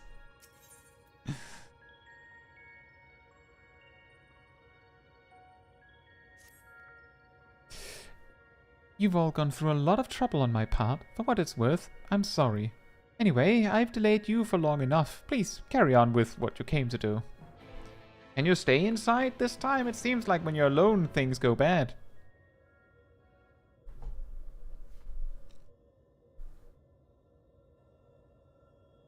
I'm glad you're back to your usual self, but how are you feeling? Much better now, but something is still bothering me. The fairy spoke to me in a dream, and a stream of memories rushed through my mind. I don't recall anything like this happening before, and I'm not sure what it all means. What sort of memories? I can't make any sense of them. They were only brief flashes, seen through someone else's eyes. At least, that's what it felt like. Infilia, that is, the first Oracle of Light, once served Heidelin as the word of the Mother. If the Oracle of Darkness is her counterpart under Zodiac, then we had best prepare ourselves for the worst. Aye, the Knight's return did tip the ethereal balance towards activity, which may have served to awaken the fragment of his power in the first. Having thus roused, he did then fix his gaze upon she who had been marked by darkness, Gaia. Yes, Licky, we're doing all of them as best as possible. We're doing them all minimize, minimal, no echo. Marked or no, Gaia's still her own person.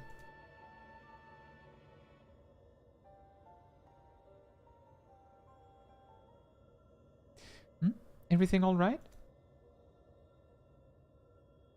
Oh, we're not doing Savage, not on this stream at least. I don't know when we would do that, but not on Smol Kai.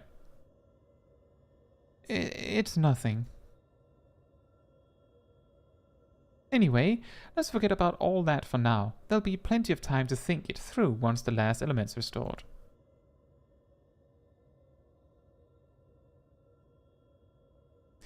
If thou believest thyself well enough, then I see no reason for delay. Let us forthwith attend to the revitalization of ice. Shiva then. Caetsu, as the only one here to have actually seen the primal, perhaps you could describe her for us.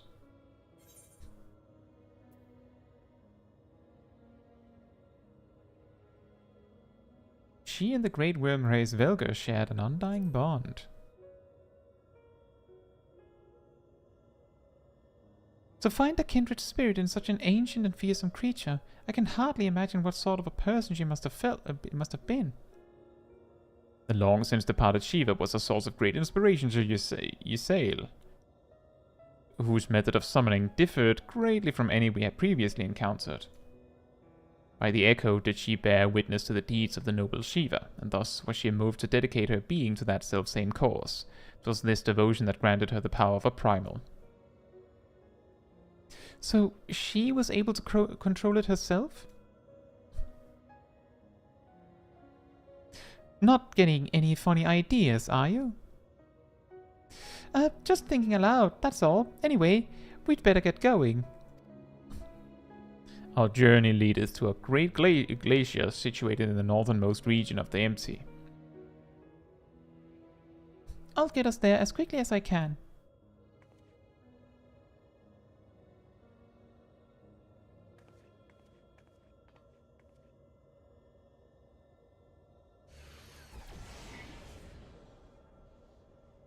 It's time to draw out the ether.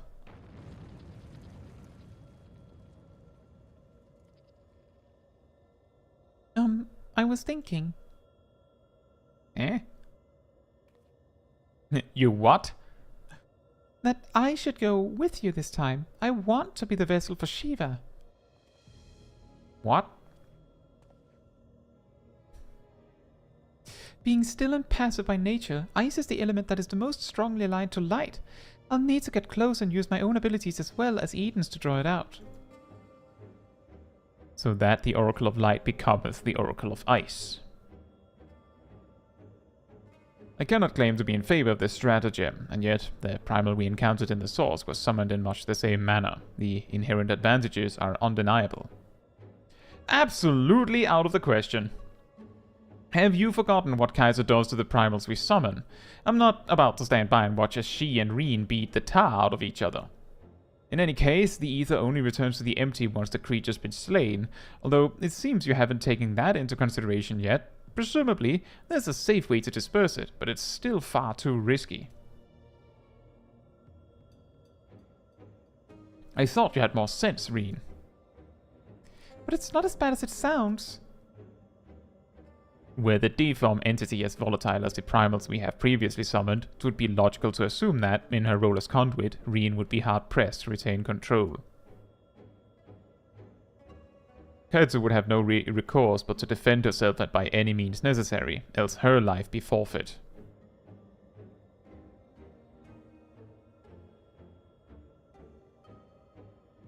I know it's dangerous, but I can't let that hold me back. Please, I've got to try. But I don't see why this is even necessary in the first place. You never had to take risks like this for the other elements. Eden possesses almost infinite power, but what would happen if it began acting without my intervention? What? If it started to feed on the ether just like other Sin Eaters, it would undo all of our hard work. And? This is a disconcerting eventuality, and one which cannot be dismissed. I'm worried that even if we realign the elements, things will eventually return to how they were following the flood. And? But if I train Eden how to nurture the environment rather than drain the life from it, we can leave it to take care of the Empty in our place. I'll channel the ether through myself and show Eden how it's done. This isn't some house pet we're dealing with. If it all goes wrong, then what? I know this all sounds like I'm taking a leap of faith, but it has been a gamble every step of the way. We've managed to come this far because of faith in ourselves and in each other.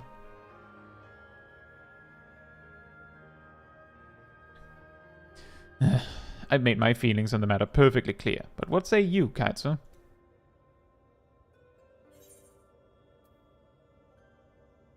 I'll hold back as much as possible.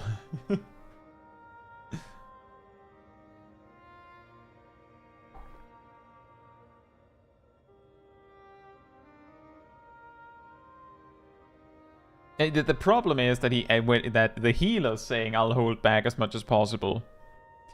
Reen, I suppose that if you've got your heart set on this, there's no point trying to dissuade you. Just don't do anything reckless. Is that clear? Isn't this reckless? As crystal.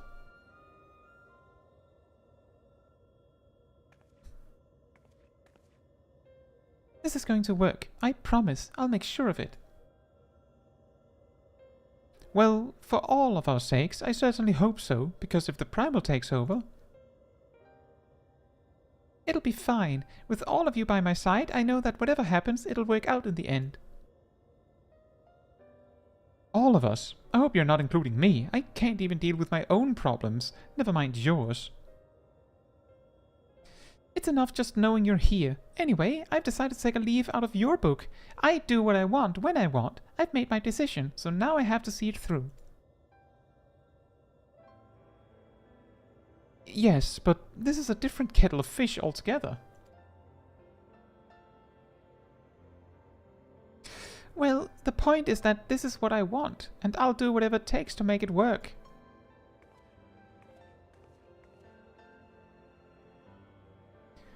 So, this is how much it means to you.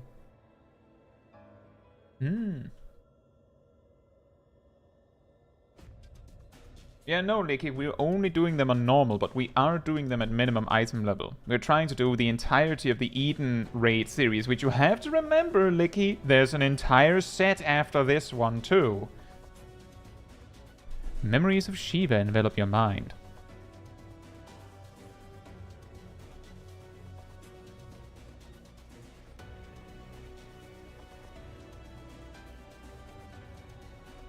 I don't know how, but I can see her too. This might actually work.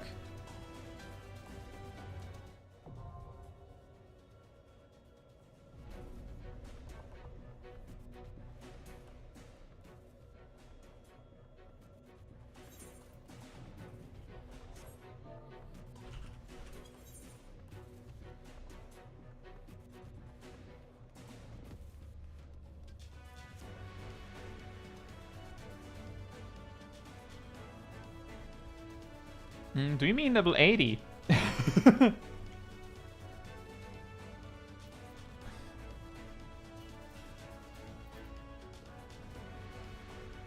Sarina, are you here?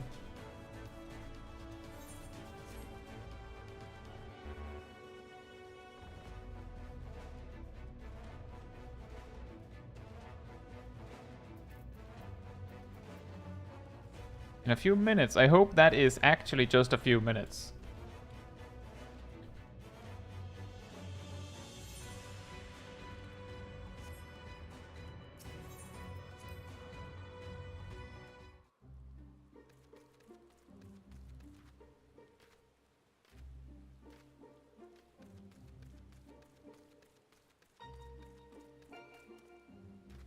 I do think it's quite silly and weird that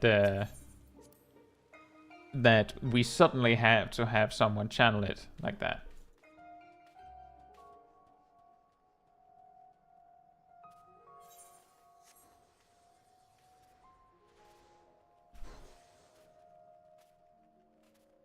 Serena, if it's only a few minutes, the question is, if you say a few minutes, do you mean like 2 or 3 minutes, or do you mean 10 minutes? Like that's the difference that makes or breaks this. Like if you're almost here, we can wait, but if it's going to be a significant amount of time, then it's like, I mean, it's going to be a very long stream. 3 minutes, well, I can wait for that.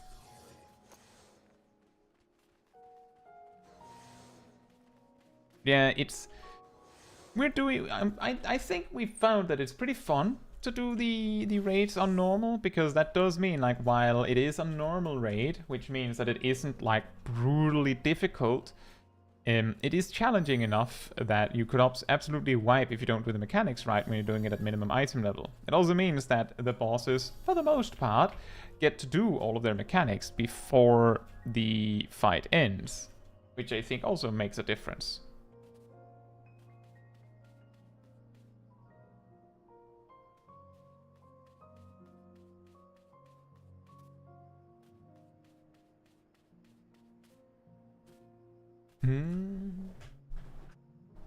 Yeah, when I raided in a Savage Raid team back in Shadowbringers, that was specifically in the second raid tier, and we disbanded while we were proccing on E7S, so we never got to see the end of that one. But we managed to farm all the gear we needed from E5S and E6S, because we were doing it so late in the tier that they had removed the weekly lockout.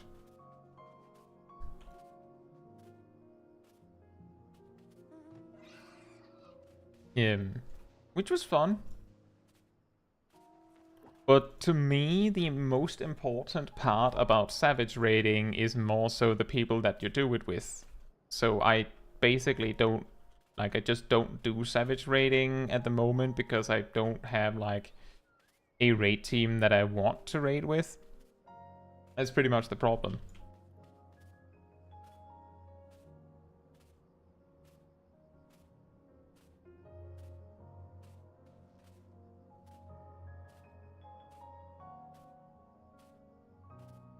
Shira says, I'll be there, I just have to make an EU ult and grind out the entire MSQ to Shadowbringers and then level grind to start the Eden raids and then do all of the raids before this one.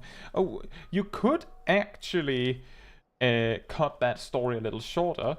You can buy a story skip. Then you just have to do the Eden raids, I think.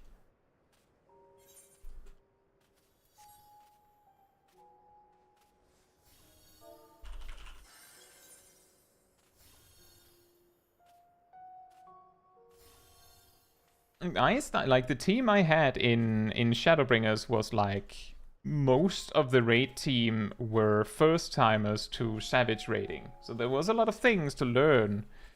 But given that I had already raided for years in WoW, I was pretty well situated to teach.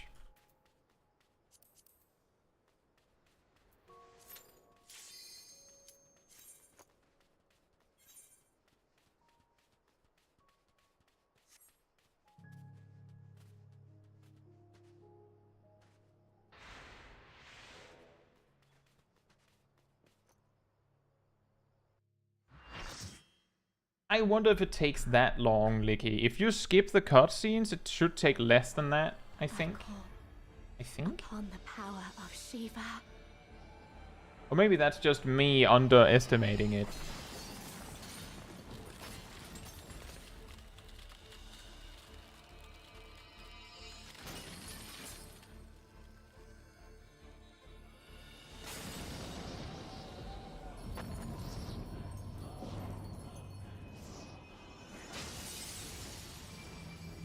Good job!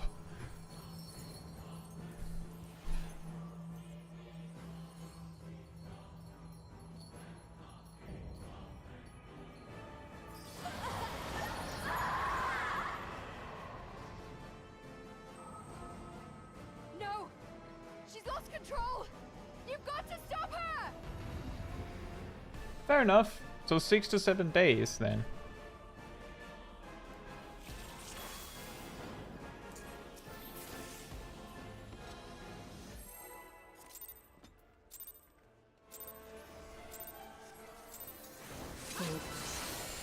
You would stoke the fires of conflict.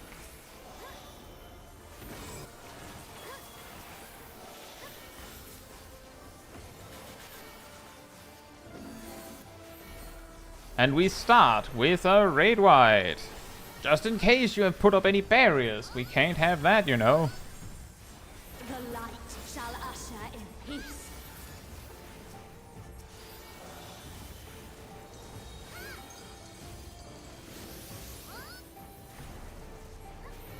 It's a glare mechanic. The glare is so big, or so far away that you have to like tip your camera up to see it.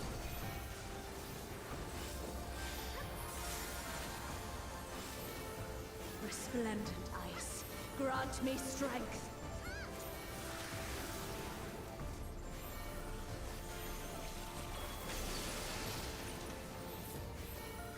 Shatter.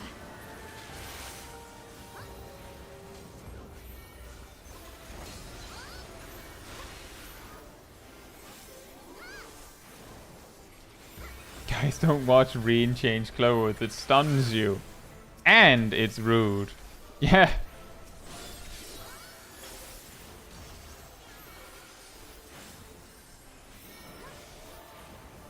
Your blood shall freeze.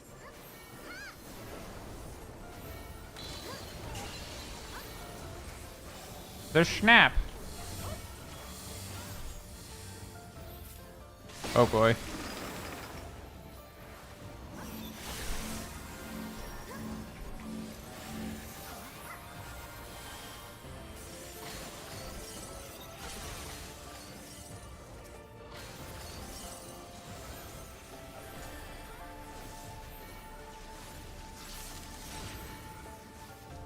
Oops, that was a knockback. What? That was a very delayed knockback. We need a taunt. We need a taunt. Thank you.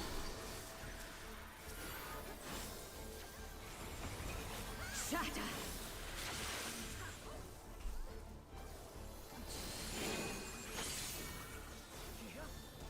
Oh. Well.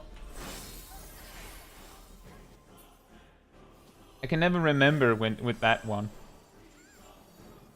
The light shall usher in peace.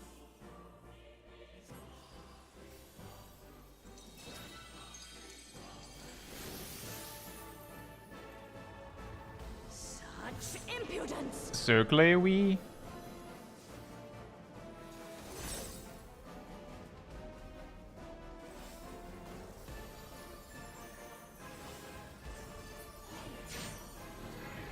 This might be a wipe.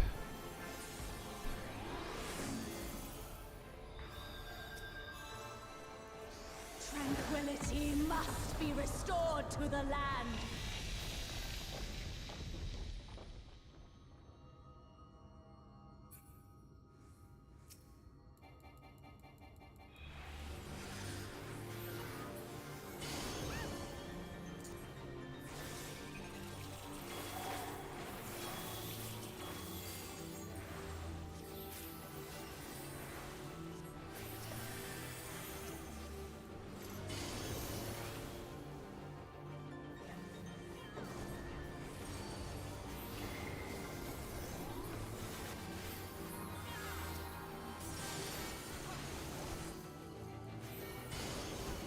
Ah, that's my bad, Serena.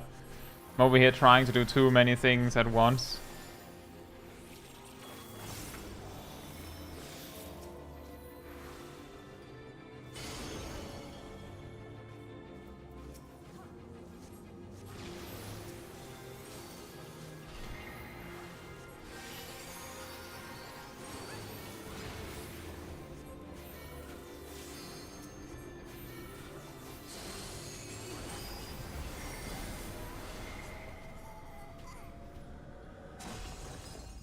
Wipe 1.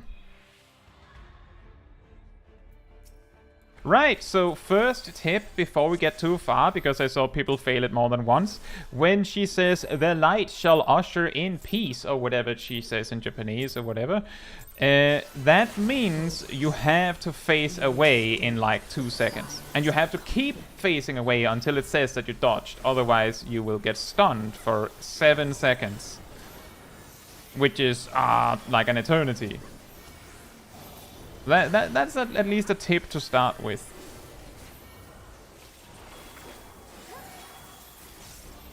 The light shall usher in peace. So she casts that, then you can do 1, 2, face away. Or you get stunned for... Actually, it's 8 seconds. Such impudence! That's the donut.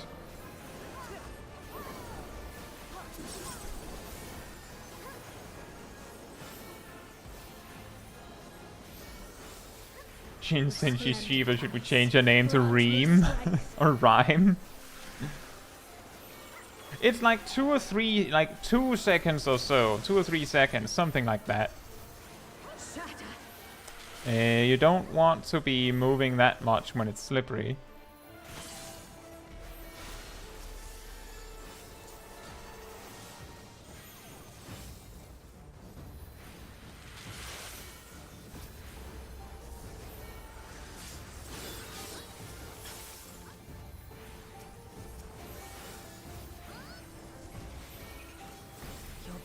Shall freeze.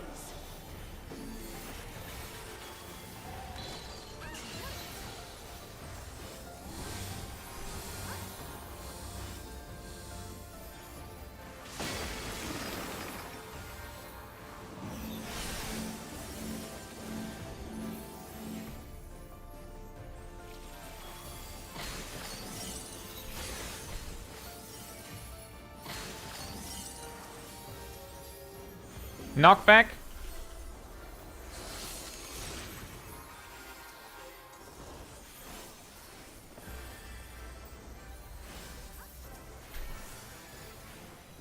Don't think I'd set it in time, given the stream delay.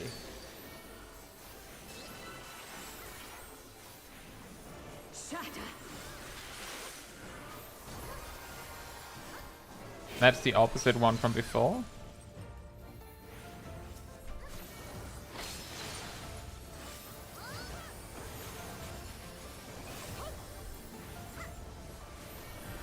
The light shall usher in peace. 1, 2, and move. Such impudence. Circle.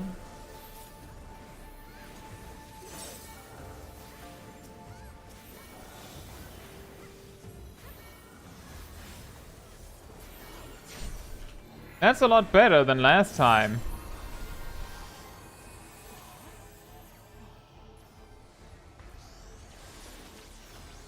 Tranquility must be restored to the land.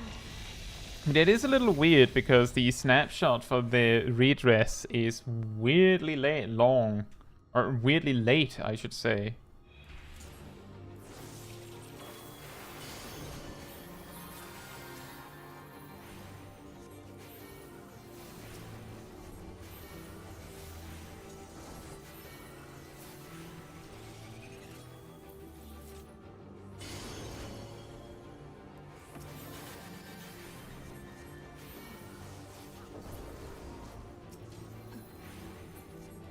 We don't need to, people.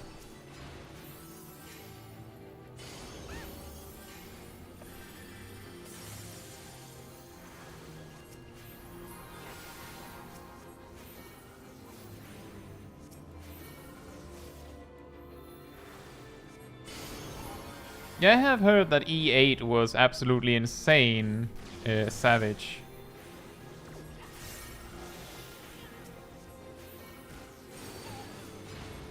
It's fine, Sip. I was just mentioning it. Because there was more than one later. So, like, then you knew for the next one. I am also very small. Look at you. You've been not a Lalafell for like a month. Or a month and a half. And now you're hating on Lalafells being small. Meanie.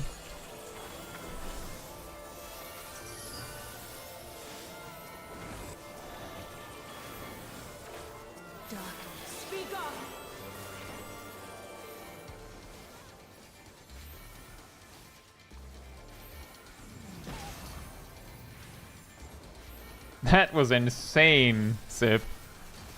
Just basically backflip to the exact edge.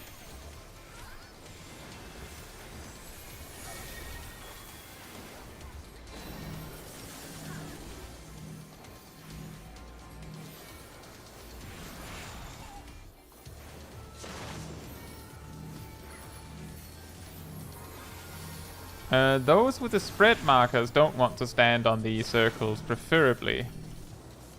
So that everyone else can safely stand on them. Very nice. Looked like everyone already realized that as I was saying it. Normally that isn't always the case, which is why I felt that it was relevant to maybe mention. It's not as important when it's 1 stack circles, but then it becomes 2 stacks and then 4 stacks.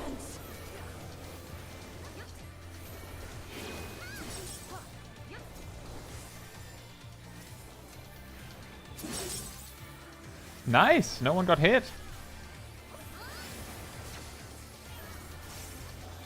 Resplendent ice, grant me Be strength. careful, it becomes slippery after this.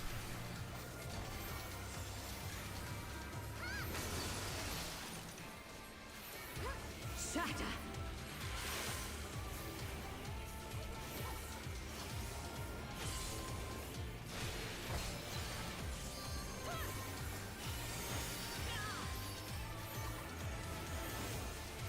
The light shall usher in peace.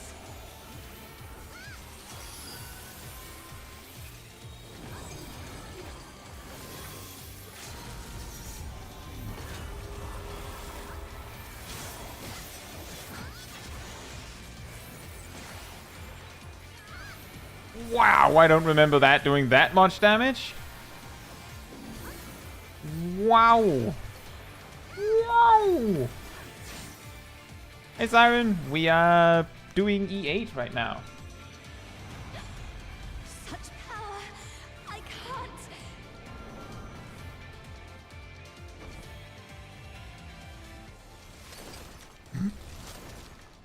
That's some funny frozen poses. Is there a space still? Well, we're 8 right now, but who knows?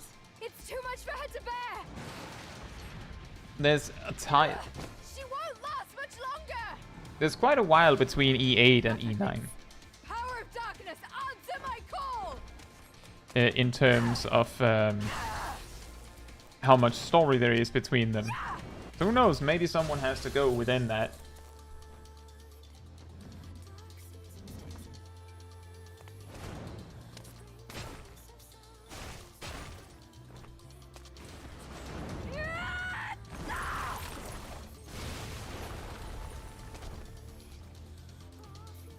Damn this light! Damn it all! Light is too much for her to bear. Oh, look! Another limit break! I wonder who will use it. Ah, yes, the Black Mage. I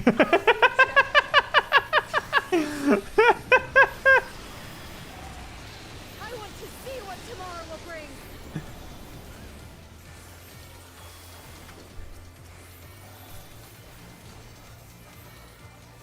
No, we're so close.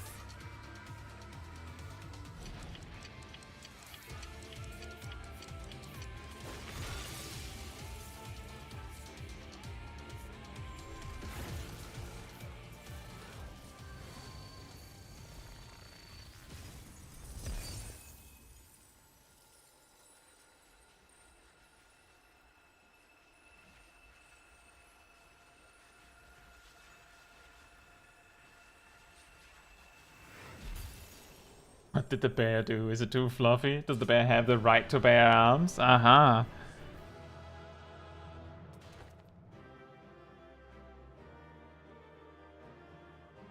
I have the right to bear arms.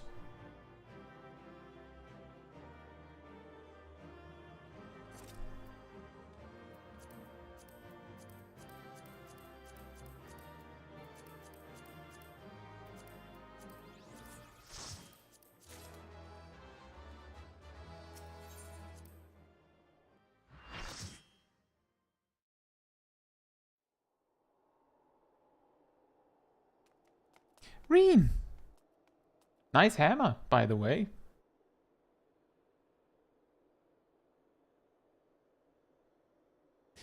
You were there. I heard you. What happened to Shiva? Is she still in control? No, she's gone. But Gaia? What?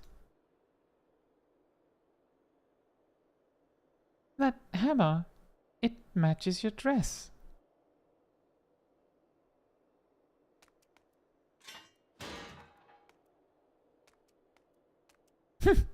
I see you're back to your normal idiotic self.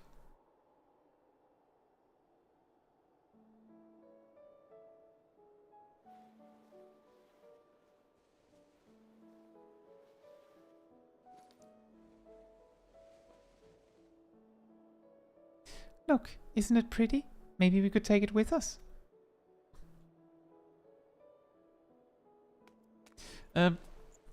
Ice tends to melt, you know.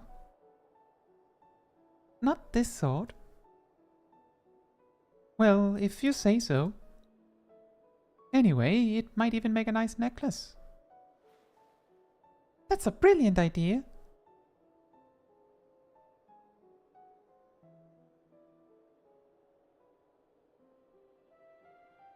Wilt thou not rush to her aid? Perhaps I'm getting slow in my old age, but because it would seem Gaia's beaten me to it. To think that she would be the one to break the ice.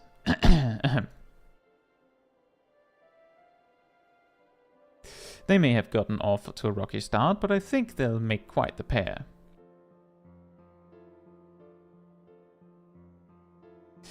Is that a hint of melancholy I detect in thy voice? Something akin to a pining mother bird whose chicks have flown the nest.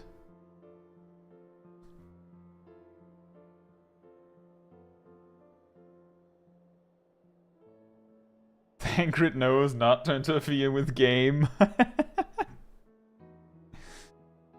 Father bird, if you don't mind, but aye, you're not entirely wrong.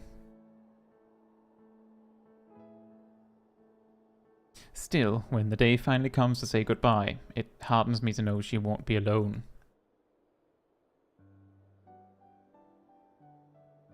After that, we can go to the second serving for coffee biscuits.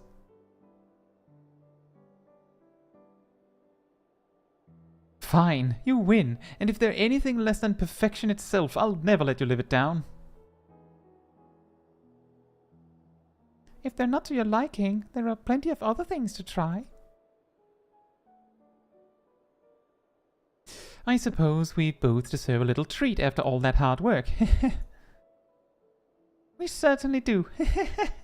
Are you reaching for the hammer? There we were, laughing as if we had not a care in the world. Fleeting though it was in that moment I was content. I was content, but my life was never meant to be so simple.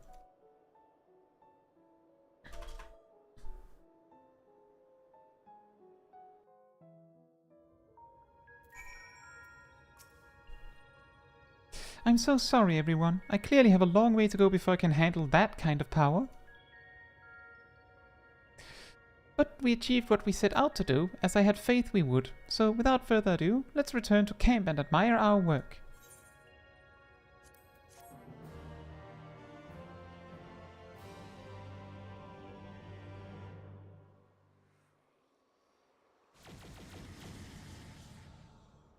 Teleporting sounds.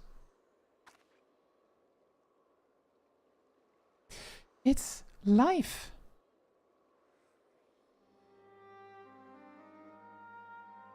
Is it? Where? It's grass.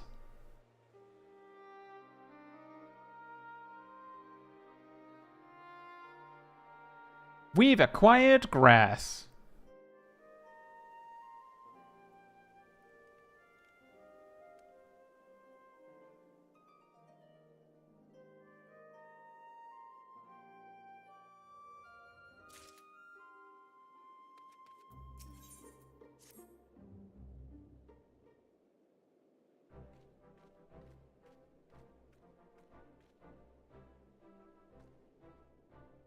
I can feel all of the revitalized elements working in harmony.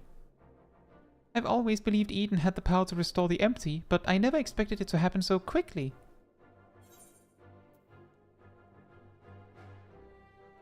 I never did get the hang of summoning primals correctly.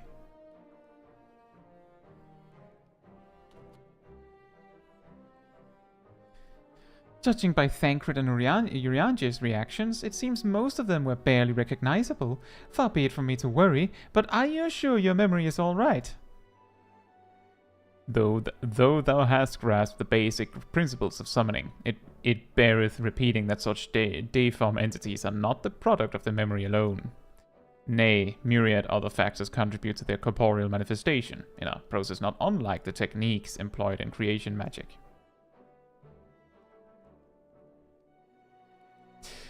I wonder if the effects from the rebalanced ether will spread to the rest of the empty. Perhaps we'll just have to wait and see. Besides, I'm sure we could all do with a rest.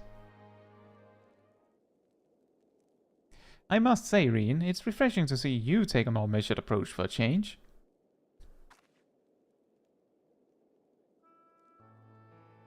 Well, if my experience here has taught me anything, it's that I shouldn't rush into things unprepared, and I've also learned that there are some problems that can't be solved alone. Is that so? Since you freed me from Yulmore, I've met all sorts of kind people who've gone out of their way to help me. I thought that I should do everything in my power to repay their kindness and make the world a better place. But now more than ever, I realize there's a limit to what I can achieve by myself. Even though I was able to summon Shiva, I couldn't control such vast amounts of ether. If Gaia hadn't been there for me, I might never have returned to normal. I could say the same about you. I was trapped in a nightmare, but you freed me. It seems we're more alike than I thought. We might not be able to do everything by ourselves, but if we look out for each other, then we can face our problems together.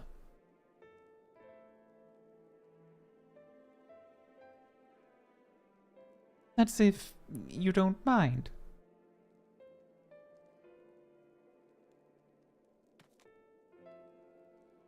No, it's fine, really. If things don't work out, we can always go our separate ways.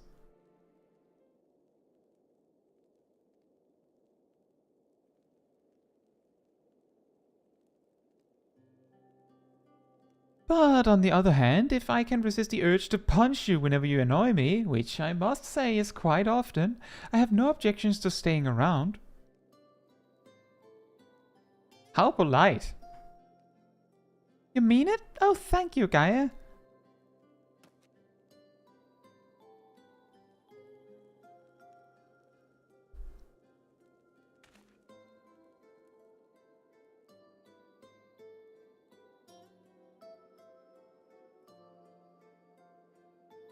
You don't care about what these two people are talking about anymore. May I suggest we continue the conversation in our meringue? Though the empty may now support with foliage, the land's normalization hath but begun, and to linger overlong still entaileth risks.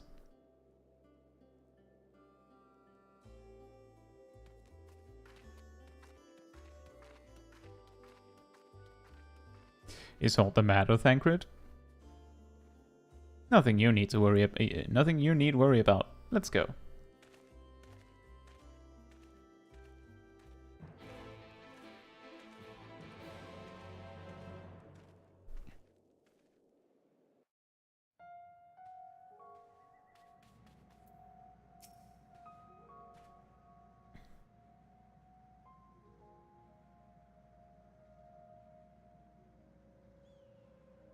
Before we do anything else, we should report to Yalford. He'll want to know how we've been getting on in the empty. Speaking of Mortsuk, there was a snack of some sort that caught my eye last time. I can't quite describe it, but it looked squidgy. Despite a strong suspicion that I may live to regret it, I'd like to try one. Oh, I think I know the one you mean. They might not be much to look at, but I bet they taste amazing.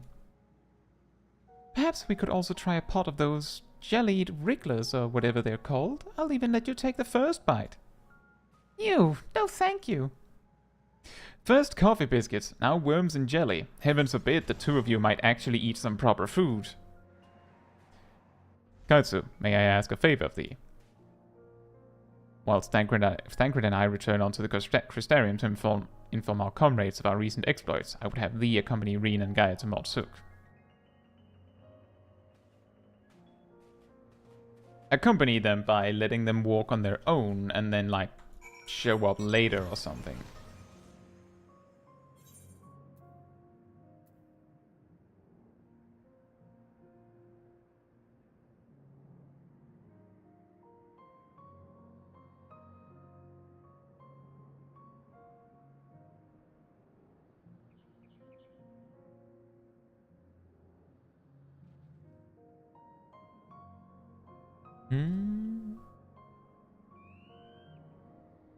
I am surprised how much story there's been here.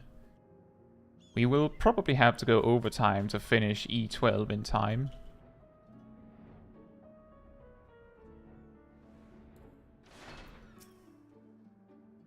I trust all is well, Miss Gaia. It will be once we get out of this desert town. If I have to spend another night in that dingy little room, I shall scream. I'm terribly sorry to hear that the accommodation was less than satisfactory. I'll investigate the availability of more comfortable lodgings post-haste.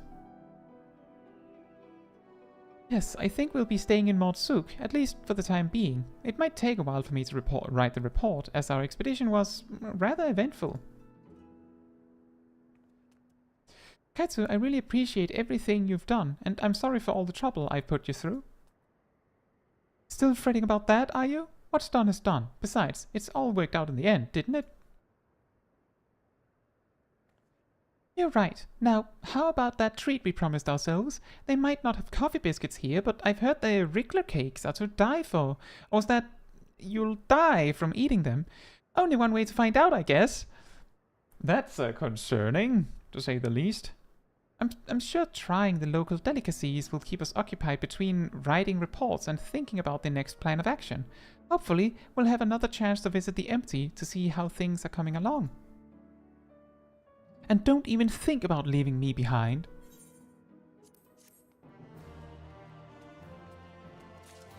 Right. I will be right back, and then we will do the last bit. The last part.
Alright.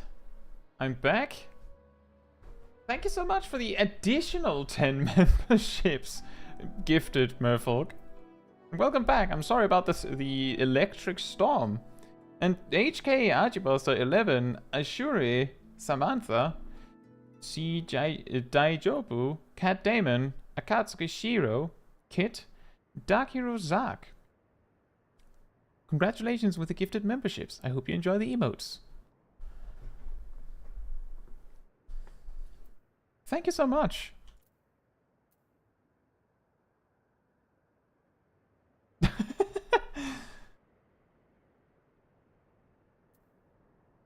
Thank you for the gifted memberships, Mia. Thank you for the 10 gifted memberships. That's crazy. Thank you. That's a huge amount of gifted memberships today. Thank you both of you so much. That's so generous. And Drifty Tanner, that's a Japanese name. I think. Peter Manuel the Dev, Excelli, Deplorable Veteran, Annie, Ayapin, and Yoshups. Congratulations on the gifted memberships. I hope you enjoy the emotes. How does Shiro keep dodging the gifted memberships? It is a very good question. I don't know what it actually, how it decides it. But thank you both so much. Now, let's work on getting the last. Licky, you can't get a gifted membership if you already have one. If you already have a membership.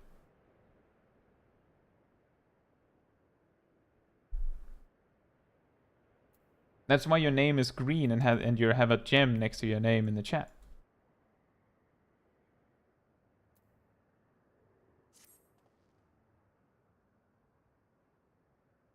Good news, or at least it has the potential to be good news. I've received word from Master Ryanji. Unfortunately, the message was rather thin on details. He only requested that you return to the Crystarium and meet him at the Wandering Stairs. Not the most likely of places for important meetings, but I suppose you might be able to squeeze in a pint or two while you're there.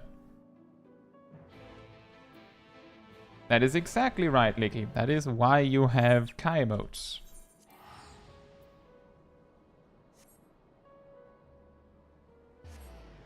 The gift's motivations are beyond our understanding. Yeah, that sounds about right.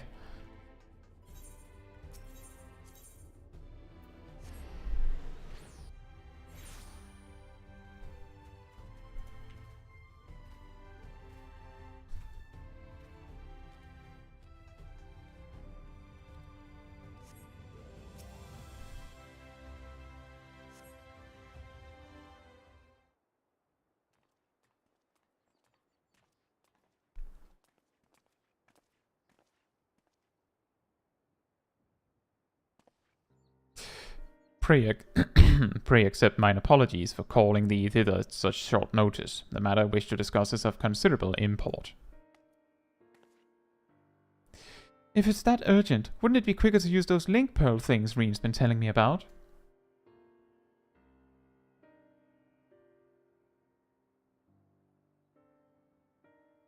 These are words best delivered in person.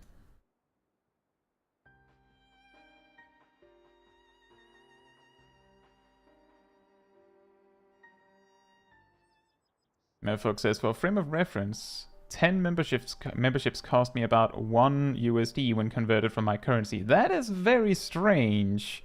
Something that you might be interested to know is, although that is probably very obvious when you think about it, is that the converted price is just like on your end when you get the memberships. That also means that you've bought 10 memberships for $1. Which means that it's almost like the opposite of support in a way, which is weird with YouTube. I just wanted to let you know, like, that you're aware of that. Of course, that is completely irrelevant when what matters is that you're trying to support and be helpful and be nice, and I appreciate it.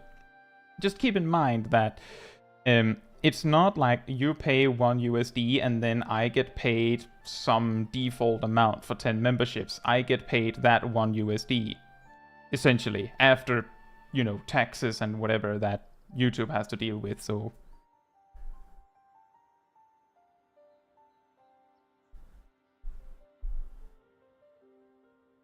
But yeah, just keep that in mind, that it doesn't, like, become more, but that is an interestingly weird fact that 10 memberships is that cheap. The reason why I say it could almost be viewed as the opposite is because if you have, say, people that were considering buying a membership their own, they will not if they have a gift, of course. But that is, of course, irrelevant because they could all incidentally buy in the same country as you. So it's not like it really matters in the grand scheme of things. I just wanted to let you know that that is something worth keeping in mind. If it is something you care about. I still appreciate the support nonetheless, so thank you. Perks of economic crisis in a country? That sounds about right.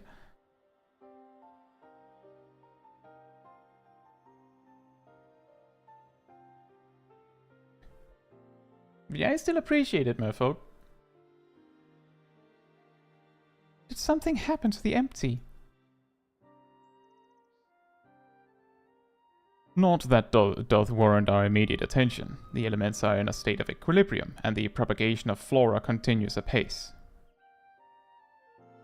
So, what's this about then? As thou art aware, we are not of this world, hailing from what is referred to as the source. However, unlike Caetsu, Thancred and I exist only as ether given corporeal form. Our bodies remaineth on the source, though the threads that binds us to them doth grow weaker with the passage of time. And if you stay here too long, you might never be able to return. Precisely. Now, with the wheels of change in the empty set in motion, we believe this is a fitting juncture to take our leave. We shall but regret not being present to see the transformation reach its completion.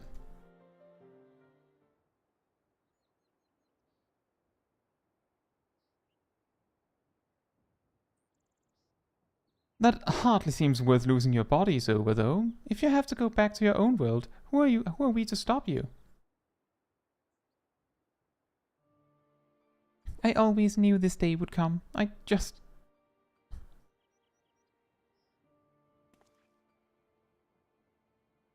You'll still have Gaia and Caetsu.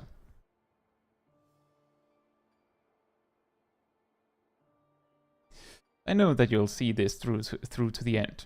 Together. We will. I may not be half the woman Minfilia was, but I have friends I can turn to.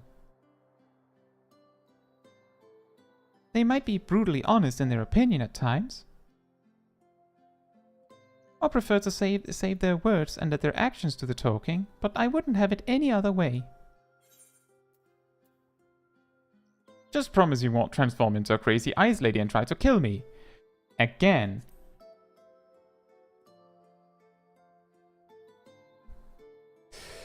Though I can't say what the future might bring, no doubt Reen and Gaia will need your support in the days to come. Alas, the mysteries surrounding the fairy are yet to be solved. Whether thou shouldst find the answers that thou seekest or nay, lend not thine ears to honeyed words, for thy will is thine own. Never forget this. I won't.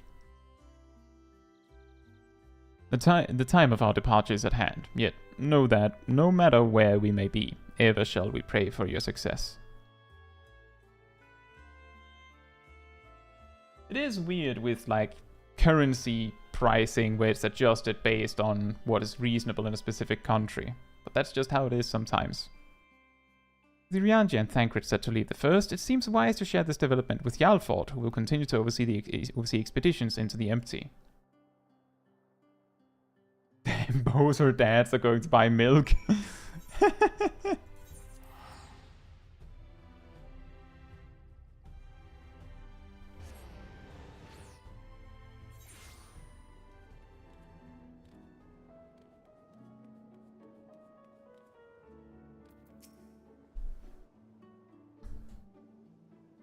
You're back sooner than expected. Is everything all right?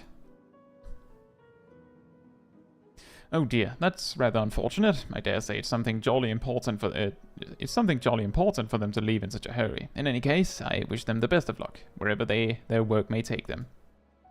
I shall remain here and hold the fort, as it were, and make the necessary provisions should any further forays into the empty be required. Safe travels, Mistress Caetsu.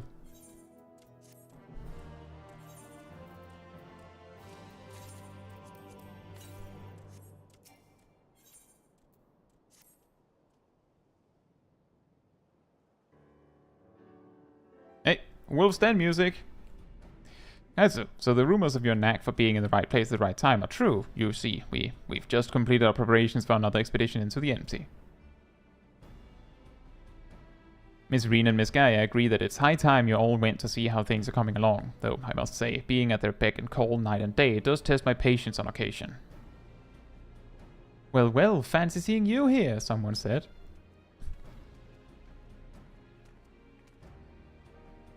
Caetsu, we were just getting ready for another ride on the Sky Slipper. Care to join us?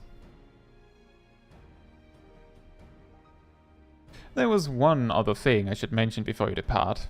Now that the situation in Yulmore has settled down somewhat, my associates have made some headway in investigating your past, Miss Gaia. Is that so? I thought that's what you wanted. So did I, but I quite like the way things are now. Digging around in my past might, I don't know, spoil it somehow. Besides, uncovering the truth behind the voice in my head and my strange powers is bound to be more interesting than whatever life it was I had in Yulmore. I understand. We'll find the answers together, just like we do everything else. How were the coffee biscuits? Oh, they were delicious, as always, but I hear they're quite fattening, so we usually just buy one and have half each. And then you always get another one anyway. Yes, but we break that in half too, so it's fine. Then we may as well have one each to begin with. Honestly, Reen, I sometimes wonder if you've got biscuits for brains.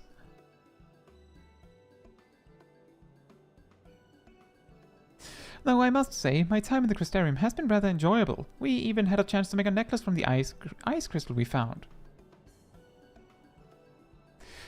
And in case you were wondering, I haven't been neglecting my training. I wouldn't want my skills to get rusty just because Thancred's not around. I'm ready for whatever lies ahead. Rianje would also be pleased to hear you've had your head in those fusty old tomes. I've even done a bit of studying myself. After all, it's up to us to take care of the empty now. Brain squids.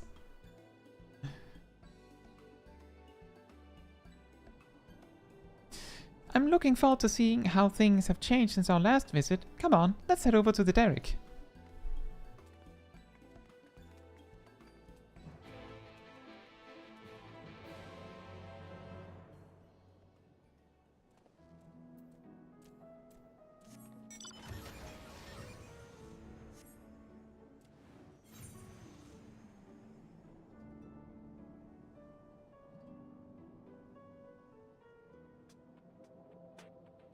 I'm pretty sure when she was stuck in Yulmore, it was just Ranjit. It's Ranjit!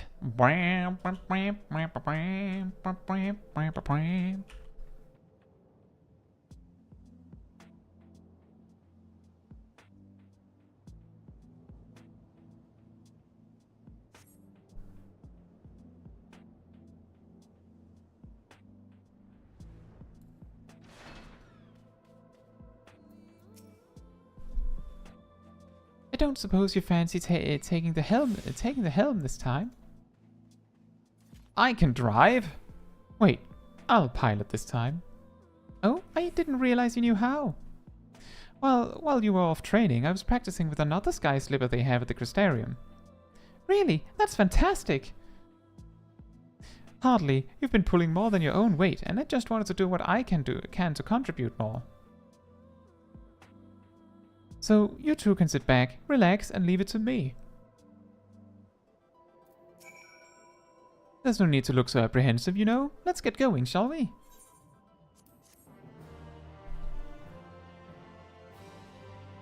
never license your child. Unfortunately, yes.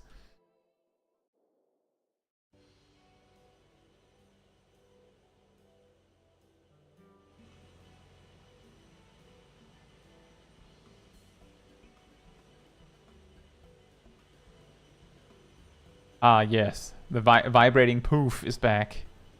It's so strange suddenly seeing you at the controls. Why didn't you tell me you'd been practicing?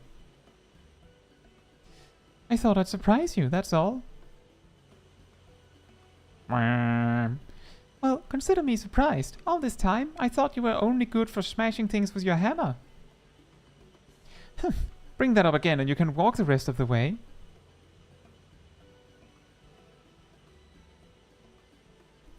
I'd best behave. I wouldn't want to get stranded in the empty and miss the festival. No, what? I suppose this is the first time you would have heard of it. We haven't exactly been keeping it a secret, but it's still in the planning stages. You see, the return of the night sky has brought lots of changes, and while everyone is glad, the reality is it's also been quite stressful having to adapt to a new way of life. Seeing how hard our elders are working to keep the Crystarium running, youths like myself came up with the idea of hosting an event as way of expressing our appreciation. Once we return from the empty, I'll be helping as one of the organizers.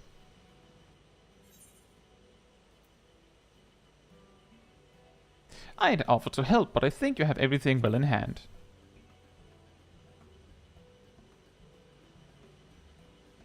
I wouldn't be so sure about that, but I'd try my best to make it a success. If everything goes well, all you need to do is turn up and enjoy yourself. How about you, Gaia? Would you like to help with the festival? What's that? I haven't been listening. My leg is cramping up a bit. Piloting this thing must have made me more tense than I'd realized. Then let one of us take over.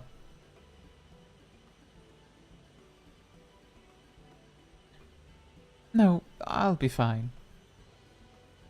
Well, as long as you're sure, but if you feel like switching places, just say the word. And the word is bird. And you'd know a lot about birds, wouldn't you?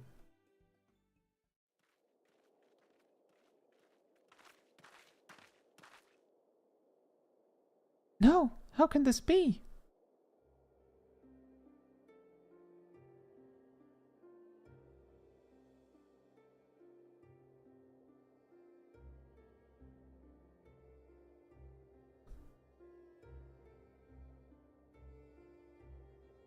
I think that explains it.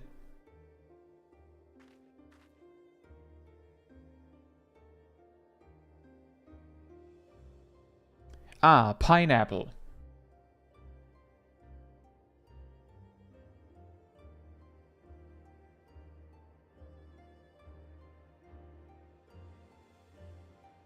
Light. Does this mean there's still too much of it in the empty? I'm no expert, but this might be a result of losing control when you restored the ice element. Even though I tried to use darkness to hold back the light spilling forth, it seems it wasn't enough. Then we're right back to where we started. This is all my fault. No, Reen, you mustn't blame yourself.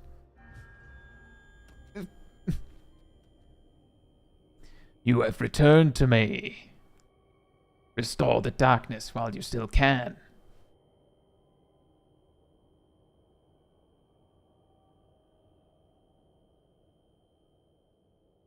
Do it.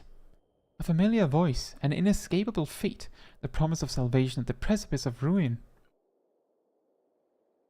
In the remnants of a long past, I would find my truth. Speak your truth.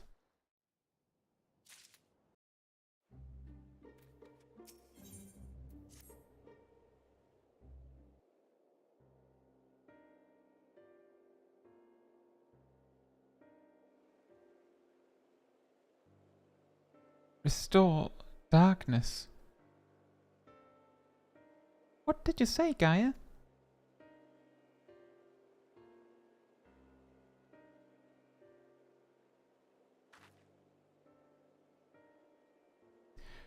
restore the darkness to the world flooded by light.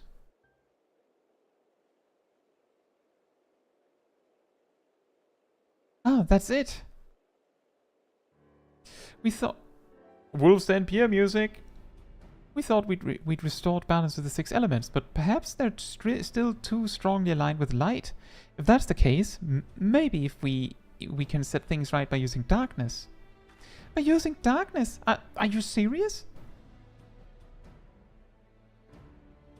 But hold on, it might actually work.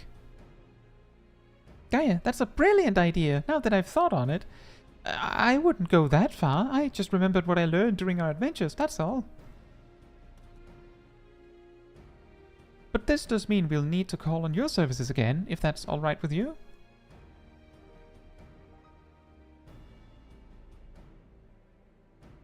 We've come this far together, and we'll see our mission to the end, to Eden's core.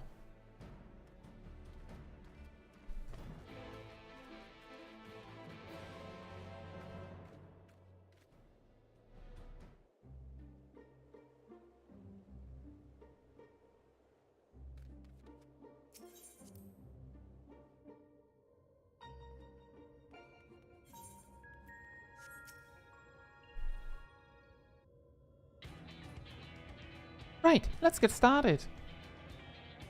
But, were there any primals aligned with darkness? I can't seem to recall any. You mean there isn't one? The Asian's god, Zodiac, may be suitable, but we need something that Caetsu has actually encountered and preferably defeated. Well, does it have to be a primal for it to work? If it's just a lot of darkness that we need, perhaps there are other ways to get it. You may be right. What we ultimately need is a state of highly charged darkness. It shouldn't matter what form it takes. Does anything come to mind, Caetsu? The Cloud of Darkness.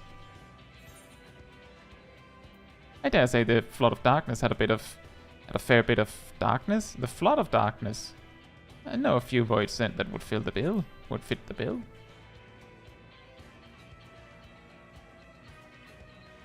The creature's eye unleashed while under the fairy's control. If we were able to summon one powerful enough, it just might work.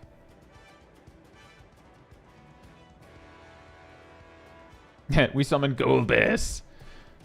He'll just fill the empty with blade. The Cloud of Darkness. I can't begin to imagine how powerful it must have been. I'd say we found the perfect candidate. But where to find a suitable place?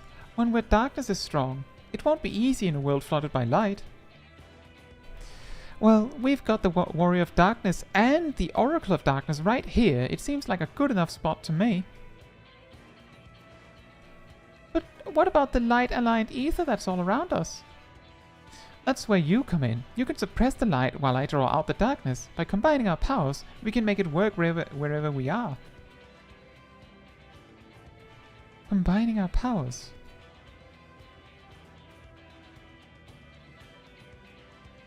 Yes, between us, there's nothing we can't achieve. Don't be afraid, Gaia. Goldbears would fill the empty with ether to fortify my blade. Light or dark, it matters not. I just need power. That was a little bit clipped chopped up quote, but close enough. I'm not afraid, just very concerned that this will all go horribly wrong, which is the same thing, I suppose. Anyway, it's certainly not easy coming up with these plans by ourselves. That's true, but when this is over, we can reward ourselves with all sorts of delicious treats at the festival. Festival? What do you mean? We spoke about it on the way here, remember? I asked if you wanted to take part. I was busy piloting the Sky Slipper, so I probably wasn't paying attention. Oh well, not to worry. We can talk about that later. Right now, we've got a job to do.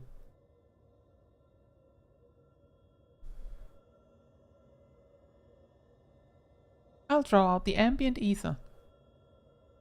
And I'll shift its alignment to darkness. Vroom. Now, Caetsu, focus your thoughts.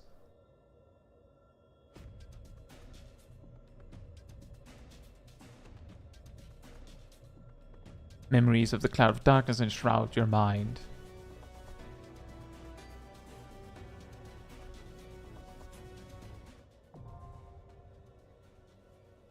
I didn't actually remember that this part of the raid series started so mundane.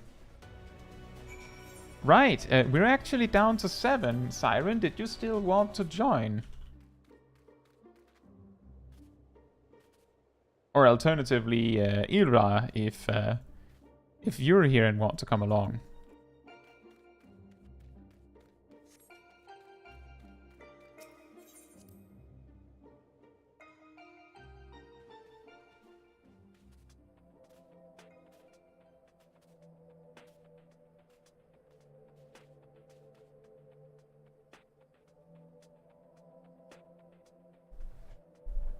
Why didn't we summon Hades? Oh.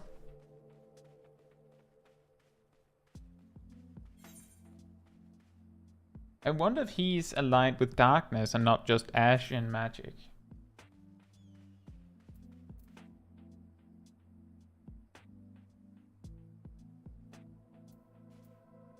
Siren. I believe Siren did ask early if there was a spot or if they should just watch. And now we've actually reached the point that I did mention that it would be a while before we actually start the next set. Siren Celestia, are you with us today? Alternatively, if there's anyone else in the chat that wants to come along for E9, let me know.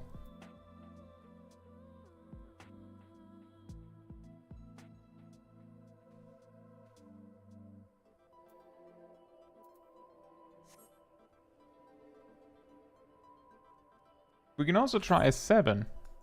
That has worked previously.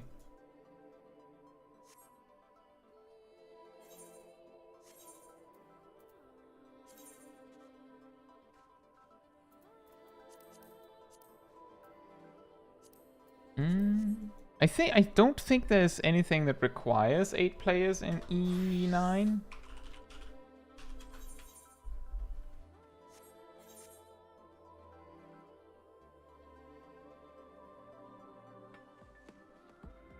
So this should work.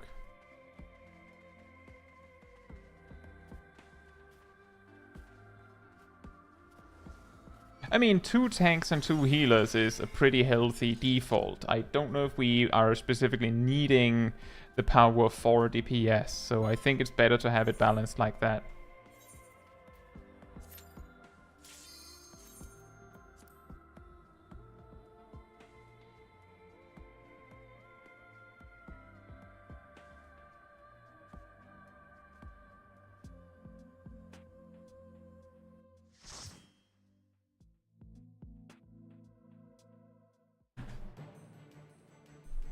Indeed, there is no enrage, but she does summon clouds that we have to kill in time. That's the main reason why you like. That's the drawing out the darkness.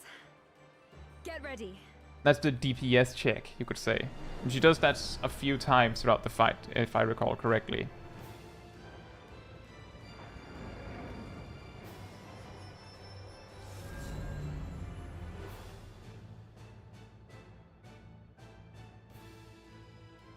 It worked, Gaia. We've done it. As long as 3 dies each time. There's only 2, Licky. There's only going to be 2 clouds. It is normal.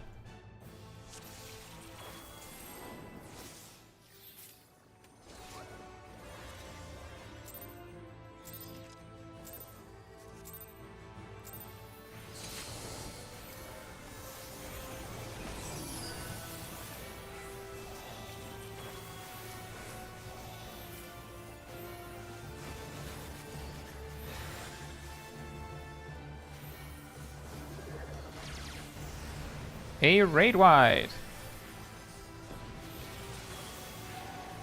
And then a side cleave.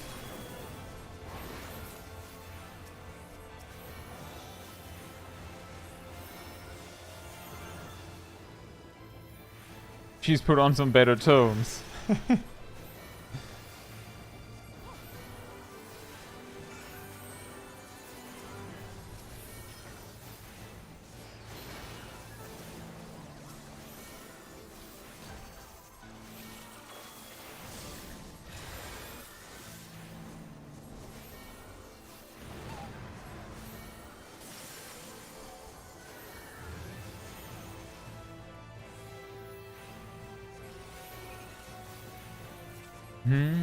So right, the mechanic here is that you don't want to stand on the same platform for too long. And you don't want to stand on the same platform as someone else for too long, once again. On normal, it isn't like deadly to stand on the same platform as someone else. However, if you keep stepping on the platform someone else was standing on, then it will never reset. So that someone could stand on it.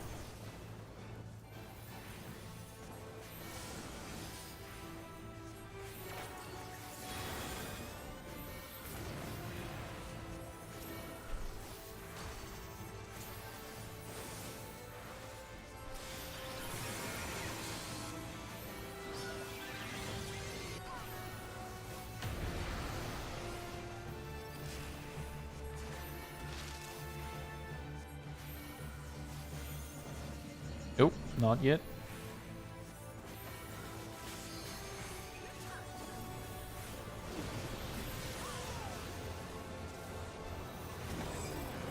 Oh, nice rescue.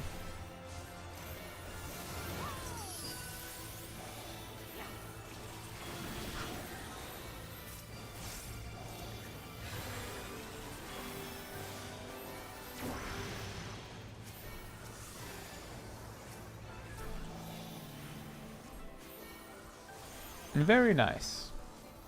Right, big AoEs.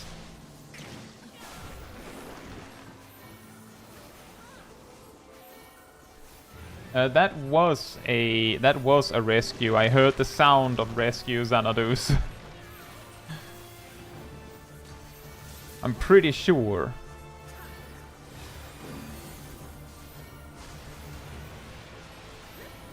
Oh, you did both things at the same time. Fair enough. Well, that explains. Tay just said in chat that they used ethereal manipulation at the same second.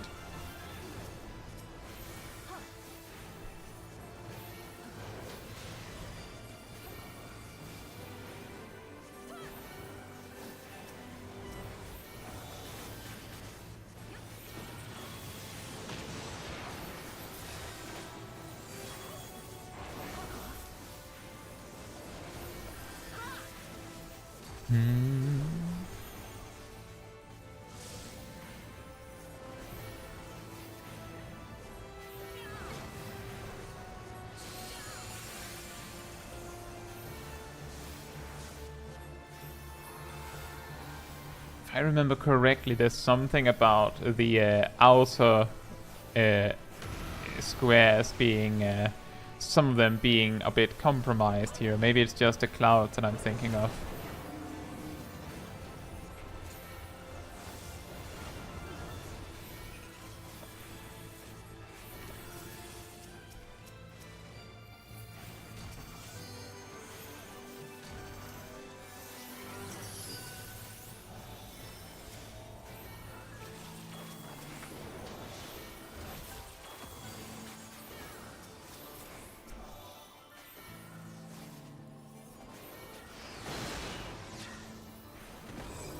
Oh dear. A lot of repositioning here.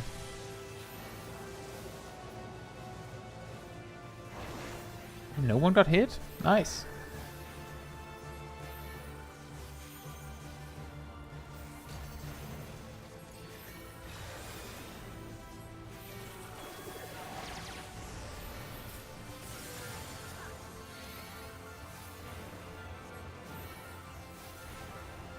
And then we switch phase again. That usually hurts. Oh, perfect.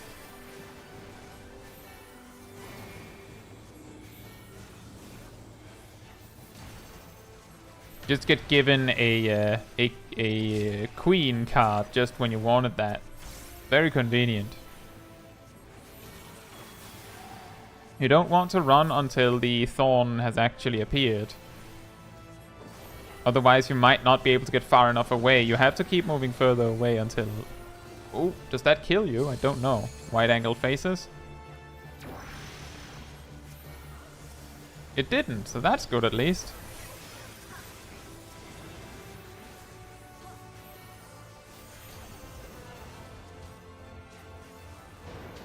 And then there's the big circle AoEs. And half of the room gets cleaved as well, so there's a very, very small safe spot.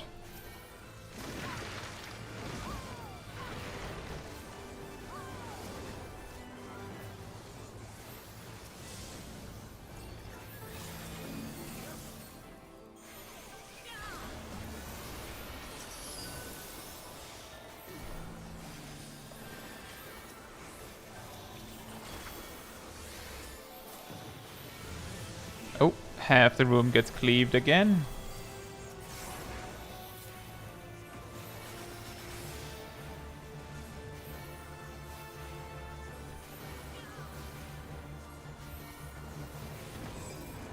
We're still holding together well. It's very fine.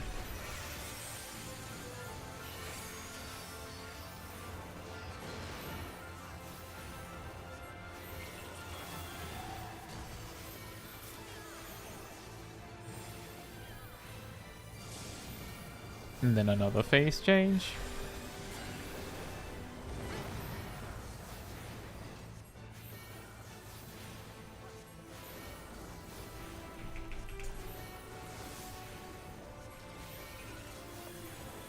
And a lot, just play it for damage immediately.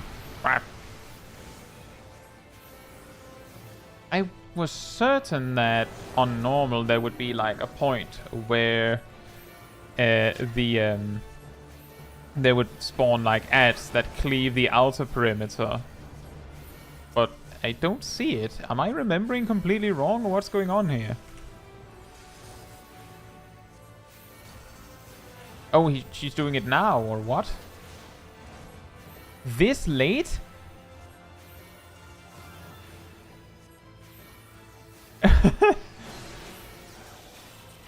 I remember it being like common. Is this the second time? Did I miss it the first time? Fair enough. I didn't even see it the first time, I guess.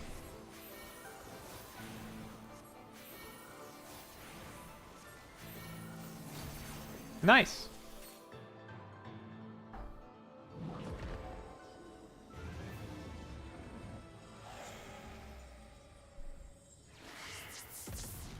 Phew.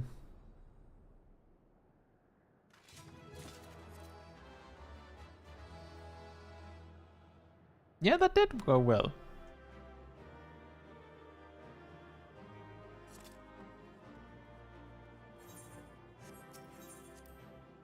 Everyone just rushed to the door. That all went surprisingly well. Of course, we have Caetsu to thank for slaying that ghastly creature. You were fantastic, Gaia. Anyone would think you're an old hand at this. You weren't so bad yourself. We make quite a team, don't we? We certainly do. I don't know about you two, but I'm itching to see whether our hard work has paid off. Let's head back.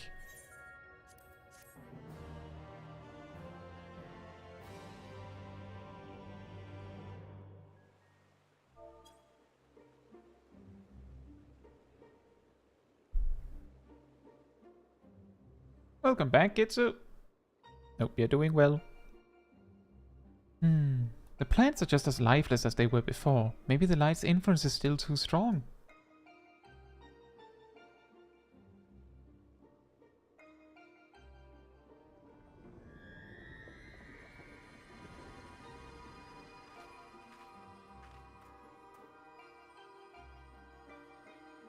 What in the world?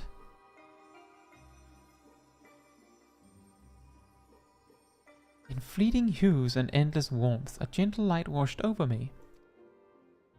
Now that must taste delicious.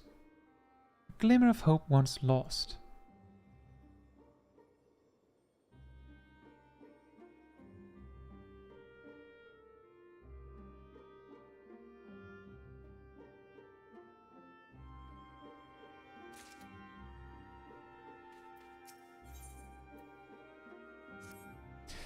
We tipped the scales away from the light, I'm sure of it, but something's wrong. Very wrong. Oh no.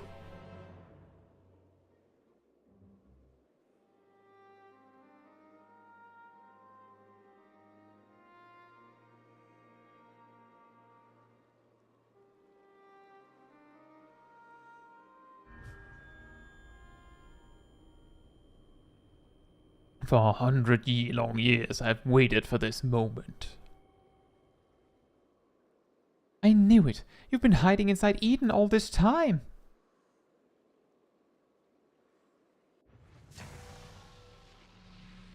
Too bad.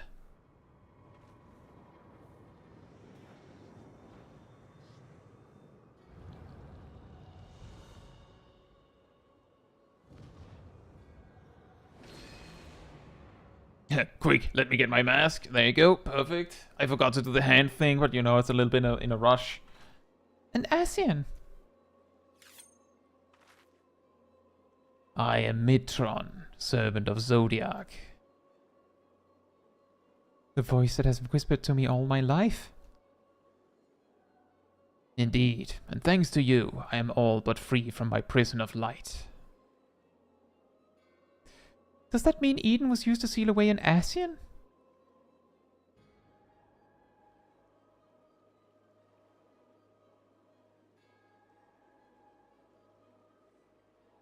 Wait, that is Eden, an Asian transformed into a Sin Eater.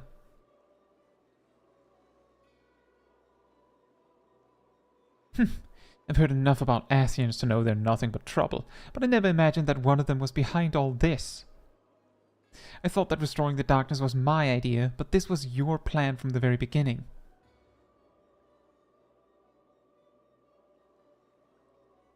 Are you gonna say anything? It was, but all it took was the slightest suggestion. The rest was entirely your own doing. Anyway, bye. I'm over here now. Ah, my freedom is so close. I can almost taste it. Finally, my soul may journey beyond the flesh to which I am yet bound. I knew you would come for me, Gaia. Don't flatter yourself. You've caused me nothing but pain. If I've helped you, it wasn't intentional. No. Even now, your memories elude you. Hearken unto me, Gaia, and remember.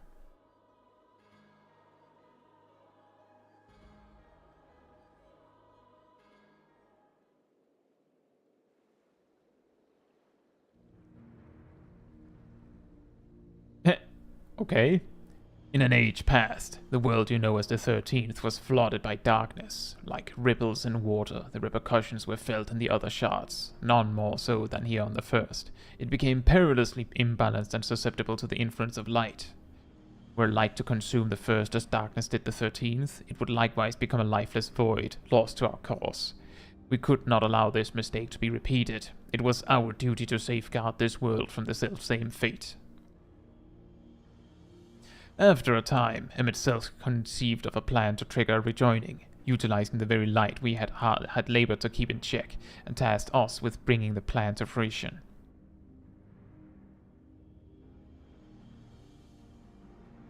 But at the last, we were thwarted by Artbird and his companions. Though our resolve was strong, theirs was stronger still, and as we fell, so too was the light unleashed.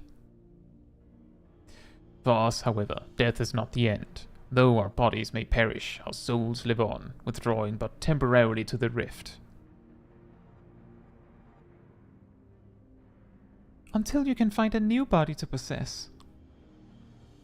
I too would have been reborn, but ere my soul could leave its corporeal form, Artbird struck me with a blade of purest light, and that light enveloped my body, twisting it beyond recognition.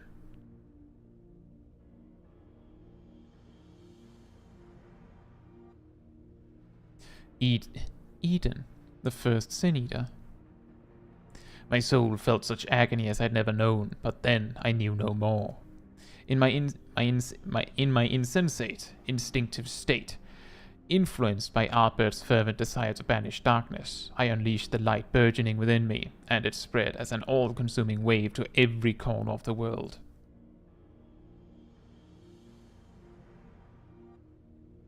Weird. A flood of light. So that's how Sinitas came to be. All would have been lost had not the one called Minfilia appeared. Halting the light's inexorable advance, she saved what little still remained of the world. In the process, she also restored to me a sliver of my consciousness, though I remained trapped in my altered form. Motionless, I was capable only of feeble whispering. Emmett Silk? Couldn't he have saved you? Perhaps he could have, if such had been his wish. Far easier, however, to simply find another piece of my fractured soul to replace me. From his perspective, there was no need to intervene and potentially disturb the balance of ether, and so here I remained. So after you failed, he left you here to rot. Some friend he turned out to be. Thus abandoned, I called out for what seemed like an eternity to the only soul who could save me. You, Gaia. All this time, you were calling to me for help. Yes, but you had forgotten me, forgotten our duty. Though vestiges of your true power remained, you could not wield it at will. Time went by, and eventually change came. The light began to subside, and the dark of night returned. Gradually, my voice grew stronger until I was able to exert my will over you. You wanted me to free your soul from Eden, which is why you had me attack it. Another plan that ended in failure thanks to Caetsu. Indeed. Thankfully, your subsequent attempts to restore this barren land allowed Eden to absorb more and more ether aligned closer to darkness, gradually eroding the cage of light that holds me. Owing to your most recent efforts, my mind is wholly my own once more, and I am able to project my image beyond those confines. Then all this time we've been helping to free an Asian? That's a fine tale, but why should I care about any of it? What are you to me? Come with me to Eden's core. There, all shall become clear. But wait! Yeah, that sounds like a good idea. Follow the evil Asian.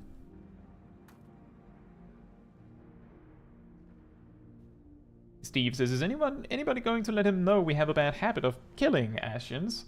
That is actually a good point. Maybe he doesn't realize that Emmett Selk no longer would be able to help him by today's standards.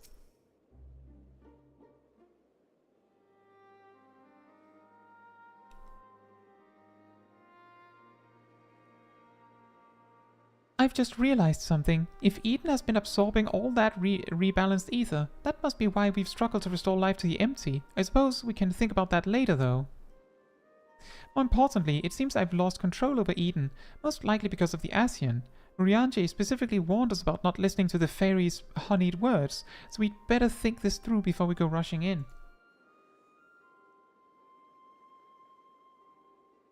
Oh, if only he and Thancred were here now. Welcome back, HK. What are you talking about? I'm sorry, Gaia. I shouldn't be so quick to lose heart. What? No, that's not what I meant. Who are Urianger and Thancred?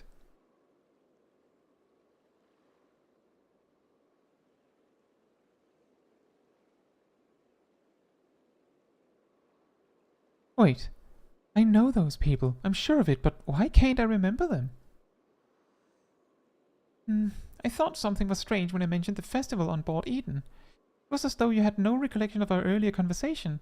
This is most likely connected to Mitron. Damn it all. What more is that fiend going to take from me? To tell the truth, the thing that frightens me most is that you might forget about us.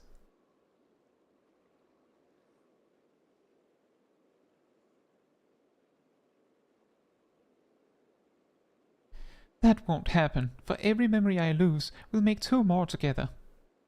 That's the spirit. And if I need to know something, I can just ask you. Why not start by telling me about Urianger and Thancred? To be honest, my nerves are all a jitter, so I need something to help me settle down before we confront Mitron.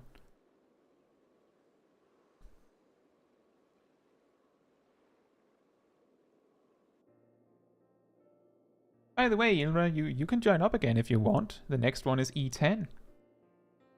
Urianger is probably the most intelligent person I know. He spends a lot of time reading books, but he also says that you can't learn everything from books and encouraged me to go out and see the world for myself. Sounds sensible to me. Much better to experience things firsthand than to read about someone else's, like those coffee biscuits. No book could ever describe how good they taste. Is there anything else you can tell me about him, Caetsu? He can walk on water until he can't. He's devoted to the study of prophecies.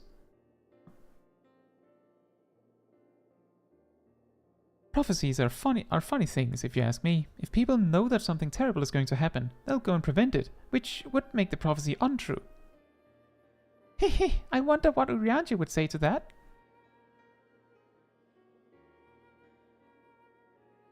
As for Thancred, he's the one who freed me from Yulmore. At first, I thought of him as my knight in shining armor, but really, he was much more than that. We traveled all over Norrend, and he helped me become the person I am today. He even gave me my name.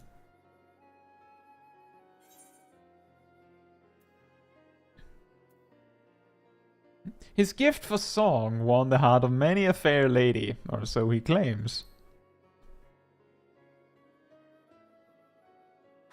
Singing? That doesn't sound like the Thancred I know. It seems he has a way with words. That must be how he was able to choose such a pretty name for you.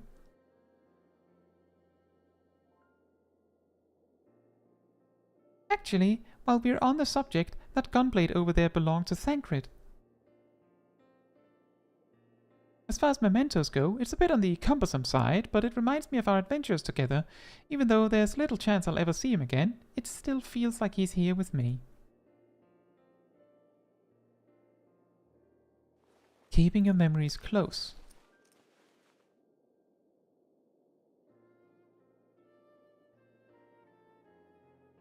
You know what? I should keep a diary. Even if I forget everything, at least I will have something to look back on. That's a brilliant idea. Since we're going to be making lots of new memories together, maybe I could write in it too. As long as you improve your handwriting before I go scrawling all over it, I'd like your entries to be vaguely legible if you don't mind. Haha, of course, your ladyship.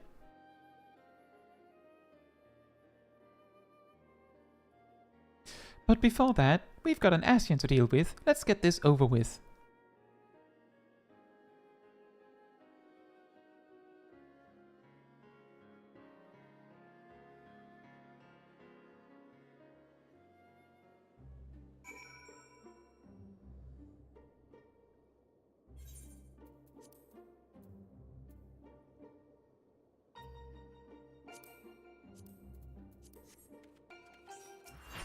In we go.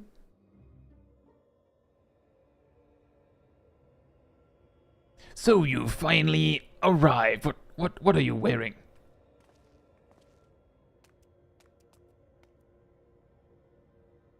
It's my boss-killing outfit. We came as you asked, so start talking. Why settle for mere words when I offer something far greater? Eden will now afford you a glimpse of the past. More than a glimpse, in fact. It will be as real as any of the fools you yourself have conjured forth. Conjured forth? Wait, you don't mean to perform a summoning, do you?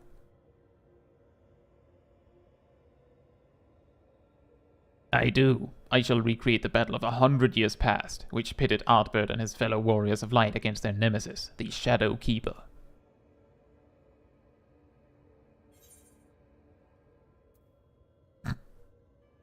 Just as Emmett Selk recreated the final days of Amarot.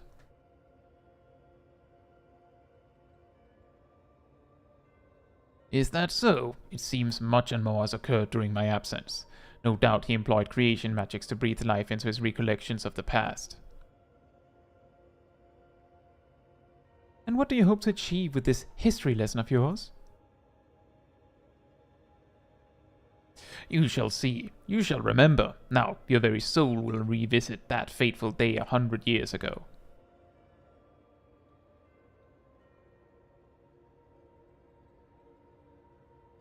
Gaia, you can't trust Mitron. If you do, you'll end up being manipulated again.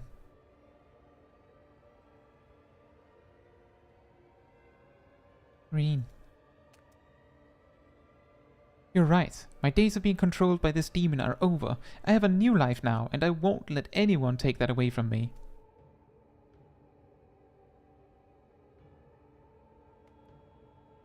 My will is my own. You have no hold over me.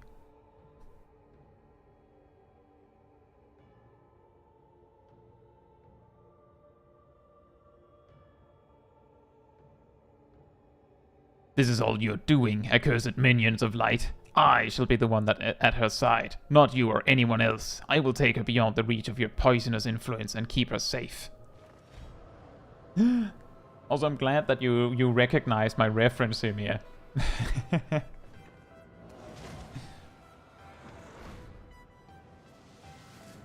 And she's gone! What have you done with Gaia?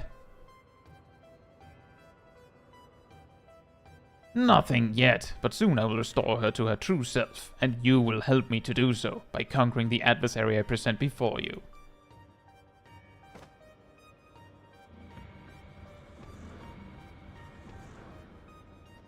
I feel like in this case it's more like he presents us before the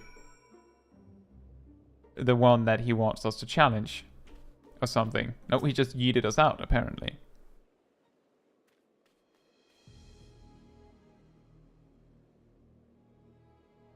I knew it was risky trusting an Asian, but we played right into Mitron's hands. We'll do whatever it takes to save Gaia.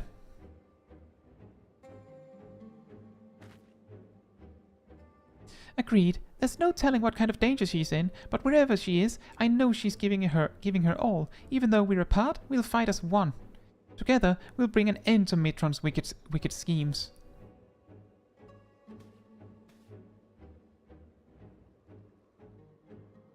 It looks like Mitron's grip on Eden has loosened somewhat, perhaps to allow me to send you to the battlefield. Once you get there, don't let your guard down. While this may be a reenactment of a moment in history, the threat you face is very real. Whatever happens, you must make it through this. Gaia's counting on us. Are you ready for Doggo?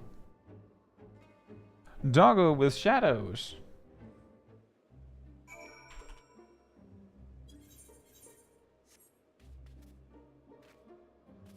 Woof.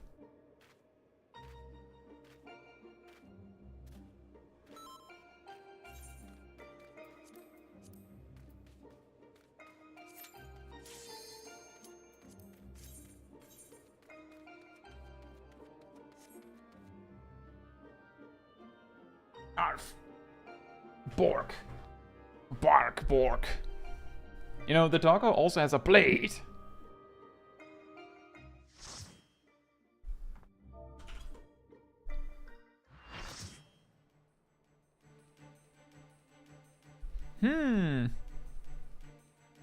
This looks like Lakeland. So this all took place 100 years ago. But what does it have to do with Gaia? Ravening anti-hero, the Shadow Keeper. It has a lot of mouths.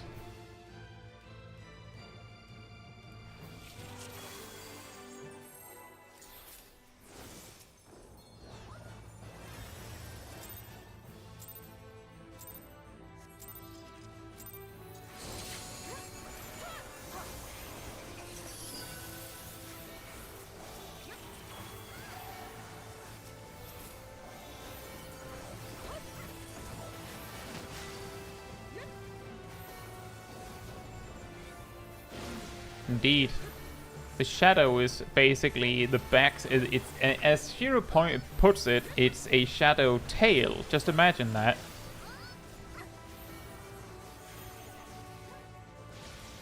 Nice.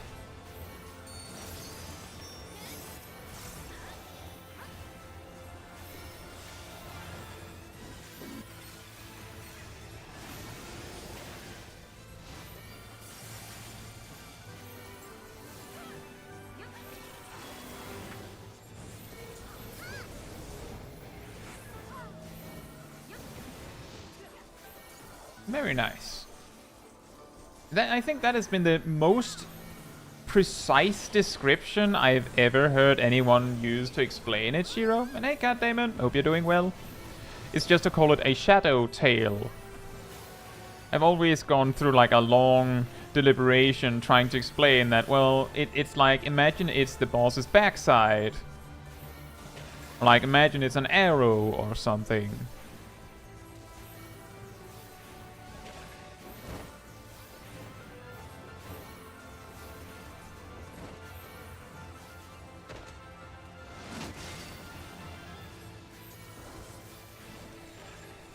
The good old shuffle strat.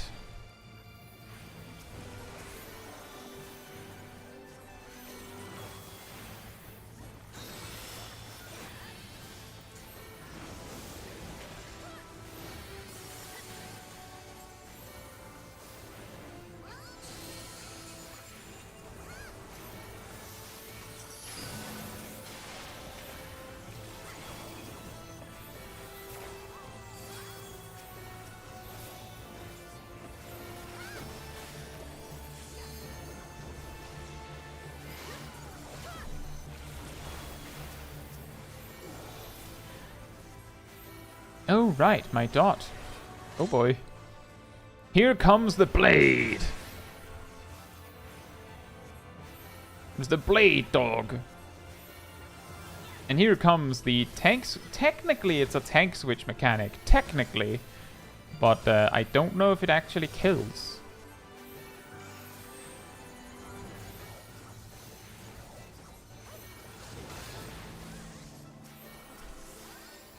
Very nice use of cover. Fun fact, I have actually used this specific boss to demonstrate that cover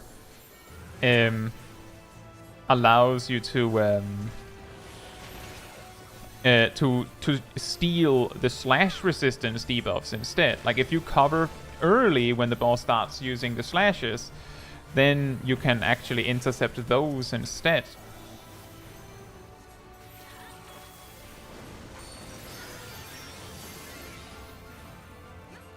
I see, goddammit. Yeah, both Ymir and Merfolk have been extremely generous with giving a lot of memberships, and you were one of the lucky people. So congratulations, I hope you enjoy.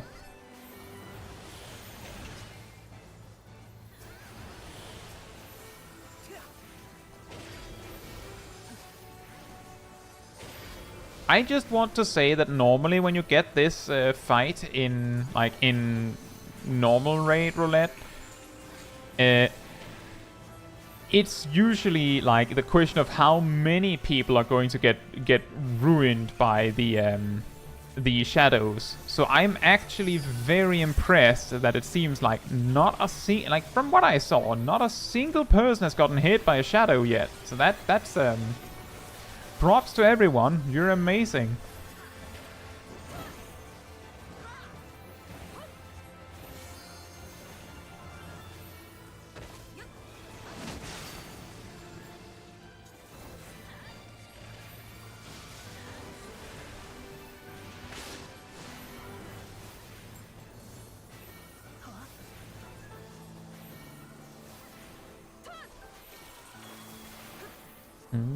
That is exactly the card I wanted.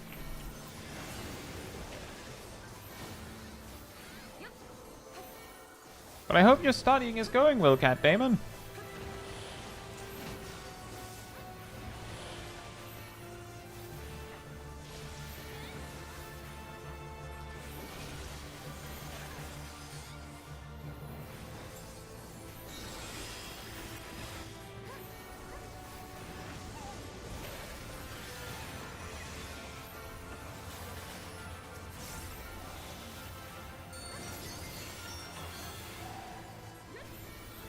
Fade to Shadow was... Right, that one.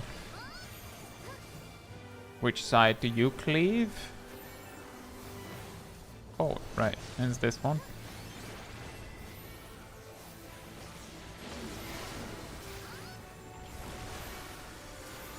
It's alright. That one is kinda mean. That happens.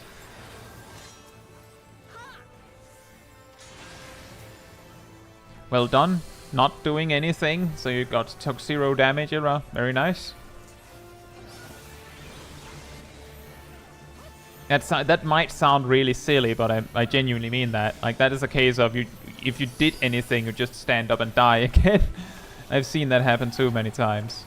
Way too many times.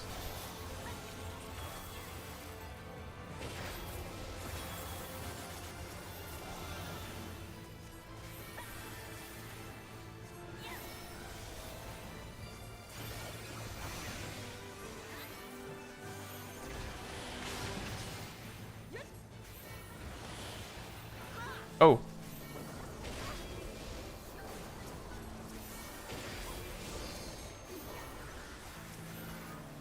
Just in time, my res was ready again.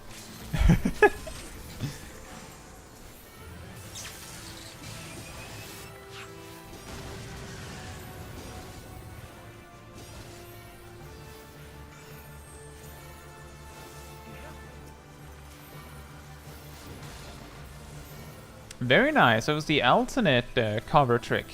Very smart. Very well done, Vicky. The reason why I prefer to use cover like that is specifically because I'm pretty sure the Shadowkeeper's basic attacks do slashing damage, at least while they have the sword. So I have like this feeling that maybe it reduces the like damage you take over a longer period of time. But it is a normal, so it isn't like crucial. That is why I think it's just nice when you do the like when you really outsmart the mechanics, because ultimately it just makes things easier. It's not necessary.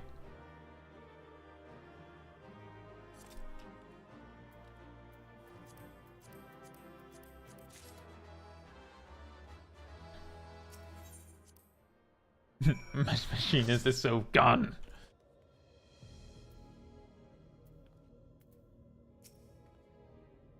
Mitron's returned Gaia to us, but I have a feeling this isn't over yet.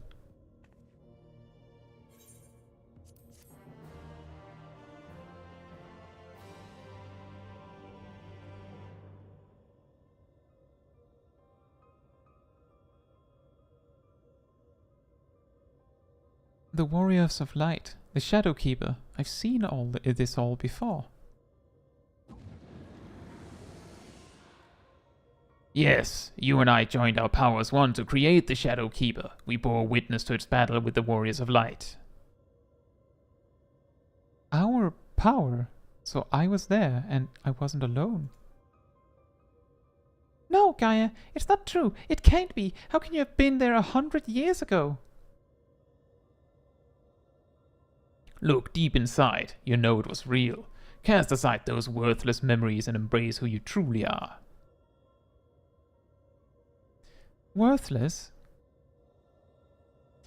Now I see. This is why you've been tampering with my memories ever since I was a child. Just so, and now I possess the means to purge them entirely. Your rebirth will finally be complete.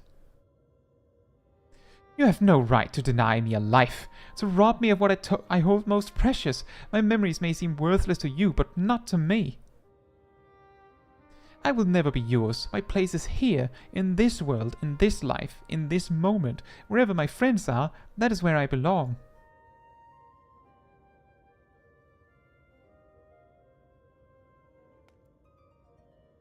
My whole 2 friends.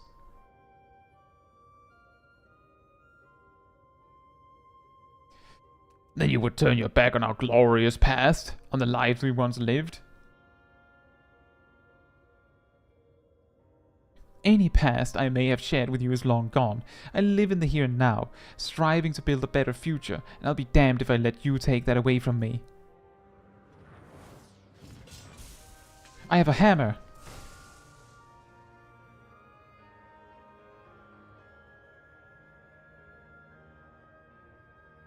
To be reunited at long last, only to be shunned. Would that I had died with you, to be reborn. Even without knowledge of your past, we may yet forge a future together. I'm sick of your riddles. Speak plainly or not at all. Speak plainly, Asian. You and I fought the warriors of light as one, joined in both body and soul. When Ardbert struck his final blow, the light tore through the bonds that held us. Though you perished, I was condemned to a far worse fate.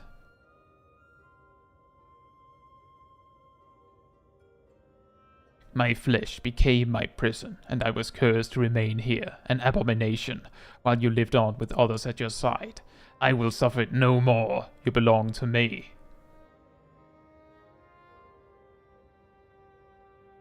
I too was once held against my will, robbed of my freedom, to be trapped and alone for 100 years. I can't begin to imagine the pain you must have felt. But that doesn't give you the right to deny Gaia a chance at happiness.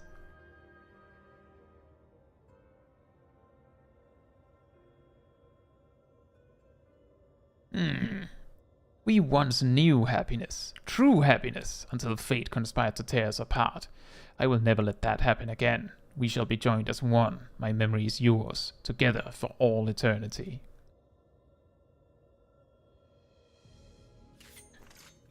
The evil smile.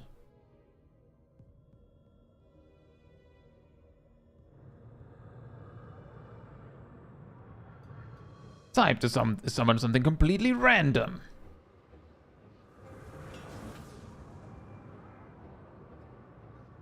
The darkness, it's rising within me.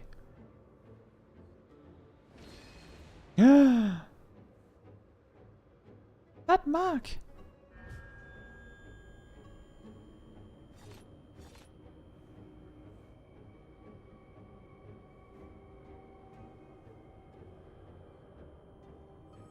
What is this? Why am I... Hold on, Gaia. Whatever it is, you mustn't give in.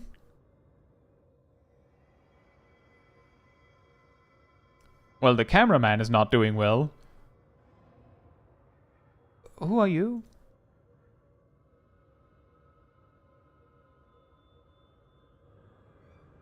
Yes, yes! Now nothing will keep you from me.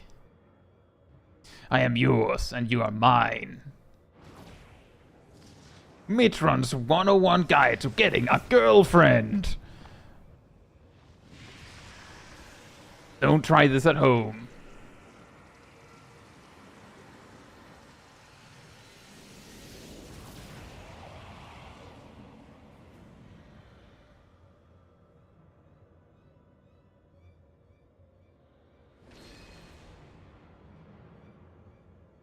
How would I try this at home? I don't know. Redditor behavior. Wow. We are one. We remember. I can't believe he did that in front of my salad. So it's true. Gaia really is a reincarnated Asian. The girl you once knew is no more. The Asian who held the seat of Lockriff is all that remains. Gaia is her true name.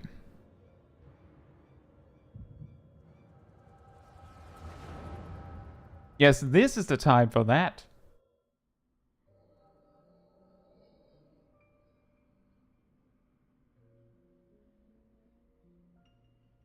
Those warframes are getting out of hand. Asian Prime.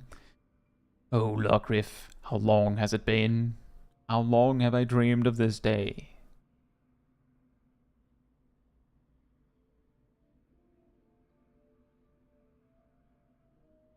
Is that you, Mitron?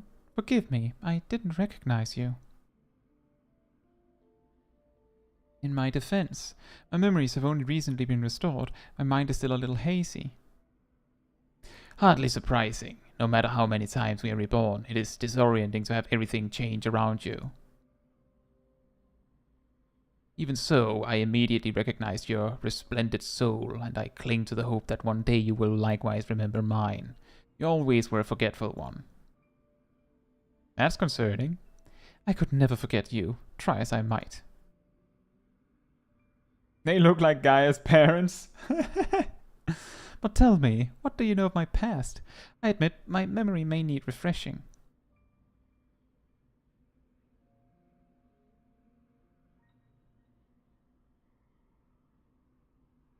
We served together as members of the Convocation of 14, dedicated to the summoning of Lord Zodiac. Although the task assigned to you eventually fell to Elidibus. Yes, I remember. Amidst the chaos and despair, you never left my side, my loyal protector.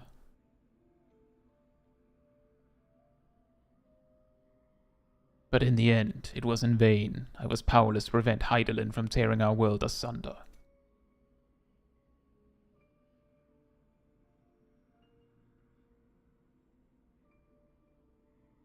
So I heard from Emmett Silk.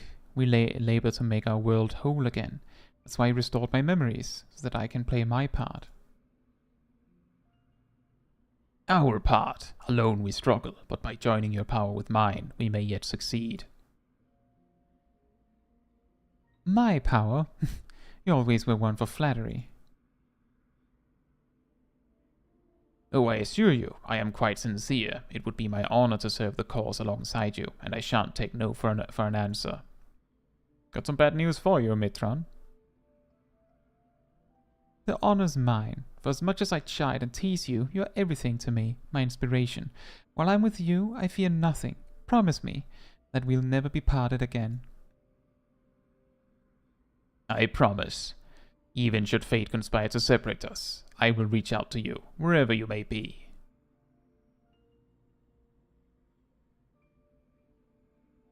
And I will come running. Well then.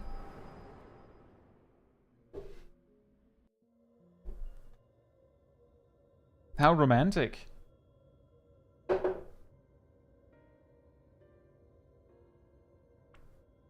We were destined to find each other, to awaken our buried past and be born anew. Don't mind me just, like, playing the piano with my fingers while I talk. Though our brethren employ crystals to return sundered souls to their office, without them, such a feat was beyond my reach. But by becoming one in mind and body, my memories are yours at last. At last, you have awoken. That is how he talks.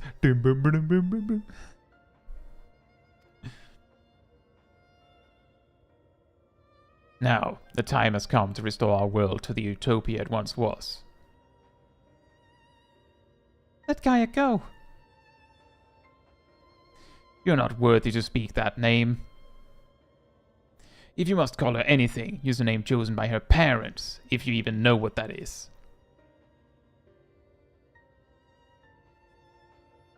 No, to me, her name is Gaia.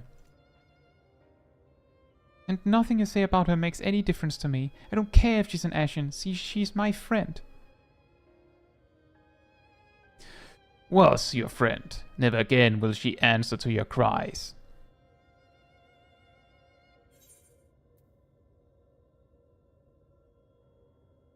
We'll break the shackles that bind her.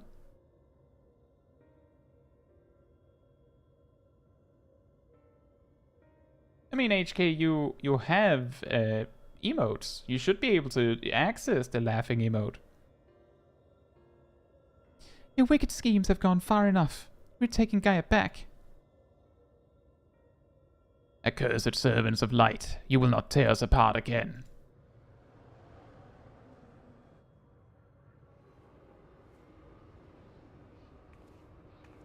I can't remember if it was Umia or Merfolk that ultimately landed the membership on you. What is this? Visions in my mind? A summoning?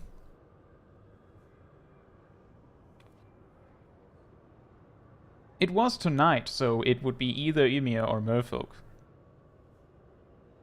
All your hopes and fears turned against you. There's no escape from your past.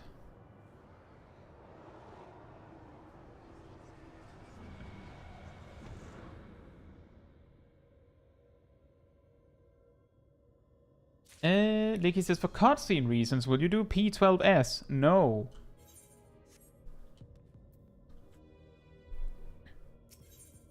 It's the same as I said before. Eventually, one day, we might do it on Big Kai, but we're not doing P12S tonight. I'm not missing so much story. Licky, you have to remember that the Savage versions are typically considered, like, not part of the actual story, and it's just, like, extra. Even though they seem like they add extra. They aren't part of the, like, story. It's like an embellishment by a bard, typically. But I get what you're talking about. We're missing out on battle. But one day, I might do it on stream on my main. You know? Did you not realize this, Licky? That's why you usually pick up the Savage versions of fights from either a bard or, like, some sort of retelling. Like, you don't actually pick them up where they happen. Because it's an embellished retelling. No, my memories, they're being used to fuel a summoning. Is this how it feels to have the fairy inside my mind? To think Gaia had to endure it for so long? You're right, however bad this is, it's nothing compared to what she's going through now. But if the summoning really is based on my hopes and fears, it will most likely create a foe unlike any you've ever fought before. Whatever it may be, I believe in you. We'll find a way through this. I know it. But yeah, no, like, the reason why you have to do the normal version and then you talk with someone and then the Savage version becomes available is because it's usually someone's embellishment. Like, the current raid tier is, I believe, an embellishment by one of the researchers. So it isn't, like, part of the story. However, it is still interesting to see, and we will one day. The thing is, I will do that on Big Kai one day.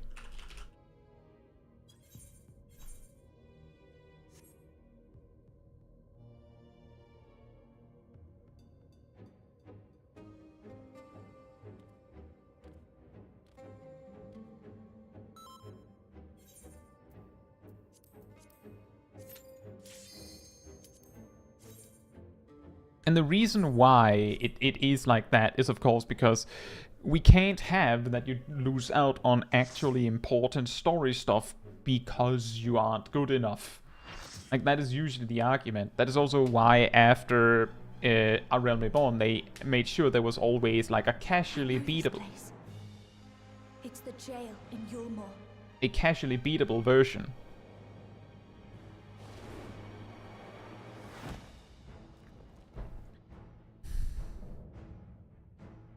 Dreadhope, the Fatebreaker. It's Thancred.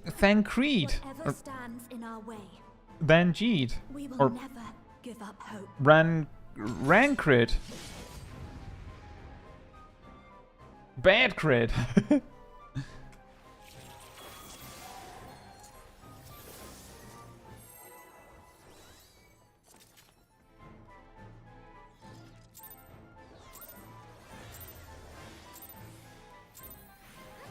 I'm the only one fit to protect her.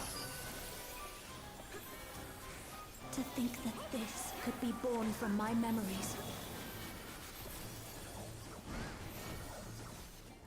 That creature is passing on its ether. It's a very good fight, just in general. Can't remember if that one is How about you? That was the one with the knockback.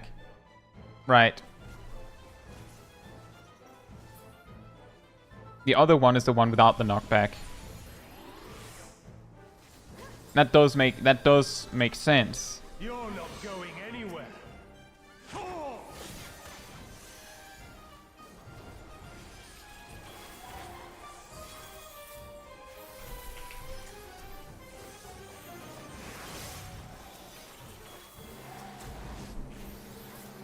What?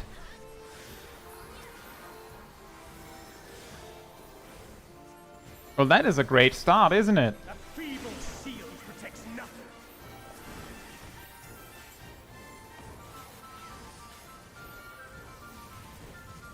That's the one that strikes a second time in a wider area. How about you?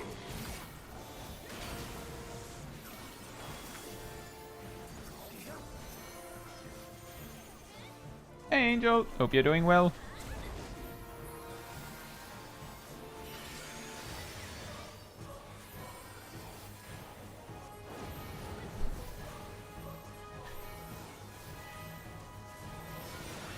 You're not going anywhere. Oh!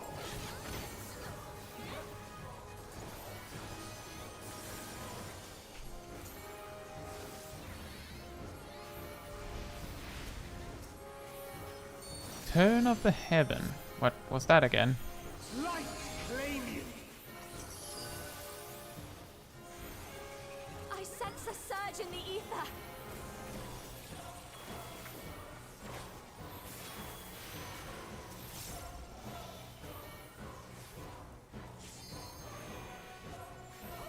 You can tell which side is a safe one because he like shows his hand by the element that swirls around him before he summons everything.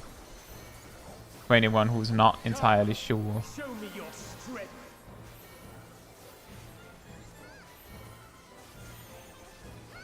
Beast of my blood, answer my call.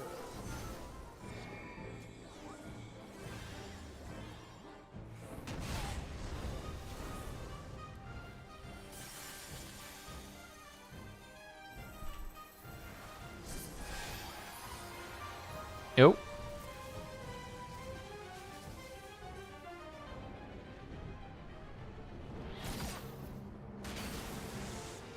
And the knockback.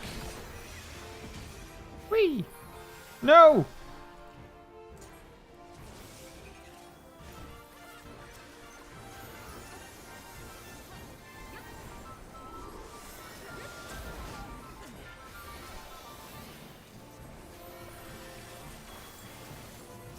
Let's try something else. Let's try something else. Hey Tristan, Blade is imbued I hope with you light. enjoyed your dinner and concert.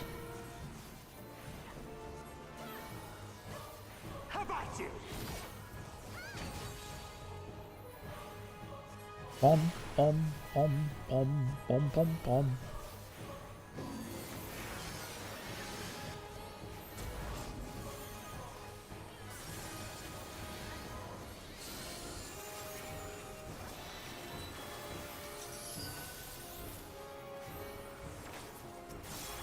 You're not going anywhere. Oh!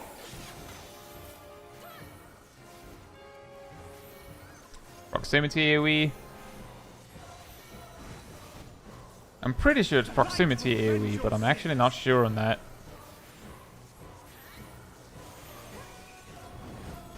Anyone remember the burn? The light's so strong. I can't sense anything else.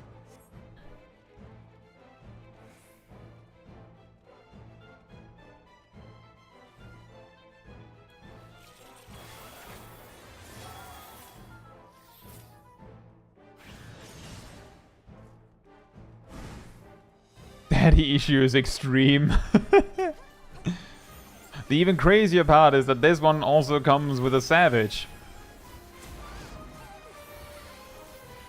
So you can have savage daddy issues.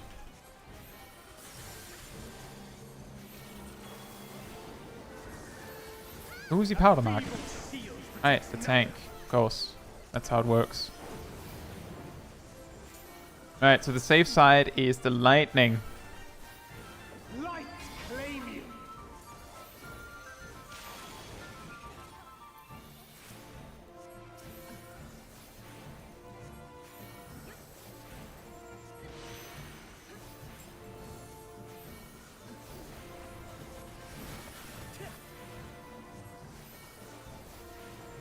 Bird strike. Now, that's the knockback version.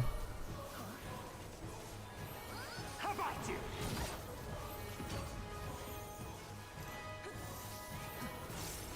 I will not fail. I will not make that mistake twice, at the very least.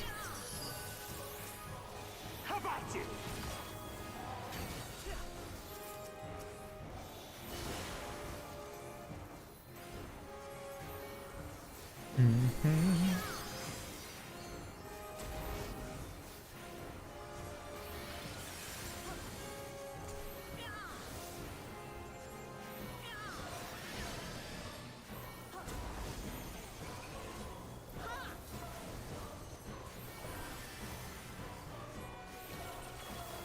And the power mark. A feeble shield protects nothing.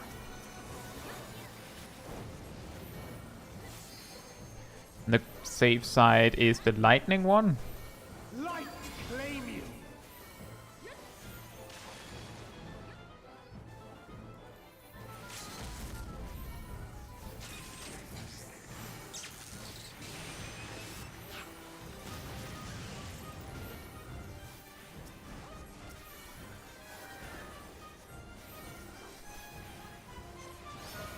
Right, lightning. How about you?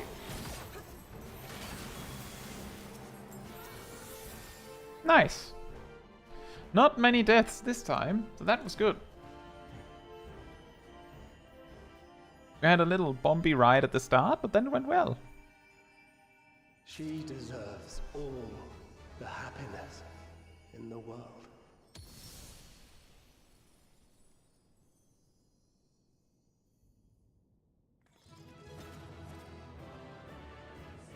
Indeed, it is quite similar to P11 in a way. And yeah, that dot is incredibly nasty. Absolutely. Say, it just snuck up on me how much damage you were taking. And then there was a raid wide. Yeah, P11 and E11 are weirdly similar. Yeah, the lightning dot seems to be what killed Riz at the start.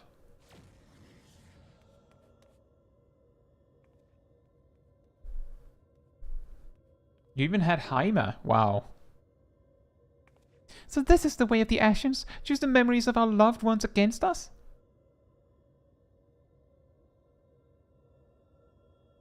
Thousand-yard stare. That fragmented souls should triumph over their fears while we succumb to ours, thereby setting our star upon a course of ruin. That inferior beings such as you should succeed while we failed, it defies all logic. Unless you're also inferior.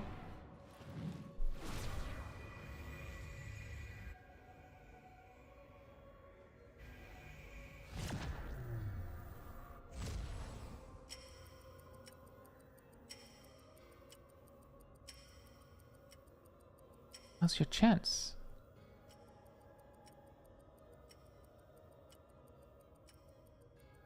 Guy's still in there, fighting to free yourself from Lockreef's Rill.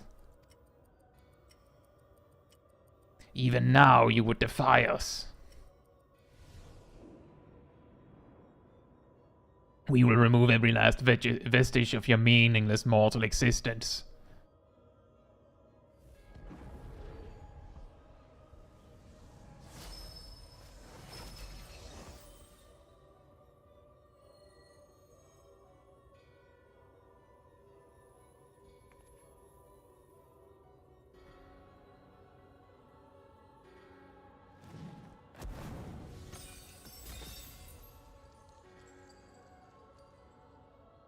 Guys, memories, they're being destroyed. Impurities must be purged. We shall begin by erasing you from her past, and then by your deaths erase you from her future. There's no place for you in our utopia.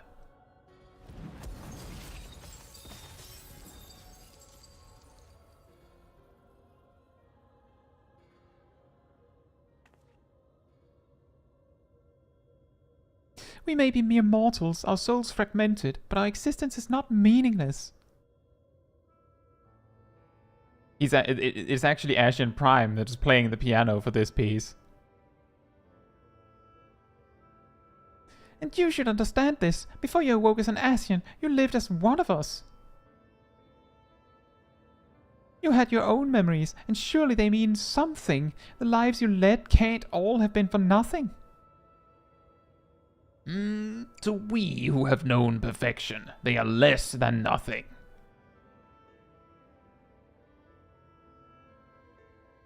Compared to yours, our lives may seem insignificant. Nevertheless, we live them to the fullest, and though it may take us 1,000 years, we have the potential to build a world every bit as wonderful as yours. but you won't even allow us a chance to live our own lives and forge our own future? Whatever you forge will inevitably crumble to dust, but we are immortal, our legacy eternal. If our world cannot be made complete as it once was, we will create a perfect moment that shall last forever. By our hand shall our paradise be made, where there is no beginning and no end.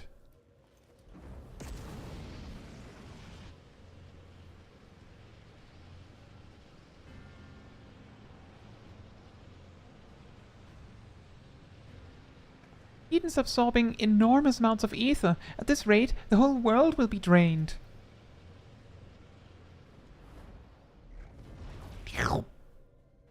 And he's gone.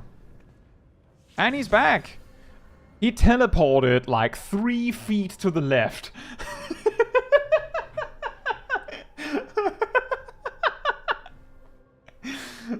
Now that's when you know that you have excess of some kind. Let me just teleport 3 feet to the left.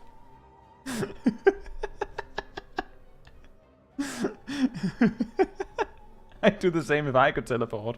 Yeah, true. Just teleport out to the kitchen, grab a drink, and teleport back. Thank you, Archibasta. Said, Kai Let's Play is just as good as watching any TV.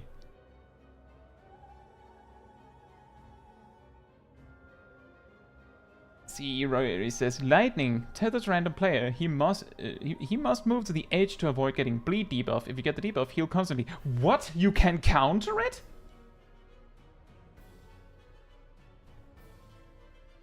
What? I never knew that.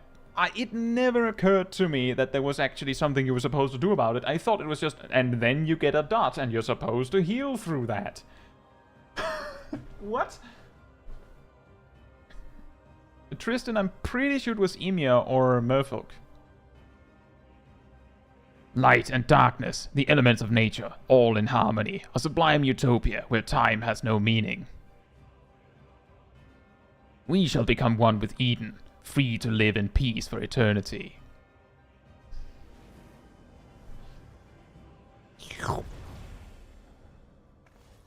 No! Gaia! Pew! Oh. It's worth a try. Must move to the edge, so we gotta find Warriors of Light again. There's only one thing for it. I'll try to disrupt the balance of ether and create an opening for you. That side-eye. We can't let it end like this. It's up to us to save Gaia.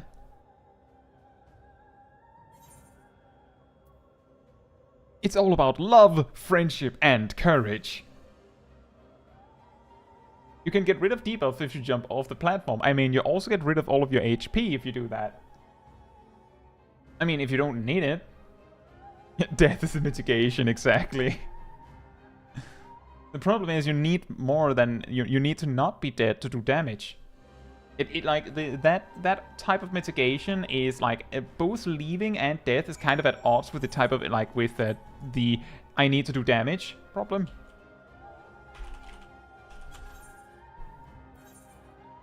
Time for the grand finale.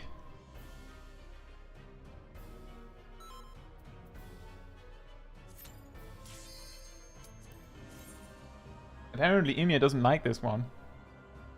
Blue would like to have a word with you about needing to be alive to do damage. Self-destructs. Well, I mean, doesn't your DPS drop to 0 once you are dead?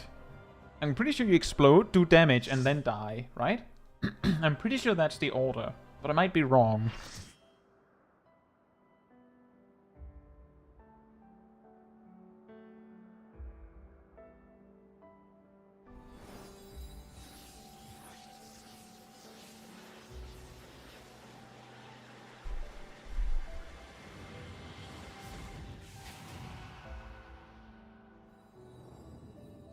Eden will become a utopia.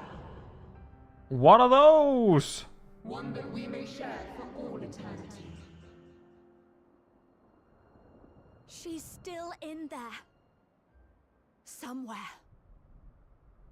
I won't give up on our future, Gaia. No matter what. Those waist arms are actually very aptly placed, but because they're very wasteful. Grape chest. And they're not even cube shaped. Never to be parted. Unbound by past or future in this single perfect moment. Maleficium.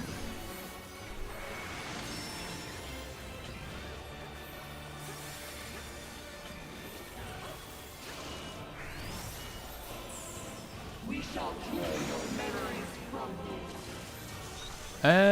Oh, that's the circle AoE, right? I think? Yes. Oof. And then the side AoEs.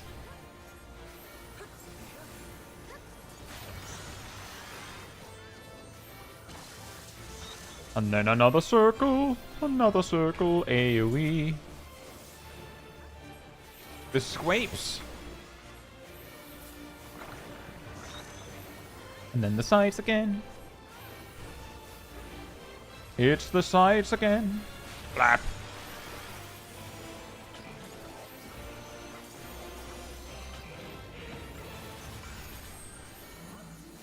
Did you know those don't hit in an AoE?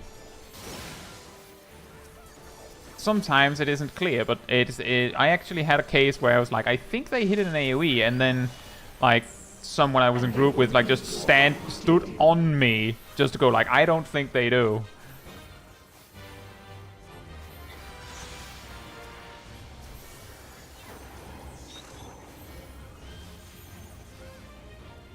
The Cardinals are not safe.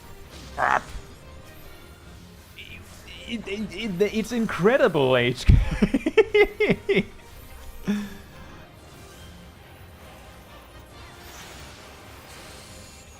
Holding on by a... Well, good thing they stopped me before I used light speed. Must you interfere? Yes. Yes. Will only be complete. Man, Eden's Promise has a grape chest. Didn't you mean great chest? Did I stutter? Once you are erased from our memory,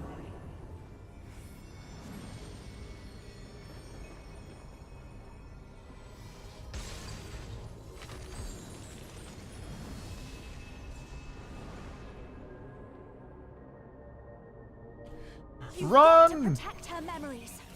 Hurry! Fun fact, these stack markers here are not dangerous to stack on top of each other. Delicious, aren't they? These are actually quite good. When they appear. See? Let's have another one. Half each.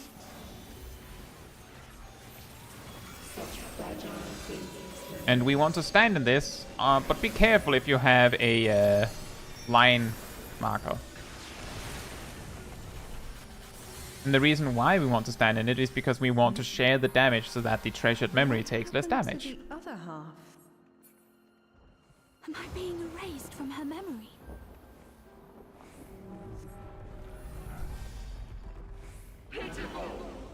Punch!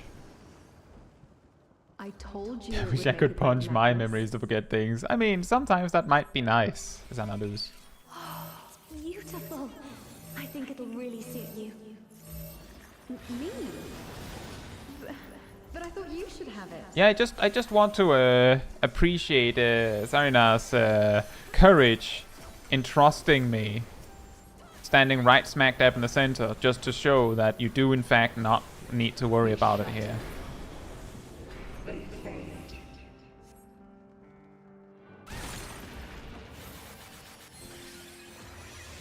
Is this ice? Where did this come from? If You do not this put the goes on earth much shakers in the longer, stack marker she'll chat. forget everything. Oh,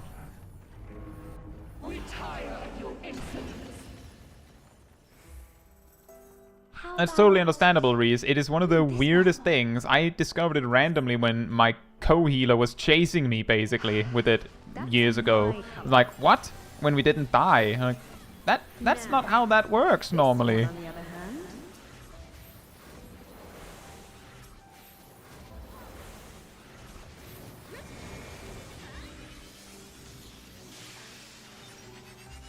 Laser eye! Brrr. what am I doing with this? I'd never wear this color. No! We can't let this happen!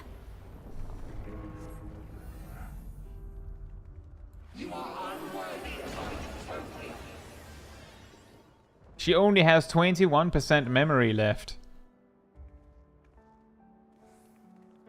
We shall bring eternal harmony, tranquility and vitality in perfect balance. Now back to boss music, yeah! Woohoo!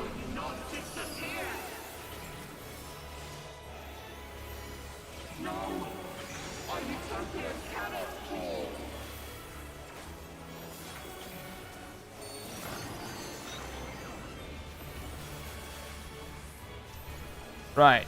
Oh, that's a dangerous one. It's sides and cardinals.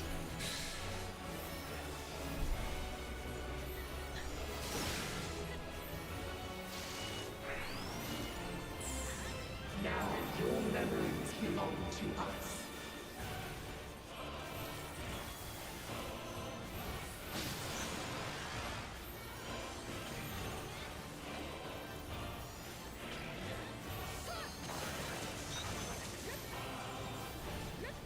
Ah. So small sides are safe, and then there's a circle AoE. And then there's Junction Shiva, so we'll have to remember this for later. Memories of ice. I do agree with that, Tristan. A memory is better than not memory. You can learn from you can learn from a memory. You can't learn from not a memory. Careful, it is very slippery here.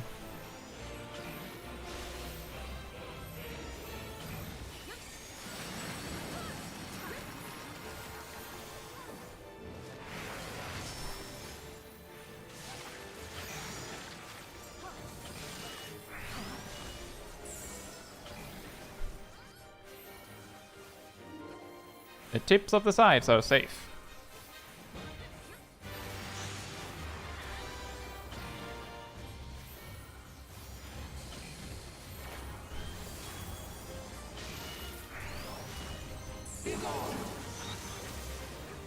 Oh, it's just the same again immediately. Okay. Oh.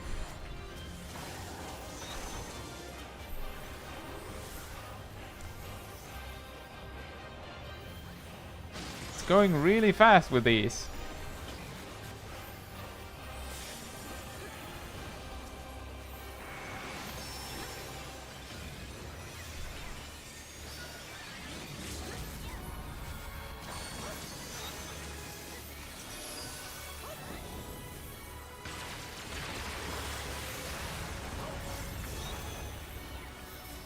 Junction Titan.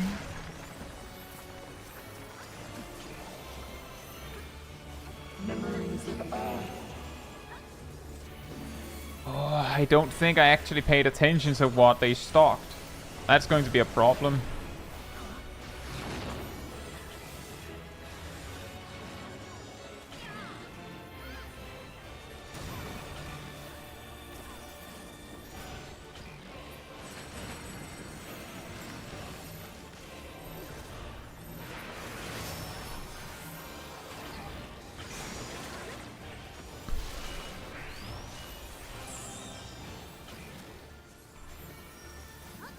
Ifrit and Ramu. Thank you. Thank you, Hajibosta. Now that is what we call streamer cheat codes. Wow. Leviathan, Garuda.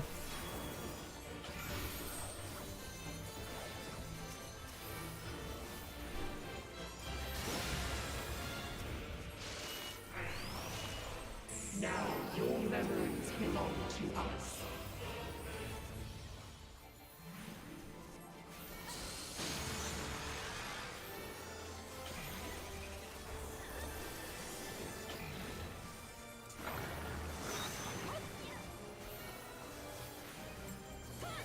See Leviathan, Ifrit. Oh, that is a really tight one. And then there's Junction Shiva. I believe that one starts with spread markers and then a stack marker after the ice dissipates. So the best way to go about this is to spread out. Even though the boss is probably dead in just a moment. Nice!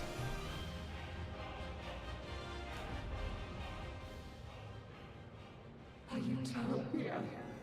A dream.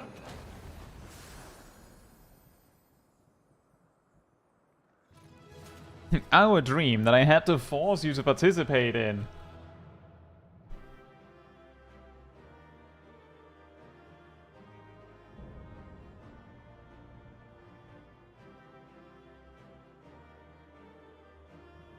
Have you done the 80 trials? We did last week.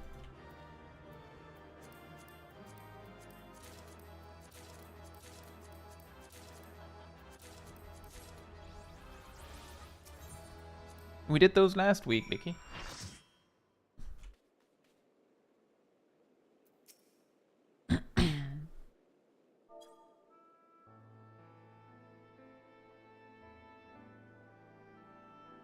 We did it! She's free at last. But at least that's how it seems. She won't wake up. Gaia, I don't know if you can hear me, or if you even remember who I am, but just give me a sign that you're alright, please. Say something. Anything. Yeah, the VOD is on the channel, Nikki, if you want to see it. It has a few funny moments at the very least. She can hear you, Reen. Keep trying. Thank you for joining, Ikrelatio. You're right, Caetsu. I mustn't lose hope.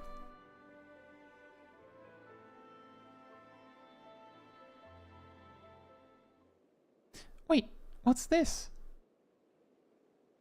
It's the necklace, but she said she left it back in the crystarium.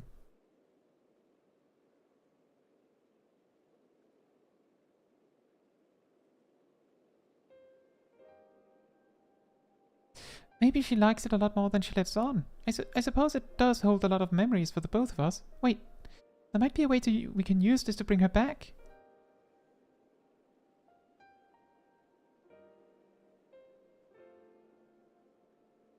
Try calling Gaia's name to help bring her back to her senses. All right, chat. Can we all say Gaia? 1, 2, 3, Gaia. Say it with me. Gaia.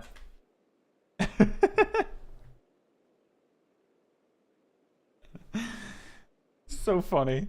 Gaia. And I think it's always kind of funny when the quest is like, say exactly this or do exactly that.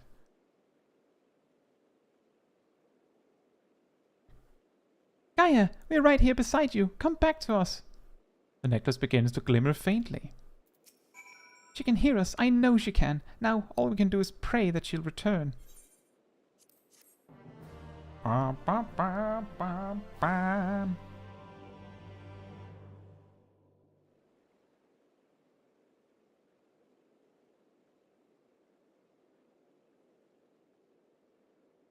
Gaia, I know you're in there somewhere.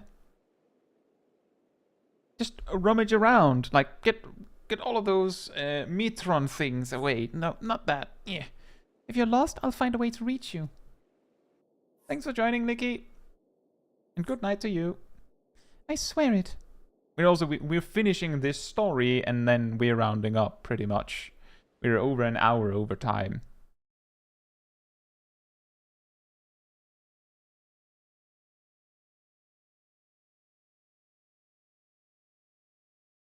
Indeed, we have thumbnails and stuff to make.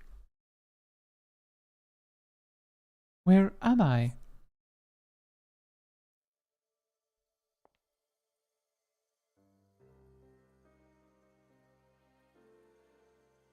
Mitron, I'm finally free of you, it seems.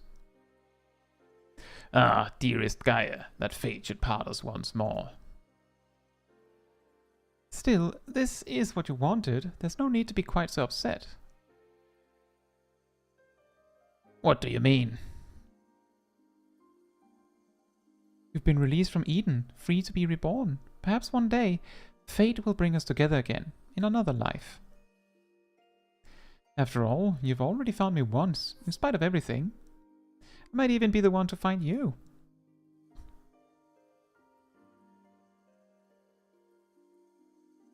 I fear you will come to forget me, to forget the times we shared.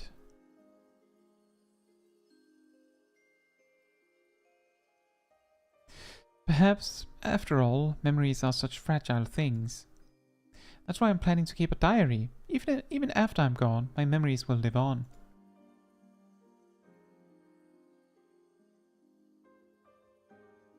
For future generations to discover. Yes, they'll read the tale of the girl bound by duty, and of her loyal protector, arrived in her hour of need.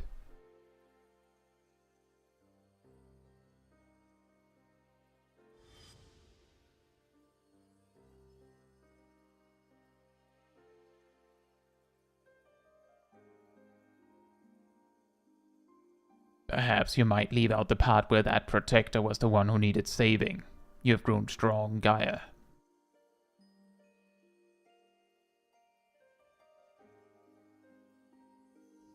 If I'd found you sooner, then maybe...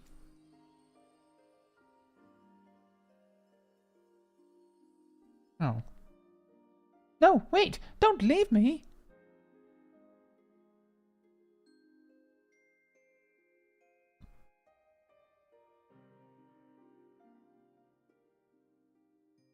Until we meet again, Artemis. Poofs and spat of logic. Whose name did I just... Well, never mind that for now. I need to get out of here, wherever here is. Anyone brought a flashlight? Feel as though there's somewhere I'm supposed to be, but I can't for the life of me remember where.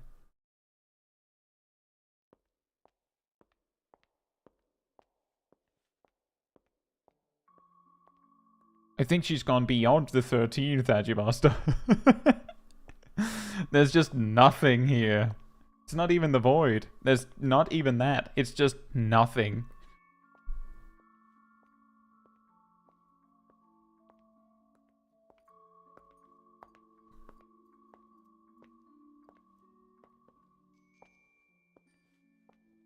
Yes, the very weirdly tall boots. Or high heels. Indeed. She do be walking, though. These boots were not made for walking, though.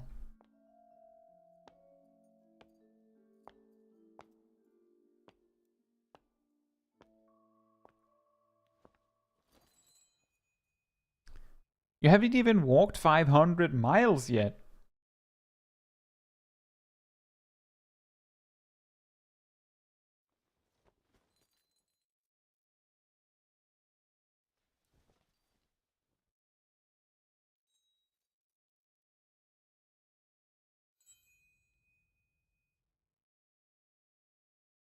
Those heel boots look like they would be hell on your ankles, and then she just drops.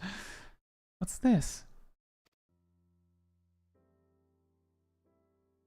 Is this ice? It certainly looks like it, but it doesn't seem to melt, and it shines so brightly. Wasn't it blue when they found it? I've seen this before. You've weathered this before. Let's see how you fare now.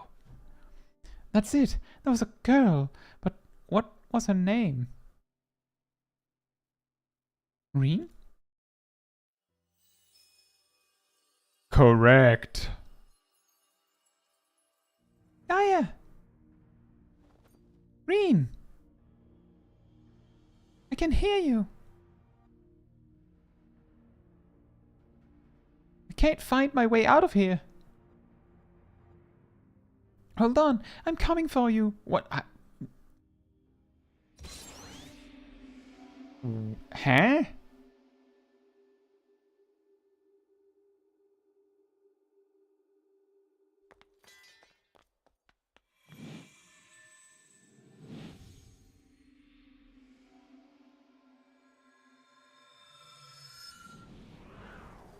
And we're back.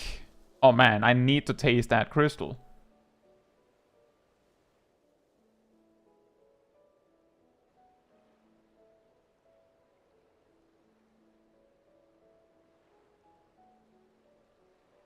You remembered.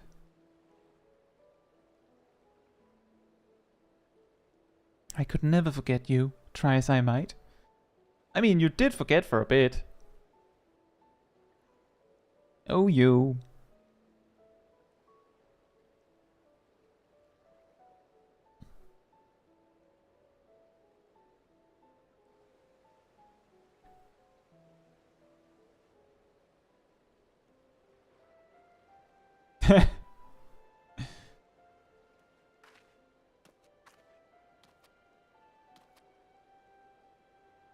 So the ether that Eden had absorbed was returned to the land.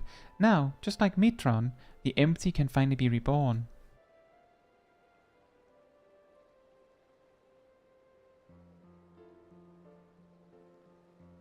Though it can hardly be called the empty now, it's a utopia. Ha! Ironic, isn't it?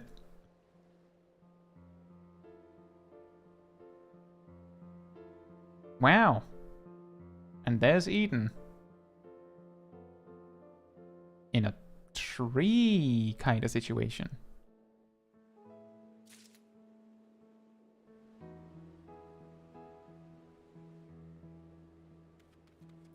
Hi.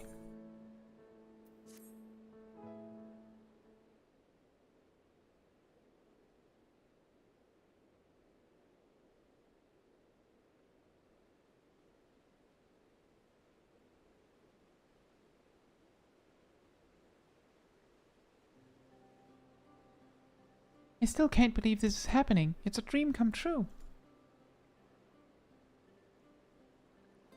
I just wish the others were here to see it. I'll be sure to tell them all about it.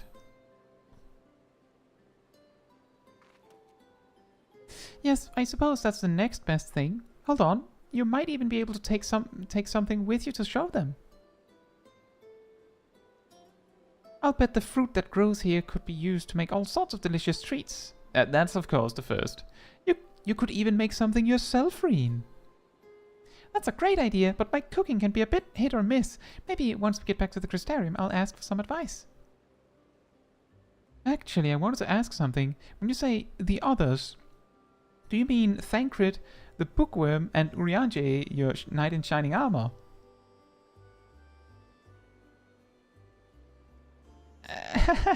No, it's the other way around. Oh, is it? Seems my memory is even less reliable than it was before. The main thing is, the whispering in my head has stopped, so I shouldn't have any more bouts of amnesia. Even so, there's part of me that'll miss hearing the fairy's voice. I know how you feel, Gaia. Anyway, we've all been through rather a lot, so why don't we head back to civilizations for some much-needed rest? Alright, leave the piloting to me. Indeed, I'm sure that crystal is awesome. It's the ultimate crystal for Smol Caetsu to eat. And indeed, Xanadu says the extra irony is utopia translates to nowhere from its original Greek. And I believe that's the entire point of a utopia, is that it's, it's perfect, the perfect place in the world, which doesn't exist, which is why we call a utopia a utopia. I understand that keeping the Sky Slipper here allows us to save fuel from traveling all the way back to Mortsuk, but can't we just carry a bit extra? It's not easy crossing the desert in these heels, you know. I seem to remember you weren't too enthused when I suggested buying some nice, sensible walking boots. Come to think of it, maybe we should rest here for a while. You must be tired after all that piloting. Crystal chewing. Ultimate savage. Arr.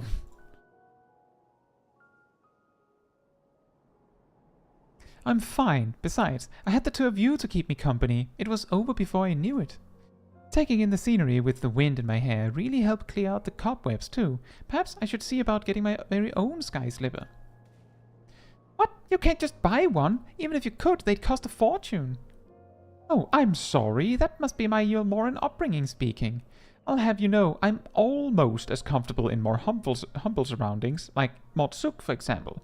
That reminds me, it's time we made our way there and told Yalford all about everything. Another crystal chewing. Indeed.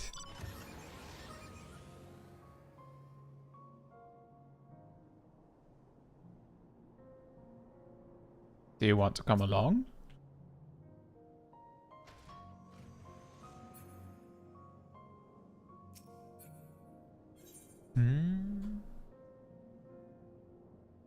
That is basically just like, just imagine like it's like a TV show, and like every episode it just like checks back to Smol Caetsu still munching on the giant crystal. That is the crystal chewing duty series in a nutshell. Shaking that whale tail. Wiggle wiggle. Wiggle wiggle. Wiggle wiggle wiggle. Oh, that's Tristan. Welcome back. I take it all is well in the empty. It is now. Not everything went quite as we'd planned, to put it mildly, but we managed to revive the ambient ether. Now all we need to do is wait for the change to become widespread. Truly? Wonderful. Just wonderful. I shall share the tidings with our inner circle, and perhaps it is time more people knew of your expeditions as well. Of course, we'll continue to monitor the situation, but I'm sure it won't be long before we can allow members of the citizenry to make their own forays into the empty.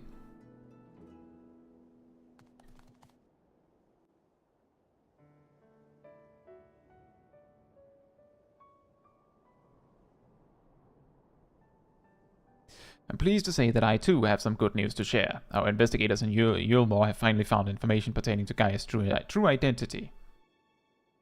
Really? As it pertains to matters of a private nature, the information is being treated as highly confidential, so I haven't actually looked at it myself, but I imagine it includes Gaia's real name.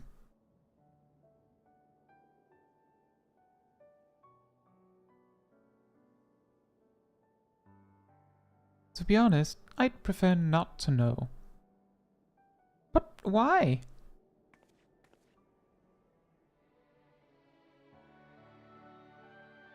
You see, I've come to learn a lot about my past, even before my life in Yulmore. I know now that I'm the reincarnation of Logrif and Ashen, and Mitron, the one who was transformed into Eden, was someone very special to me. For 100 years, Mitron called out to me in the hope we'd be reunited, but there was no answer. Even so, Mitron held on to those precious memories of our life together, and stopped at nothing to make them a reality once more. I know now that Mitron wanted the same as us, wanted the world to be as it once was. Yes, it's a shame that things turned out the way they did. Those 100 years of solitude, that dream became an obsession.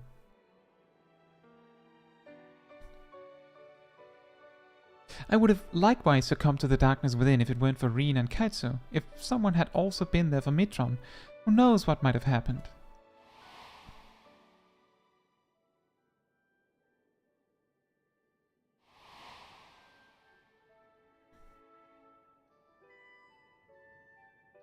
That's why, from now on, I want to help those in need, to give their dreams a chance to come true. For me, the name Gaia symbolizes hope, though each of our lives may be but a drop in the great river of time, hope springs eternal. Gaia. So, I'm sorry. While I appreciate your efforts to find my past, I'm looking to the future now, as Gaia. No need to apologize, Miss Gaia. As long as you're happy, then so are we. Right, I expect my colleagues will be keen to turn their attention to the empty. If you'll excuse me, I have expeditions to arrange. Till next time. I'll go over here and hold the fort over here, as my name is Yalford. So, what shall we do now? Come on, Reen. Don't tell me you've forgotten.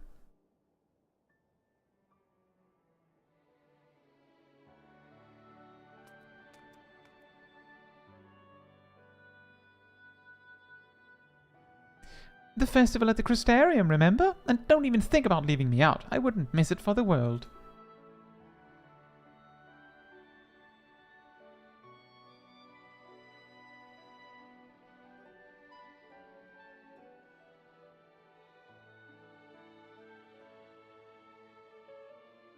And roll credits, and then jump to small clips of them participating in the festival. Perfect. And scene.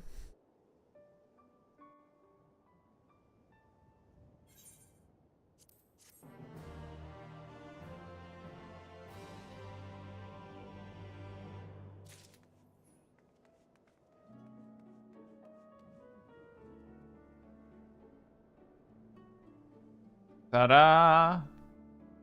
Right, so next time we will probably be doing the near raid.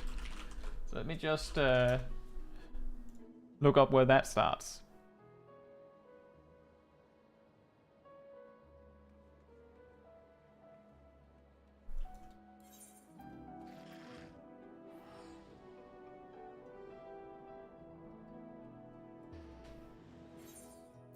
Thank you. And if you want to be on the picture for the next thumbnail, then let me know and we might be able to wait for you. I want to do the far ones. Here it is. Here's where it starts. And you have to let me know if you're on the way and you want to be on the picture, because otherwise we'll just start.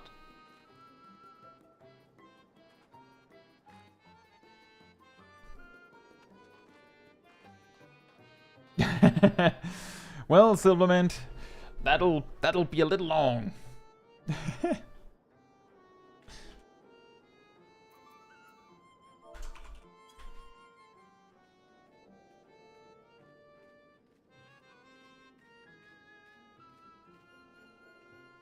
It's not yours, it's mine.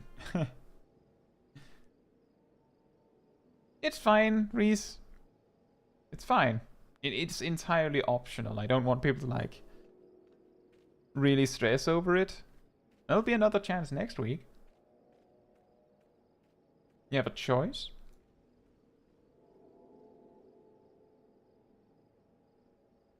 Well, you have to make the choice. Make your choice.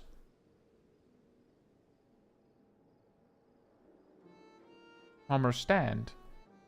I recommend hum. Can I get you both to come a little closer?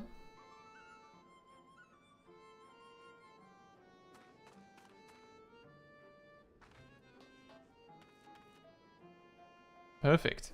That's way better.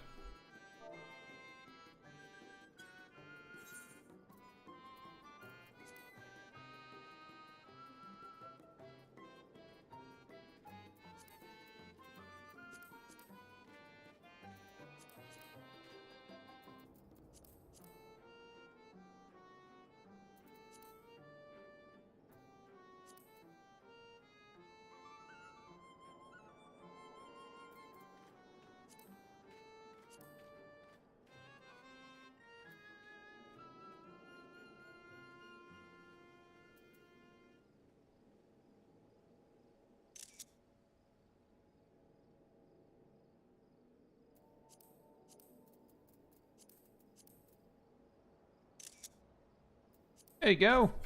Perfect. Very nice. I actually thought that there was like a mandatory like random side quest in relation to this. But I don't remember. Like by the time the near raids came around, I had basically done all the quests in Shadowbringers anyway.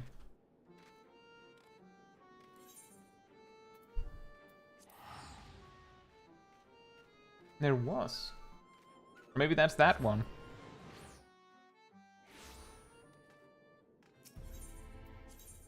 Oh, it was an ether current. Right.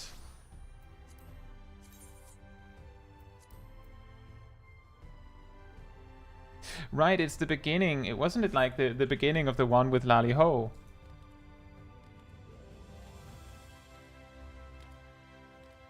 Xanadu says, have you done all the daily tribal quests as well on Big Kai? I have done...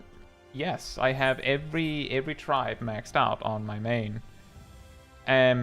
But I have not done them on stream.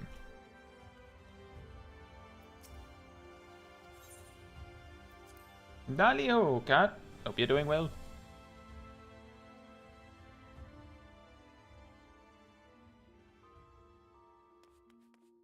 What I meant, Tristan, is that there is a quest that you have to do before you can even start the Near Raid series, I think.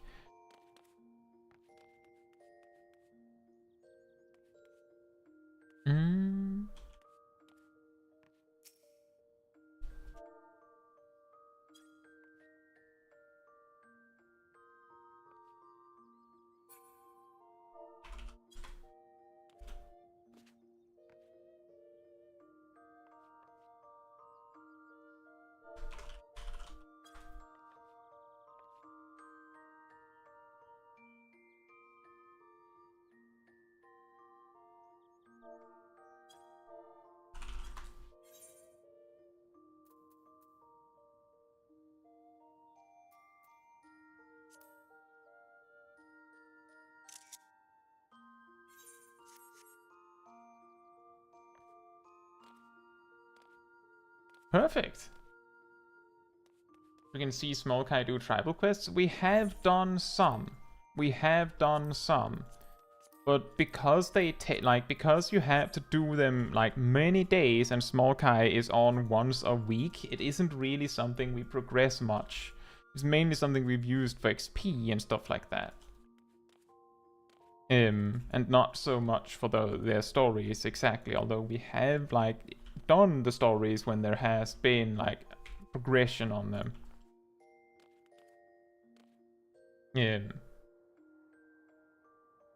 It's simply something that is very difficult when it's a character that I play once a week. You know. Anyway, if you enjoyed the wonderful people that you saw in the chat this stream, remember that there is a Discord community server that you can join where you'll find me and a bunch of other people, including the people in chat, including Aradel that just barely made it to the end. And I do think it was a wonderful stream, although we did Eden next time.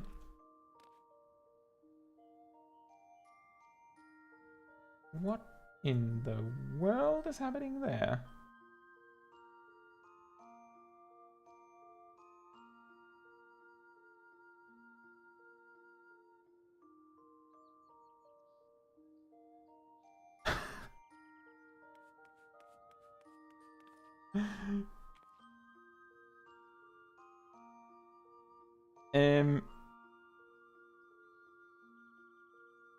What are you doing, Bella?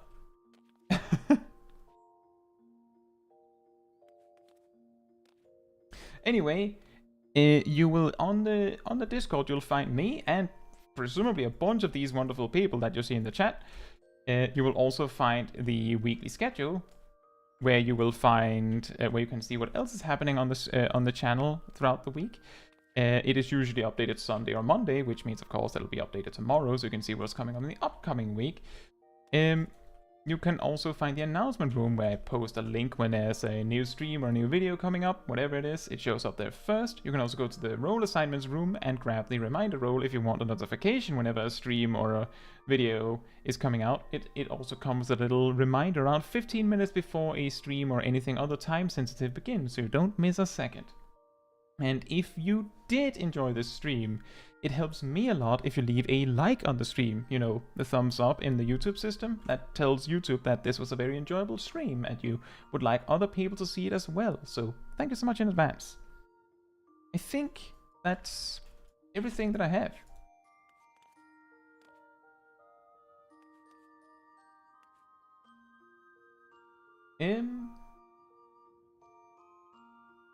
Just a nasty heal check. That is a shame that there wasn't any big discovery day. But yeah, I hope you enjoyed Eden's raid series from start to finish, which apparently took like an hour and a half longer than I had hoped, although if we hadn't done the Starlight Celebration stuff, we would probably have started like an hour earlier. Oh, Xanadus, that's always how we finish these streams. I don't know if you realize. But with that, good night, good morning, afternoon, or evening, depending on where you are in the world, and hope to see you all very soon. And with that, we just have to put Smol Caetsu to bed. So, good night. Good night.